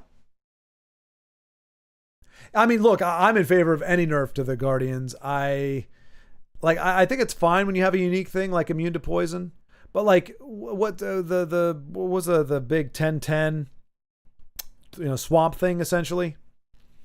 It was immune to shackle, poison, and something else, and it still almost never got played. We don't want to give it that treatment, but at the same time, it's like there's I don't know. Like, make strong card, but not ridiculously strong. I just remember every single time the Guardian came down, well, not every time, most of the time it was a game over. Because it was part of the control thing. So it was either game over, or you were just going to have to sit there and hope to God you found a silence or some kind of, removal or something. And I think that's when the game got bogged down for me personally, is if I have the card in my deck and I'm just waiting to draw it before they either attack me or usually if it was control, they were just going to sit there and sit on their hands until I gave up. But not all of them, but a lot of them. So many games where one player should have won the game and was shut down by AGs. Yep. Workshop, because I think it's all, the only reason why it could be more busted than the Guardians is because Guardians at least cost 10 or 11. You can silence Guardians, but you have to have the silence. And now, granted, silence became ubiquitous towards the end. Like, every deck was running some kind of silence that could run it. But there are some decks that don't have silence. And I think there were a lot of targets, especially by the time you get to the Guardians on turn 11 or 12, you have a lot of other really good silence targets. The what's her face, the 2/2 for 3. Oh, I can't remember her name now. She had the sword, ward, and gave you a tome and you broke the ward. You use your Sorcerer's Negation on her. Perfect target for that. Don't have it later on. So you can do that, but I feel like you had a lot of early game threats that you would have to just accept and hold on to that, anticipating your opponent was eventually going to somehow draw a guardian and was not going to be able to buff it in any way to make two of them or something. But yeah, workshop, I mean, a lot of it, well, yeah, because you had, I mean, two of the cards that silenced. Oh, no. No, Shadowfen was the only one that silenced and could remove. And remove. Oh, gosh. Silence and remove supports. Then you had the douchenick that could only destroy supports, couldn't silence. And none of the other silence could remove supports. So, yeah, so workshop, harder to remove. But the big thing is its main trigger was... Now, here's the interesting thing, though. Workshop really only got out of hand when you had the automaton guy. The mighty automaton, whatever his name was. You know what I'm talking about. But he was a 6 cost, right? I think. So you could set off workshop early, but you only had 1 copy versus 3 to find. So it could come sooner, but it was also less likely statistically, maybe. I don't know. But yes, I mean, you definitely workshop needed a nerf.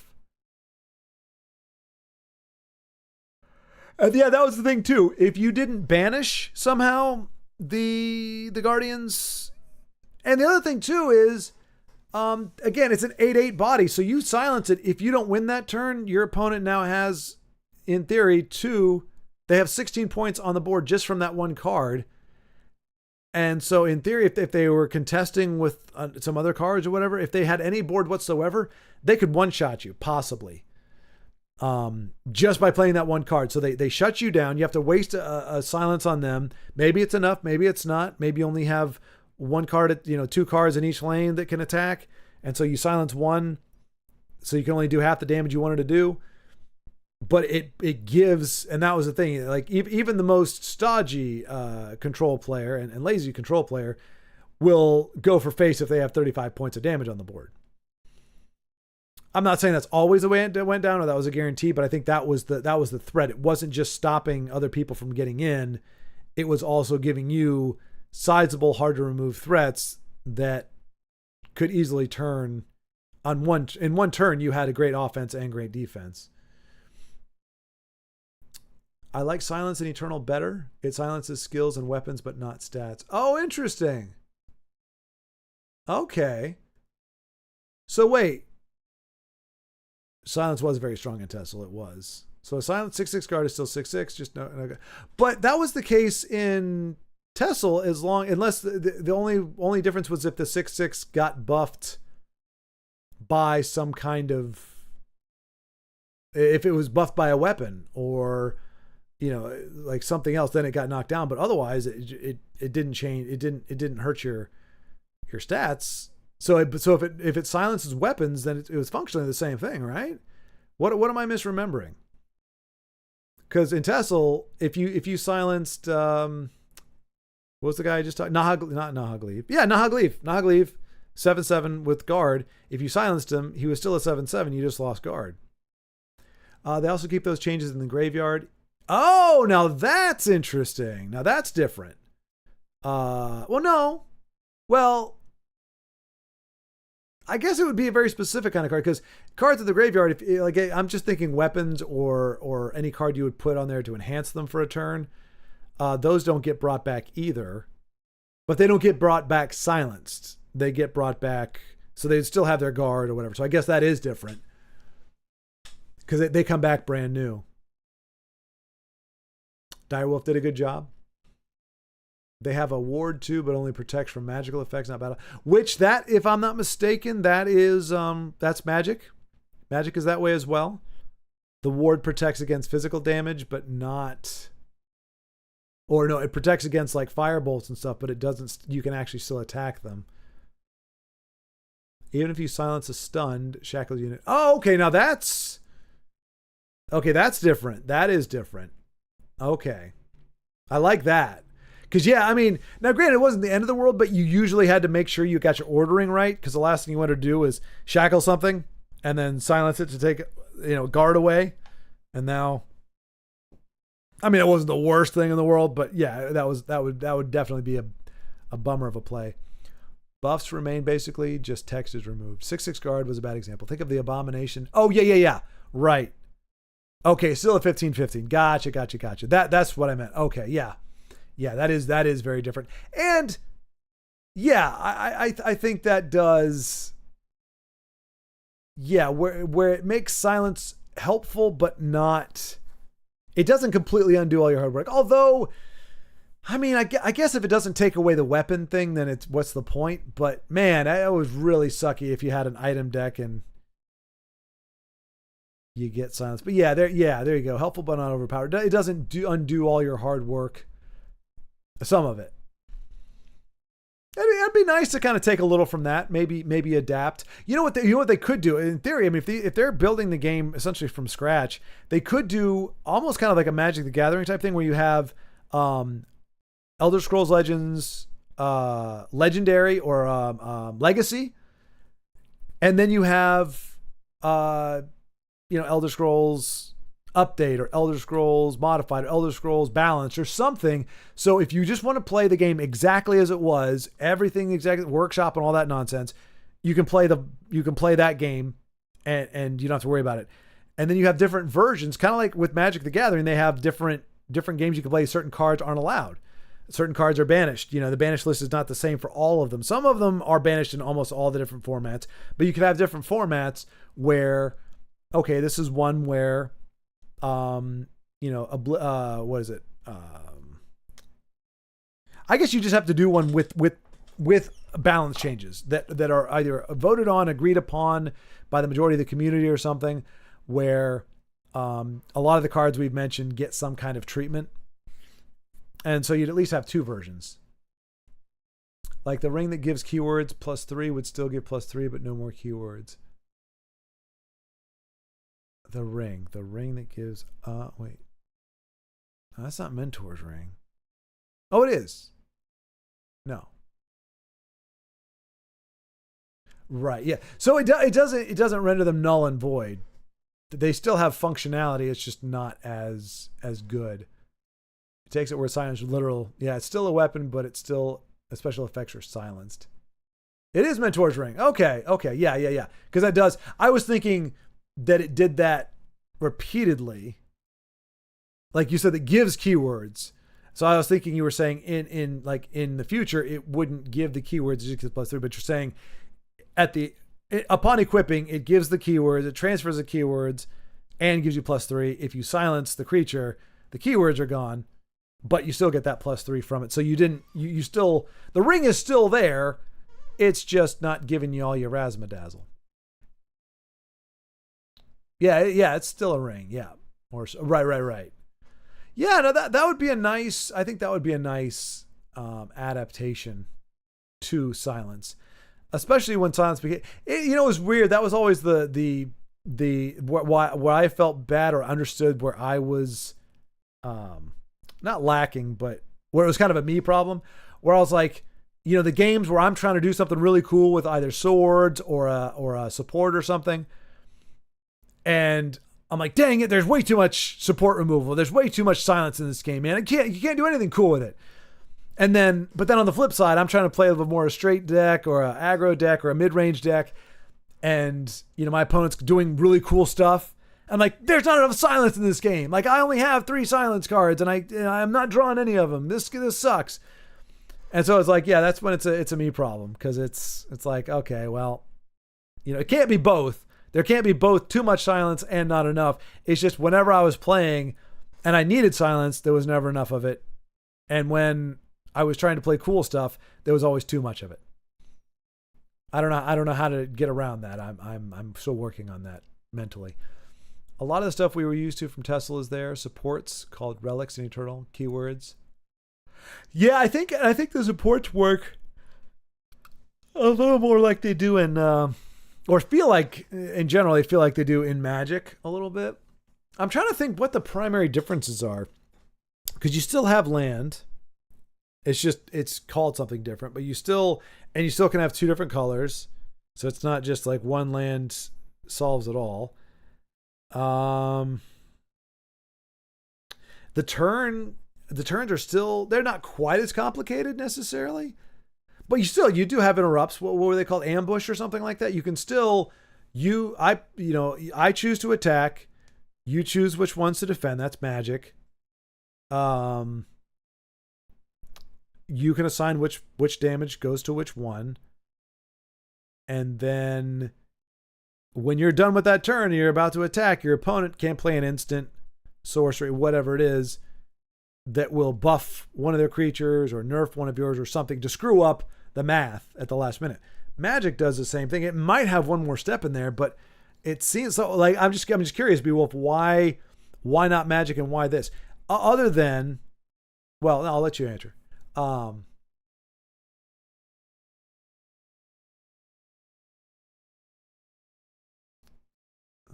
Let's see. In Legends, you land. Oh, you're talking about in Eternal. You have lands called sigils. That's what I'm saying. It's functionally the same thing. You have to have in your hand. You are hopefully going to have cards to play and cards that let you play. Whereas Legends, every card lets you play. There were some that let you ramp so you could play more the next turn, but you always had that magic to work with. Whereas here you have to accrue it. So you couldn't every turn, like you could count on in 2 more turns I'll be able to play this card. Even if I can't ramp, I know in 2 turns I'll be able to because I'll have 10 Magicka, and that's what this costs. Whereas in Eternals and Magic, you could be sitting on 5 sigils, 5 power, 5 Magicka lands for 20 turns and never get to your top end because you just don't draw your enablers. So I was a little bummed that was in Eternals because that's kind of the one of the big downsides for me with Magic. I just didn't like, you got a fistful of cards and half of them are cool cards and the other half are you got to have it or you can't play those cool cards.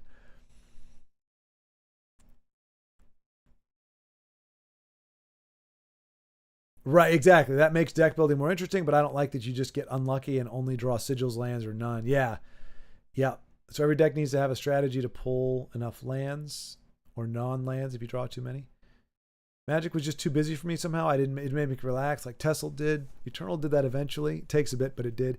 Yeah, it's funny because I played a lot of Magic the Gathering with real cards. Oh, nice. Yeah, well, that's where I kind of feel bad. I went all in when I went on Magic. Like I have a box, a decent sized box, just a crap full of Magic cards. But the card backs or the protective sleeves and all that kind of stuff. Have still never played a real game with any of my cards. I bought, a few Terror of the Peaks, one of my favorite cards, but it's like $30. Had to buy like a couple of those. Oh, dude, you were doing it in the 90s, so you could have, Beowulf, in theory, you could have got your hands on a Black Lotus. You could have if you were playing in the 90s. Now, granted, I think it would have had to been 93, I think is when they came out. 30,000 cards? Okay, yeah, I'm nowhere near that. Good gravy, man. Wow. Don't have alpha, but beta. Still, I mean, yeah, it's not going to make you a millionaire, but a beta Black Lotus will still get you there. And I think there's some others that are probably pretty good. But yeah, I was glad that I didn't play Magic when I was a kid because, man, I would have died if you open it up because you don't know anything. You open it up like, oh, I got a Black Lotus. It's stupid. It's a flower, but it's a black flower. Fine, you want it? Yeah, I'll trade you, worthless card for your black flower. Okay, sure, take my flower. Oh no, to have a moment like that and then fast forward and it's like the last Black Lotus auctioned off for $1.5 billion and he became a national hero overnight and all the ladies loved him because he was so attractive because he had collected a card that became very valuable until about 99. Oh, okay, interesting. So you played the physical game during formative years. You got out of it ostensibly when you went off to college. You didn't take it with you. Urza's Destiny. I don't know how long ago that was. Let's see. I do remember the character. Urza was a big deal back then. he had a lot of stuff. He had Urza's. Hey, look! For only $84, you can relive the magic of opening a pack of Urza's. I have a card from that. I can't remember the name of it. It's got like a mech in it or something. It's that style. It's kind of like the marbled. It only cost me like $4 or something, so it wasn't like a really cool card. But it was Urza's mech. It was orange, had an orange border. Of course, it's not going to be there. But yeah, he was a bit like. I guess he was like a central figure for a while back in those days. I can't remember the name of it now. I got it. I bought it. It was cheap. There it is. There it is. Urza's Rage. God, I thought it was a cool card. I thought that was a kind of a cool card. You know, kind of a mechy thing with the fire bolts shooting out. Like that's cool. Grim Monolith. No. I knew it was an Urza's something. I knew it was Urza's Jockstrap or Urza's Urza's Temper. Yeah, Urza's Rage. Like I said, not a powerful. I don't even know what it does. I don't think I read it, but I didn't pay attention. Oh, for 9. Oh, sorry. 9 plus 3, right? Kicker is. Yeah, you pay an additional 9. So yeah, if you somehow had 12 lands. Urza's Rage can't be countered by spells. Urza's Rage deals 3 damage to a target creature or player. If you play the kicker, deals 10 damage to that creature. So 12 costs to do 10 damage. Yeah, that's not great. But I just thought the cool was unique looking, kind of cool. So I was like, yeah, I'll go with that. It costs like a nickel, I think. And it's an old card. I was like, I want to have a little bit of like a legacy in there. I don't have a lot of the older cards. I did get the first Magic card I ever bought was Jace, the Mind Sculptor. Because between that, like Black Lotus, I was never going to be able to afford. But Jace was another one. Obviously, it's not worth anything now. But there was a time where that was one of the most valuable cards because he was so freaking super overpowered until they got rid of him. So I was like, I want to have the card that, you know, what is the phrase?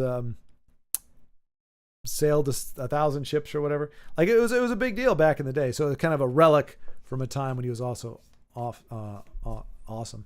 Then they started releasing cards with the same effects than older ones for less mana cost. Power creep, I guess, ish in a way.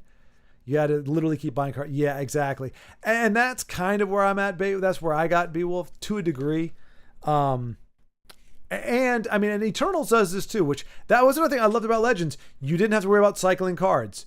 If you went in and spent your, however many gems, your 1,200 gems on a unique legendary, you were going to be able to play that game in any game that you wanted.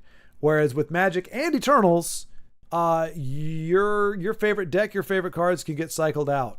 And now granted, it doesn't let you let the game get stale, but at the same time, that's kind of it's kind of rough. I think at this point, like I bought, what was it? I should have it here actually. It was one of the cool ones. It's a 3/3 that does 3 damage to anything when it takes damage. So you can damage somebody's face without actually having to hit it. So there's a lot of utility there. Nemesis, Shrieking Nemesis. And I bought it. It was like a $30 card, but I really liked it. I thought, okay, I'll be able to use this in my dragon deck that I was using. But then I looked and it was like, it's like it's either cycled out now or it's going to be in the next time. So it's like, great, I'm gonna have to wait 20 years to be able to play this card again. Unless I want to play in a format that allows all the cards, but in that format, my deck is going to get trounced because I don't really have all that many cool cards, just 1 or 2.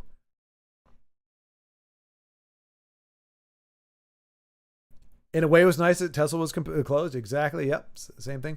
But Eternal has a pretty good system there. They rotate old ones in. So different mechanics, combos become available depending on what expansions chapters are available, but older ones don't become useless.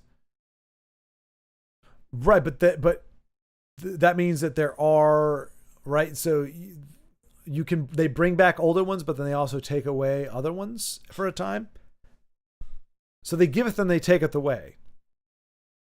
Then you have a format where you can only play the more recent rotations or ones where you play any card ever published. See that? Okay, that's cool. As long as they give you the option, and with a digital card game, I'm absolutely cool with that. And you, because anybody can play in there because you can craft any card you want. What kills me with Magic is, yeah, there's going to be some cards that are awesome and they're going to cost you $2,000, and you're like, all right, well, if you want to play in that league. So yeah, I mean, but as people have argued, that's part of the appeal of it is a collectible card game.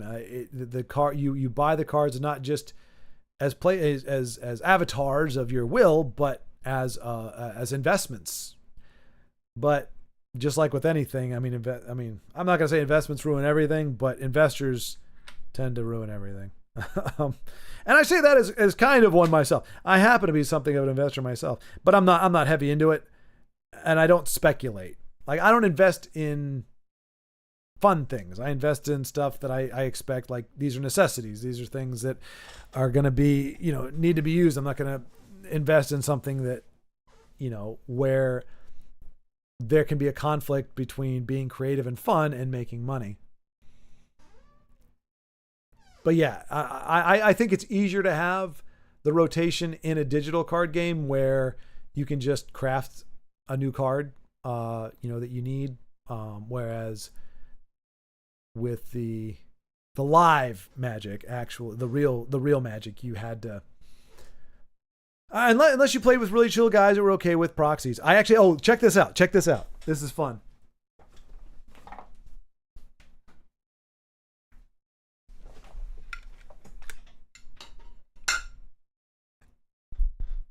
Behold, a magnificent, genuine Black Lotus.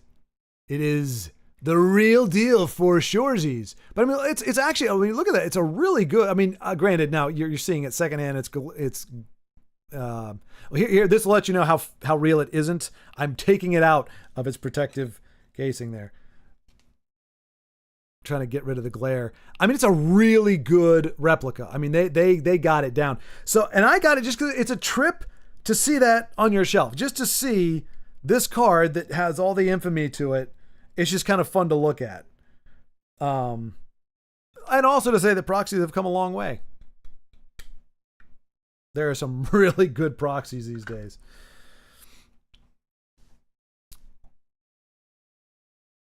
Yeah, but yeah, it's totally fake. It is. Now, the only thing they did that a lot of that people frown on, because it really is, like, if I could show you close up, I think it does. They gave it the Magic card back, which usually when you get the proxies, the card back is different. So worst case scenario, like when you put it in the sleeve, you can't tell. But if someone, wants to make sure, you can pull it out, and it's usually got the logo of whatever company made it. This, I didn't get it because of that. I got it and then looked at it. I was like, oh crap. Like, this actually, I think you'd have to be kind of dumb to think somebody has something this immaculate and they're just keeping it in a loose little thing. Like, you're never going to be able to sell it like that to anybody with a wherewithal. But it's just interesting that there is really nothing on there to indicate that it is not the real deal. At a glance, and probably even to some scrutiny, if you don't know that it's not real, you might be led to think so. But it's like my real gold-plated Gibson. Oh no, okay, now Beowulf, that sounds like a whole other thing altogether. Like even a fake gold-plated Gibson. Is it a real Gibson at least? It's just not real gold. But either way, like that's a heck of a centerpiece. This is okay. You can do this with a really good printer. A gold-plated Gibson, that's a manufacturing thing right there. That's a whole other deal. But yeah, does it? Because I don't know. I haven't been around that much gold. Isn't real gold not even all that shiny? I guess you can buff it up. But real gold tends to be a little less spectacular than what we actually see. So does it look blingy and shiny and goldy? Or does it look like someone actually like smelted gold and poured it over the guitar. I don't know why I keep putting these in my, like, yeah, I'm going to keep those out because I don't hear anything. So I don't need to have those in my ear. But yeah, it's cool. I've got a few actual, not all the other ones I got are not, the card art is not the same as the official. Like I got a few dragons, like the Twin Flame Tyrant, Terror of the Peaks. They got, if you go to Etsy, like, oh, here we go.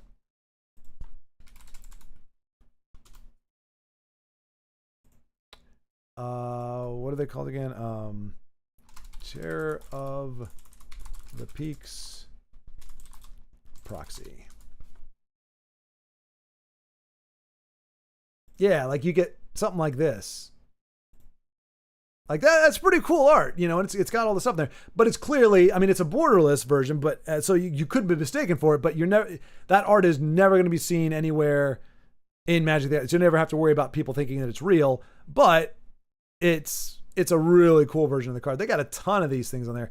I mean, again, you're paying $5, like, so it's not like I don't have a ton of them because it's like, all right, well, they're not, you can't even play in tournaments with them. But I mean, for a Terror of the Peaks, that's not horrible because a real one will cost you $30. But and they got some Pokemon. Well, who cares about Pokemon, right?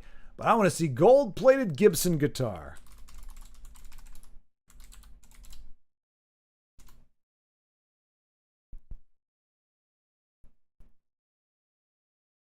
Well, see, they don't have any of those. You've got a unique one there. Oh, no, there it is. There's a cute little... Is yours mini like that? Baby Gibson? Baby Gibby? But that doesn't even look gold-plated. That just looks... Yeah. Like a... Oh, it's a cute little replica. Let's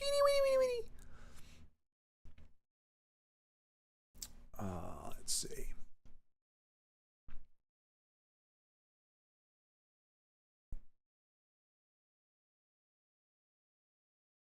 The collectible went away from me when it all went digital. Yeah.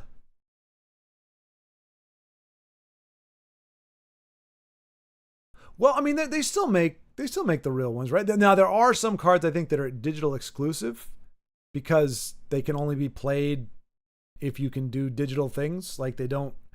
You'd have to do a lot of. I say that, but my gosh, there are a lot of cards in the physical Magic game that require you to do some crazy maths and a lot of have a lot of die that have the, it's like, okay, I play this card that buffs everything up, they all have +3/+3 and you got to put little dice on each single unit, and then I play this card and then actually that multiplies it by 25, so I put 25 on there, and then I do this and it does this, and I do this and it does this, and it's like you have like a freaking risk board worth of stuff sitting on your cards.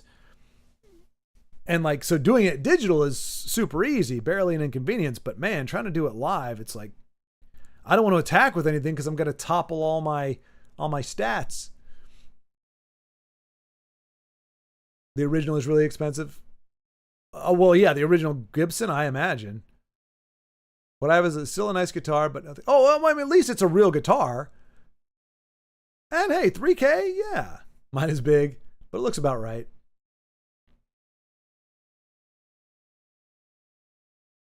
Oh gosh, yes. No, Tessel, I would love to try, but yeah, trying to some of those cards where you just kind of take it for granted, you play it and it does the things. It's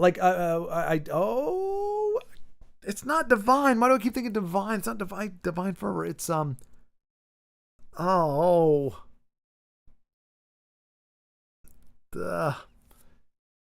Oh man, am I gonna have to look? That's embarrassing, man. Gone but not forgotten, he says, but not really. Tassel, green shout. -2. Oh, wow. Google is an idiot. Oh, it's not. I said Tessel. Tessel. Or teal. Never mind.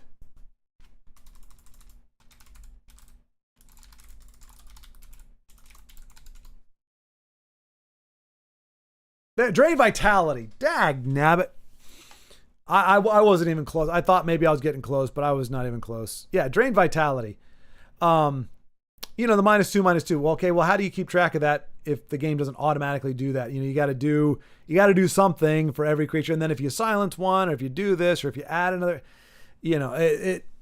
trying to play Tessel live would be hard. And then same thing. Like this guy right here would be a nightmare. How do you play Merrick? You'd have to have one of every weapon in the deck, or every weapon in the game, shuffled all together, and then shuffle them some more, and then spit out, however many. Like it would be a nightmare. I mean, proportionately not, but compared to actually just playing the. But yeah, I mean, as long as it's a functional guitar, I think that's great. If it's a fake guitar with fake gold, then it's like, all right, well, I mean, it's a nice decor, which is what that is. It's not really playable necessarily.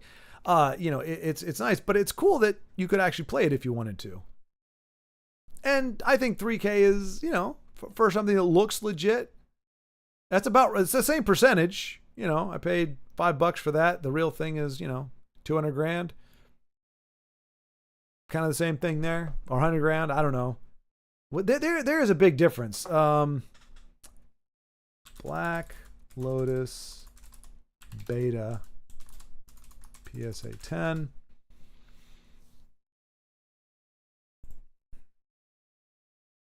No, tell me the price, you stupid. Yeah, I mean, seriously, like you put that up with this. Identical. They even put the dot. Like there's a dot down here in the corner. You see it? I don't know if you can see it if I make it bigger.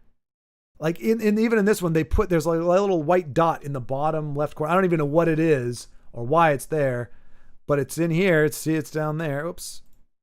Right there and right there. They put that on here as well. Yeah, I don't know. You could make an argument it's not meant to be a proxy as much as it is as a counterfeit, but I am not using it as a counterfeit. And like I said, I would like to think anybody who knows what a Black Lotus is knows how hard they are to come by. And they're not going to just be like, wow, that looks like it just came out of a printing press yesterday. I'll give you $2 million for it. But I want the price. Come on, Google.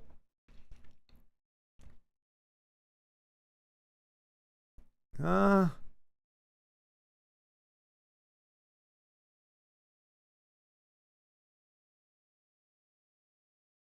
to $40 for a beta. Alpha going for $500,000. Jeez, man. That's crazy.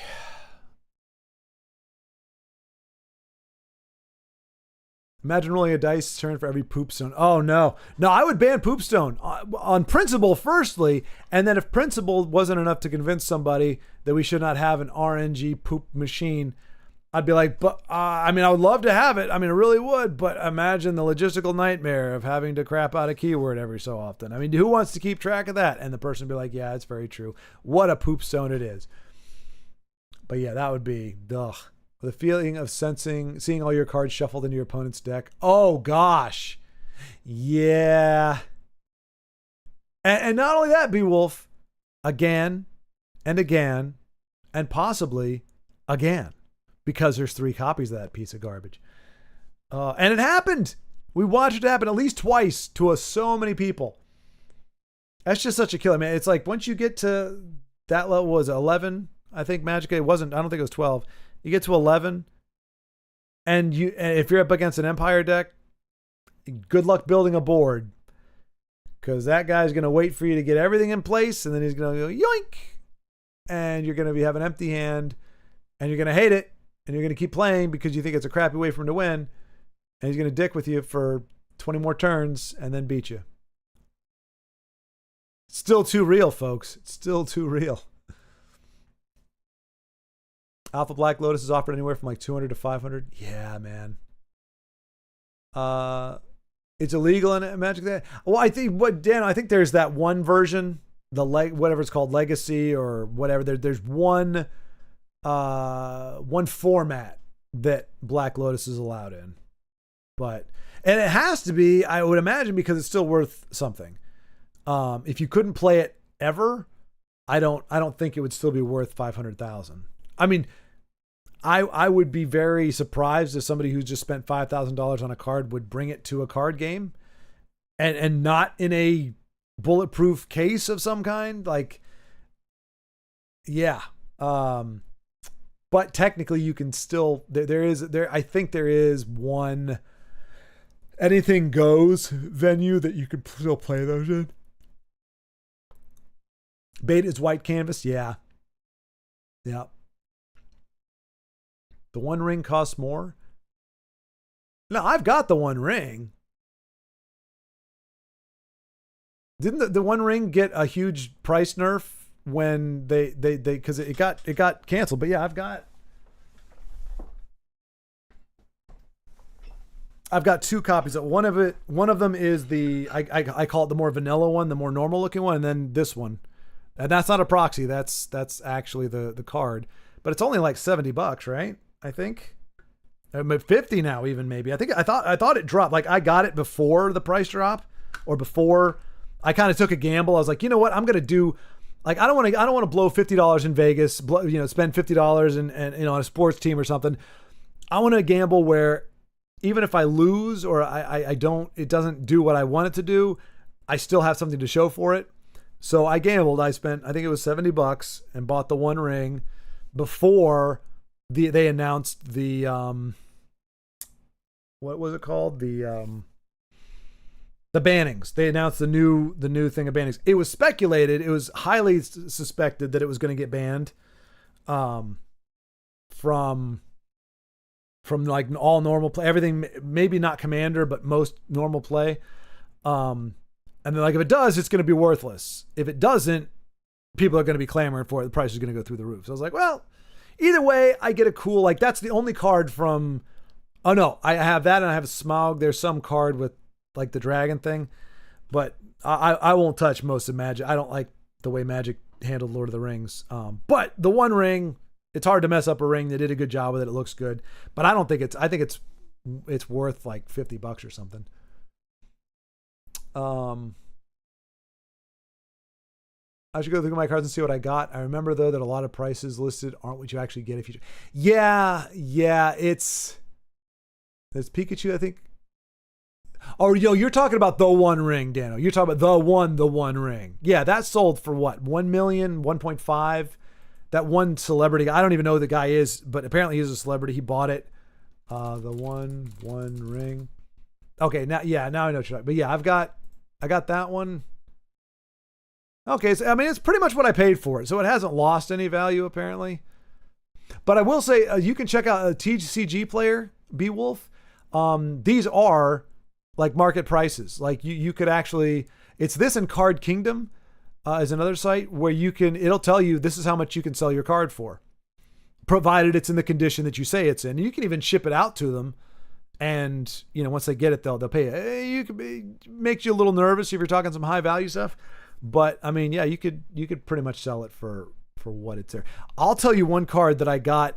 You guys have ever heard of Flesh and Blood? I have not tried to break my brain learning how to play this. I thought I was going to. I thought this was going to be Magic, my next Magic thing. It wasn't. But I happened to get a card that was worth a nice chunk of change just in packs. It was a pretty cool deal. But it's very playable. It's a very playable. Like the little I know about the game, I was like, ooh, this is actually kind of useful. I wonder if it's worth something. But pretty much every other card is worth nothing. So that I have. But yeah, it wouldn't hurt. But yeah, Beowulf, check out TCG Player or Card Kingdom, and it may be lower than what you would want or think, but at least it's going to tell you straight up, this is what we'll pay you for it. And I think it's about comparable. Like they're not lowballing. Not like now, if you were to go to a card shop, they're going to lowball you. They'll be like, yeah, I'll give you that. I'll buy that for 20% of its value so I can sell it for 200% of its value. Like, no. And that's the thing. I kind of came to the conclusion. I was like, I'm probably never going to sell any of these. Not because I'm like, oh, they're special and they're awesome, but it's just like, it's probably not going to be worth it to try to sell them. Like I could probably dump all the highest cards I have and I'll get, $200 worth. Might as well just keep the cards around. They're fun. Garnag, my best buddy. Garnag was popular. Again, A-Ross said, I think, didn't he? Wasn't it Garnag? He said that he was the best, the most impactful card in the game. You still talk to A-Ross at all? You guys were pretty tight for a while. I mean, we got pretty tight too, but then after a while, we kind of went on, we didn't mingle too much other than just some games where he had an awesome game. He's like, I totally kicked this guy's butt who was trying to be a jerk. And but yeah, the one ring, and there's, Pikachu. I'm curious now, which is sad. I Pokemon should not be worth anything. Pokemon sucks. Pokemon is lame. Fight me with your Pokemon. CG Pikachu. Highest price sold. Oh my gosh! You were not kidding. No. $5.27 million. Rounded up to 5.28. Oh, Logan Paul paid $4 million in cash and traded a PSA 9 for a PSA 10. What? I used that for toilet paper when I was 14 years old. Dang it. Oh, man.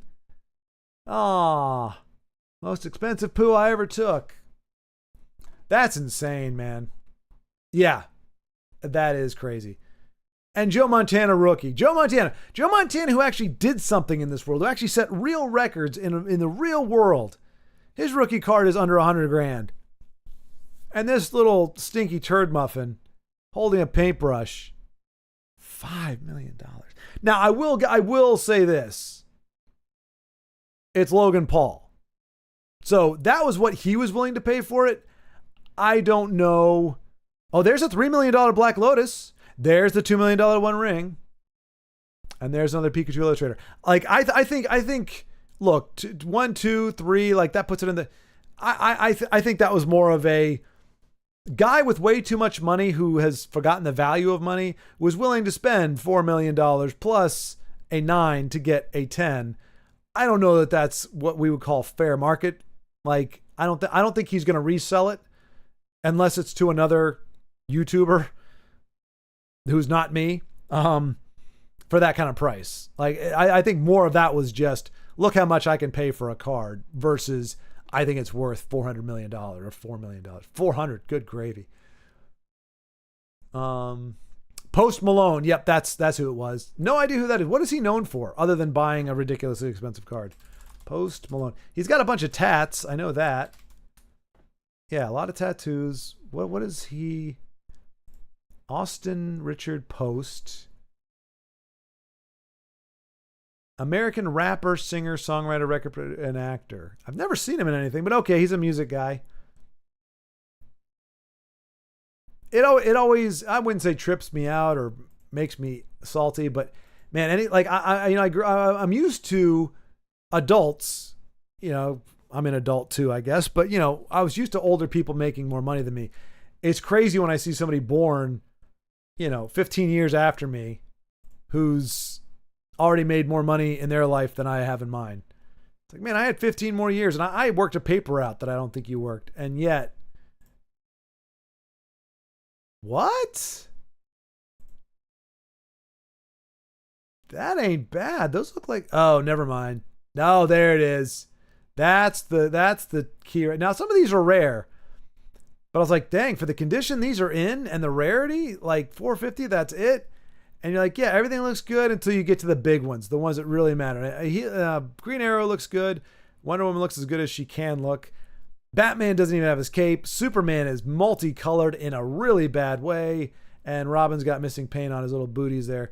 So yeah, you're like, okay, you're pretty much trying to sell or needing to sell or to move some poor condition main guys with some really good condition, not quite so big sellers. All right. It's scary when you see something you think is a crazy value, but still more money than you want to spend or could spend.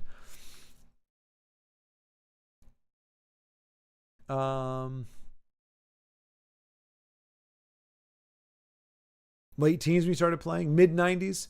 All right, so 95-ish, 95, 96. So not you probably couldn't have got a Black Lotus Alpha even if you were looking for it, but give me something to do. They're all in decent but played condition, but all in folders with protection. Oh, there you go. Yeah, man.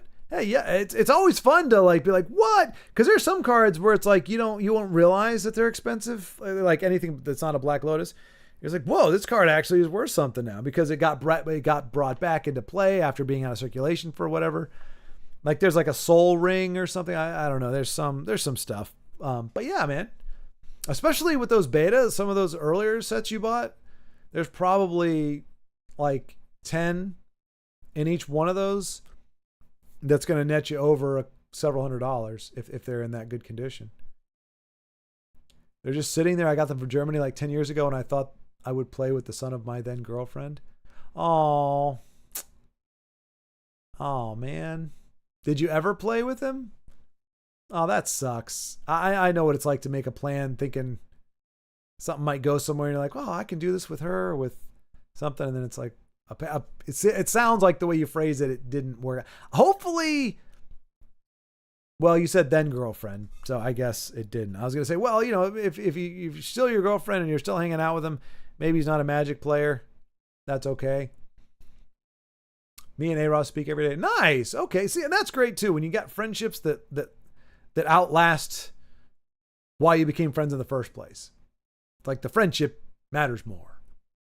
What time is it? Ye gads, 9:00. Yeah. So I'm going to wind this down here in the next few minutes. Whew. Man, I did not think it was going to go for this long, but I guess proof of concept. It can work. Yeah. What is the one card you choose from Tessel? Not just by how good it is, but by what you like. Ooh, that's a good question.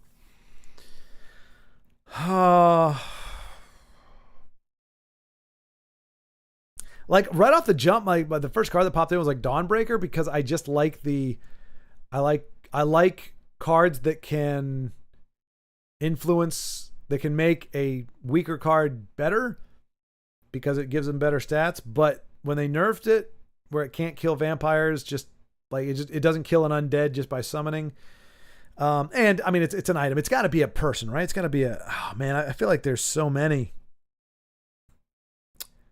Like probably like either Encano or Tazcat. Well, I mean, those are more off functionality, but just like I did like like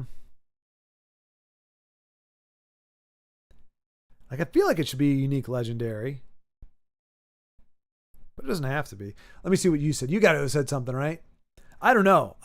Nothing comes to my mind. There's a lot that swirl through there. Something with charge. I like that style of play. Charge with breakthrough. Was there anything like that? Of course there was. I just can't remember.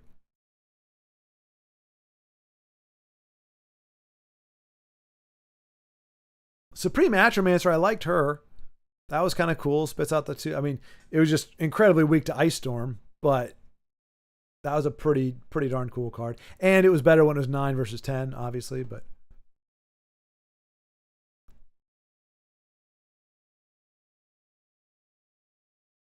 okay. And he plays Magic the Gathering too. Yeah. That's the thing. If you're great at deck build, now I'm not saying you're not Beowulf, but like, man, because I played with your assassin deck. But if you're, I mean, if you have the capacity to build decks that can just be ridiculous, I think Magic is your wheelhouse. Somebody like a meat and potatoes guy like me, I don't stand a chance, man. My poor dragons, they'll beat low tier people, but they're not going to beat the black and blue unsummon all your cards and then summon them back, but on your side of the board on turn 4 type decks. And there's a lot of those apparently. And you want some kind of tournament? Damn. I guess Tessel's loss, in a manner of speaking, is Magic's game. Kind kind of like a more physical Mr. Beast, I guess. Like, I'll be honest. No idea why he's popular. I guess he's been around long enough, and he's the guy who like boxed Mike Tyson or was gonna box Mike Tyson. I don't know. He's a yeah, I don't know what to call him. He's a YouTuber guy that made a lot of money doing it and doing a lot of stupid stuff.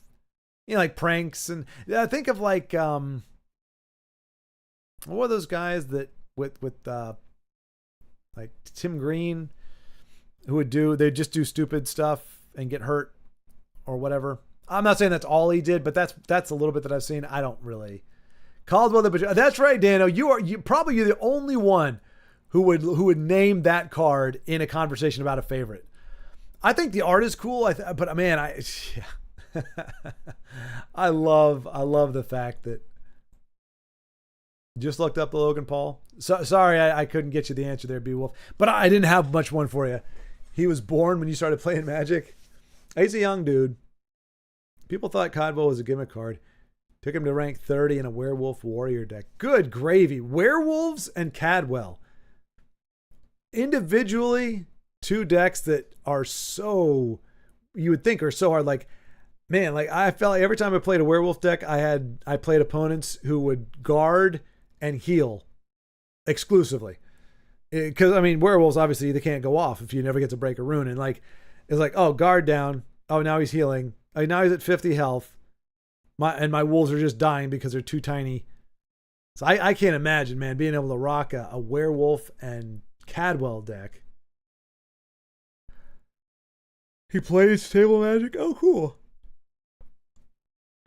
They're still expensive. Not double lands by themselves, but there are lands. There are certain kinds of lands. I can't remember what they're called now. Maybe they are called dual lands, but they're really expensive because they.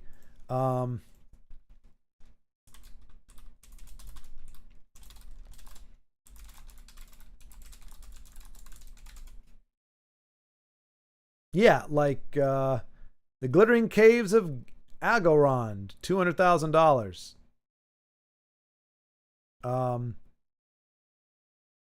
The Tabernacle at Pendrell. There are a lot of lands. Surprisingly, a lot of lands that do go for a lot. Oh, see, this is what I hate, man. This ticks me off.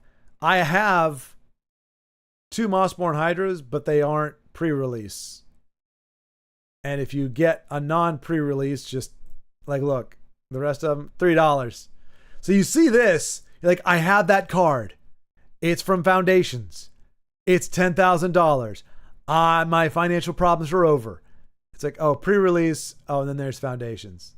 Same number. Just one of them is pre-release, one Foundations. And the price difference is significant. Like, I'm glad when I saw this, I didn't instinctively just like, so long, suckers! I've got 2 of these puppies. I am out of here, because apparently $20,000 is no longer have to care about money.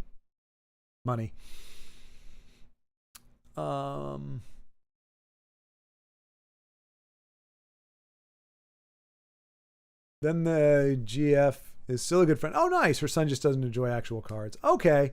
All right. So people, I mean, that really, what could have been, but that sounds like it shook out pretty well, all things considered. It was amicable enough. You're still friends, and it wasn't because, you had a falling out with him. He just isn't a card player. I couldn't even answer my own question. Yeah. I usually people ask questions because they have an answer in mind, and so they are curious, but they want to, it's like, oh man, this card right here. I mean, Tazcad really, like, I'm not a big Gabo fan, but Charge with Breakthrough is a fun deal, very effective, and it leaves a 4/4 body unless it gets silenced.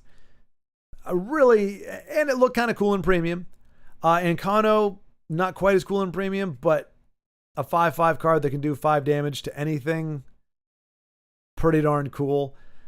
Still not necessarily, and he, he's kind of stuck up, kind of pompous. I kind of liked it. I'm just trying to think of like a card where I was like, I love the art and I loved the effect. Oh, I like the guy. I can't remember the name, but he was from Oblivion. He was the 4/3 that dealt the damage that was dealt to him.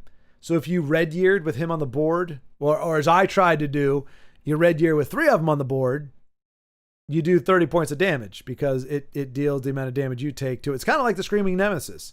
The damage dealt to it is done to the opponent.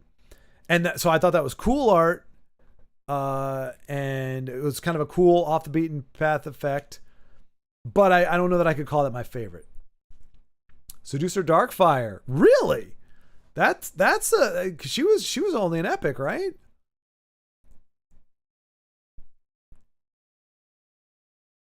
I mean, I did Beowulf. I played it for a while. I got up there, pretty high with my Dargans, but I just had too many games where, like, if I tried to play anything, but like that deck was pretty effective. But if I played anything other than that, like I never played, I couldn't string together enough wins to get into Mystic. It was kind of like win one, lose one, win one, lose one. But if I played any other slightly underdeveloped deck, I just got my butt whooped. And then there were the decks that I auto-conceded. Heir Apparent decks I would auto-concede against because unless you had a board wipe and then a really good follow-up, you weren't going to beat that deck because they just keep spitting out creatures. And they just keep building the board with a bunch of rabbits, and then eventually just like one-shot you at the end. Any drain deck, because there's a really lame 2-card combo where you could drain, heal, do damage in a cycle. So once you got both those cards on board, which was not hard to do when you have got 4 of each in a 50-card deck, and you can tutor them in certain decks, you just win with those 2 cards on the board, and just all you got to do is hit one time and it's done. So those I would just concede against. So I probably I may have been able to have a better record than I ended up with, or made more progress than I did, but I just got tired of seeing those same decks over and over and over. I thought we wouldn't run into that. I was like, well, Tesla we did because, only 3,000 cards. I was like, Magic, surely people are going to play a wide smattering. I was like, nope. I came across maybe 2 in my time. I played for 2 months, like hard.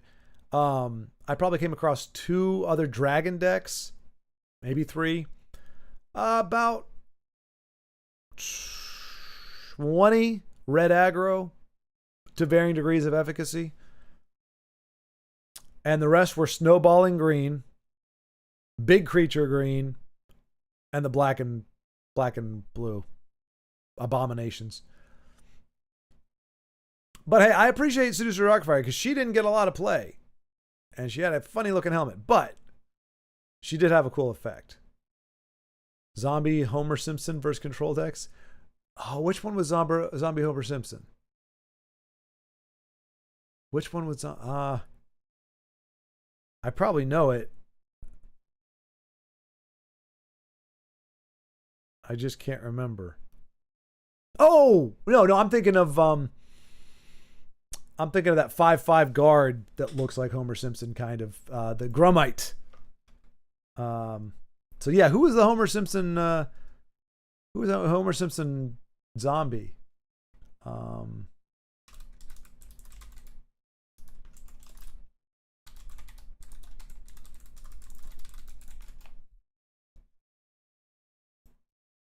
This guy. That was my Homer Simpson, or deformed Homer Simpson reference. He does. He's a very scary, somewhat less paunchy Homer Simpson. So who was? Oh, that's him. Okay. So not a zombie. Oh, are Grummite zombies? I never really knew what they were called. But yeah, okay. Grummite Homer Simpson. Okay. Yeah. That's the only card I thought of when I think of Homer. Oh, you just said okay. I was like, man, I know there were a crap ton of zombies, but I didn't remember any of them that had that. And he kind of does look zombie-ish. Maybe I give Magic the Gathering another try. It just took me a bit to get into Eternal. That's the thing. I am seeing that too. I was like, if I'm going to play Eternal on stream, I'm probably going to need to invest some time in it off stream. Because I think with all the chat and everything, I'm not going to have time to actually legitimately figure things out while I'm playing. So I'm going to have to learn it so that I can play it respectively, decently while streaming. And I just haven't had a chance to do that, because it really is. It's a completely different game. It's not like, well, if you know Legends or if you know Magic, you know this game. No, it's got its own stuff. Grummite is right. Okay. I mean, who knows? I mean, it could have been. I mean, it looks like it could be a zombie, just a particularly ugly but not decomposing one. But I guess Grummites are their own little sad sack of a race in Legends or in Elder Scrolls. But yeah. All right, man. I am like, I had a lot of fun doing this, honestly. A heck of a lot of fun. And so proof of concept, it does work. It can be done, but like I said, I do like Fridays in particular. I'm like, it still feels like it needs to be a game night, but I don't know. Because it usually, like I said, it devolves into a conversation anyway, especially if I'm not like playing a side scroller or something. But this was fun though. I thought maybe I'd go for an hour and a half, but yeah, B-Wolf, man, it was great seeing you. And yes, I will, when I do decide, whether it's this Friday or the next one, I will give you at least 3 or 4 days notice to see if you can jump in on Discord with me. Because as long as you have a microphone and you have access to Discord, which I think I've seen you on Discord, right? Are you on the Remnant Discord? As long as you got those, we can have a conversation, and play the game or whatever. You're on Discord. Okay, that's what I thought. But yeah, man, I did not think I'd see you there, but I guess that's the benefit of trying to stream on a different day and different time than the usual.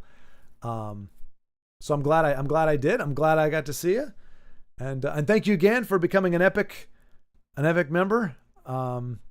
Greatly appreciated. Obviously the monetary deal is nothing to sniff at. But just that kind of support in general is greatly appreciated. So, well, thank you, sir. And to everyone else, Dana, if you're still out there, and anyone else still watching, thank you so much for hanging here on this gameless stream. And I'll see you on the next one.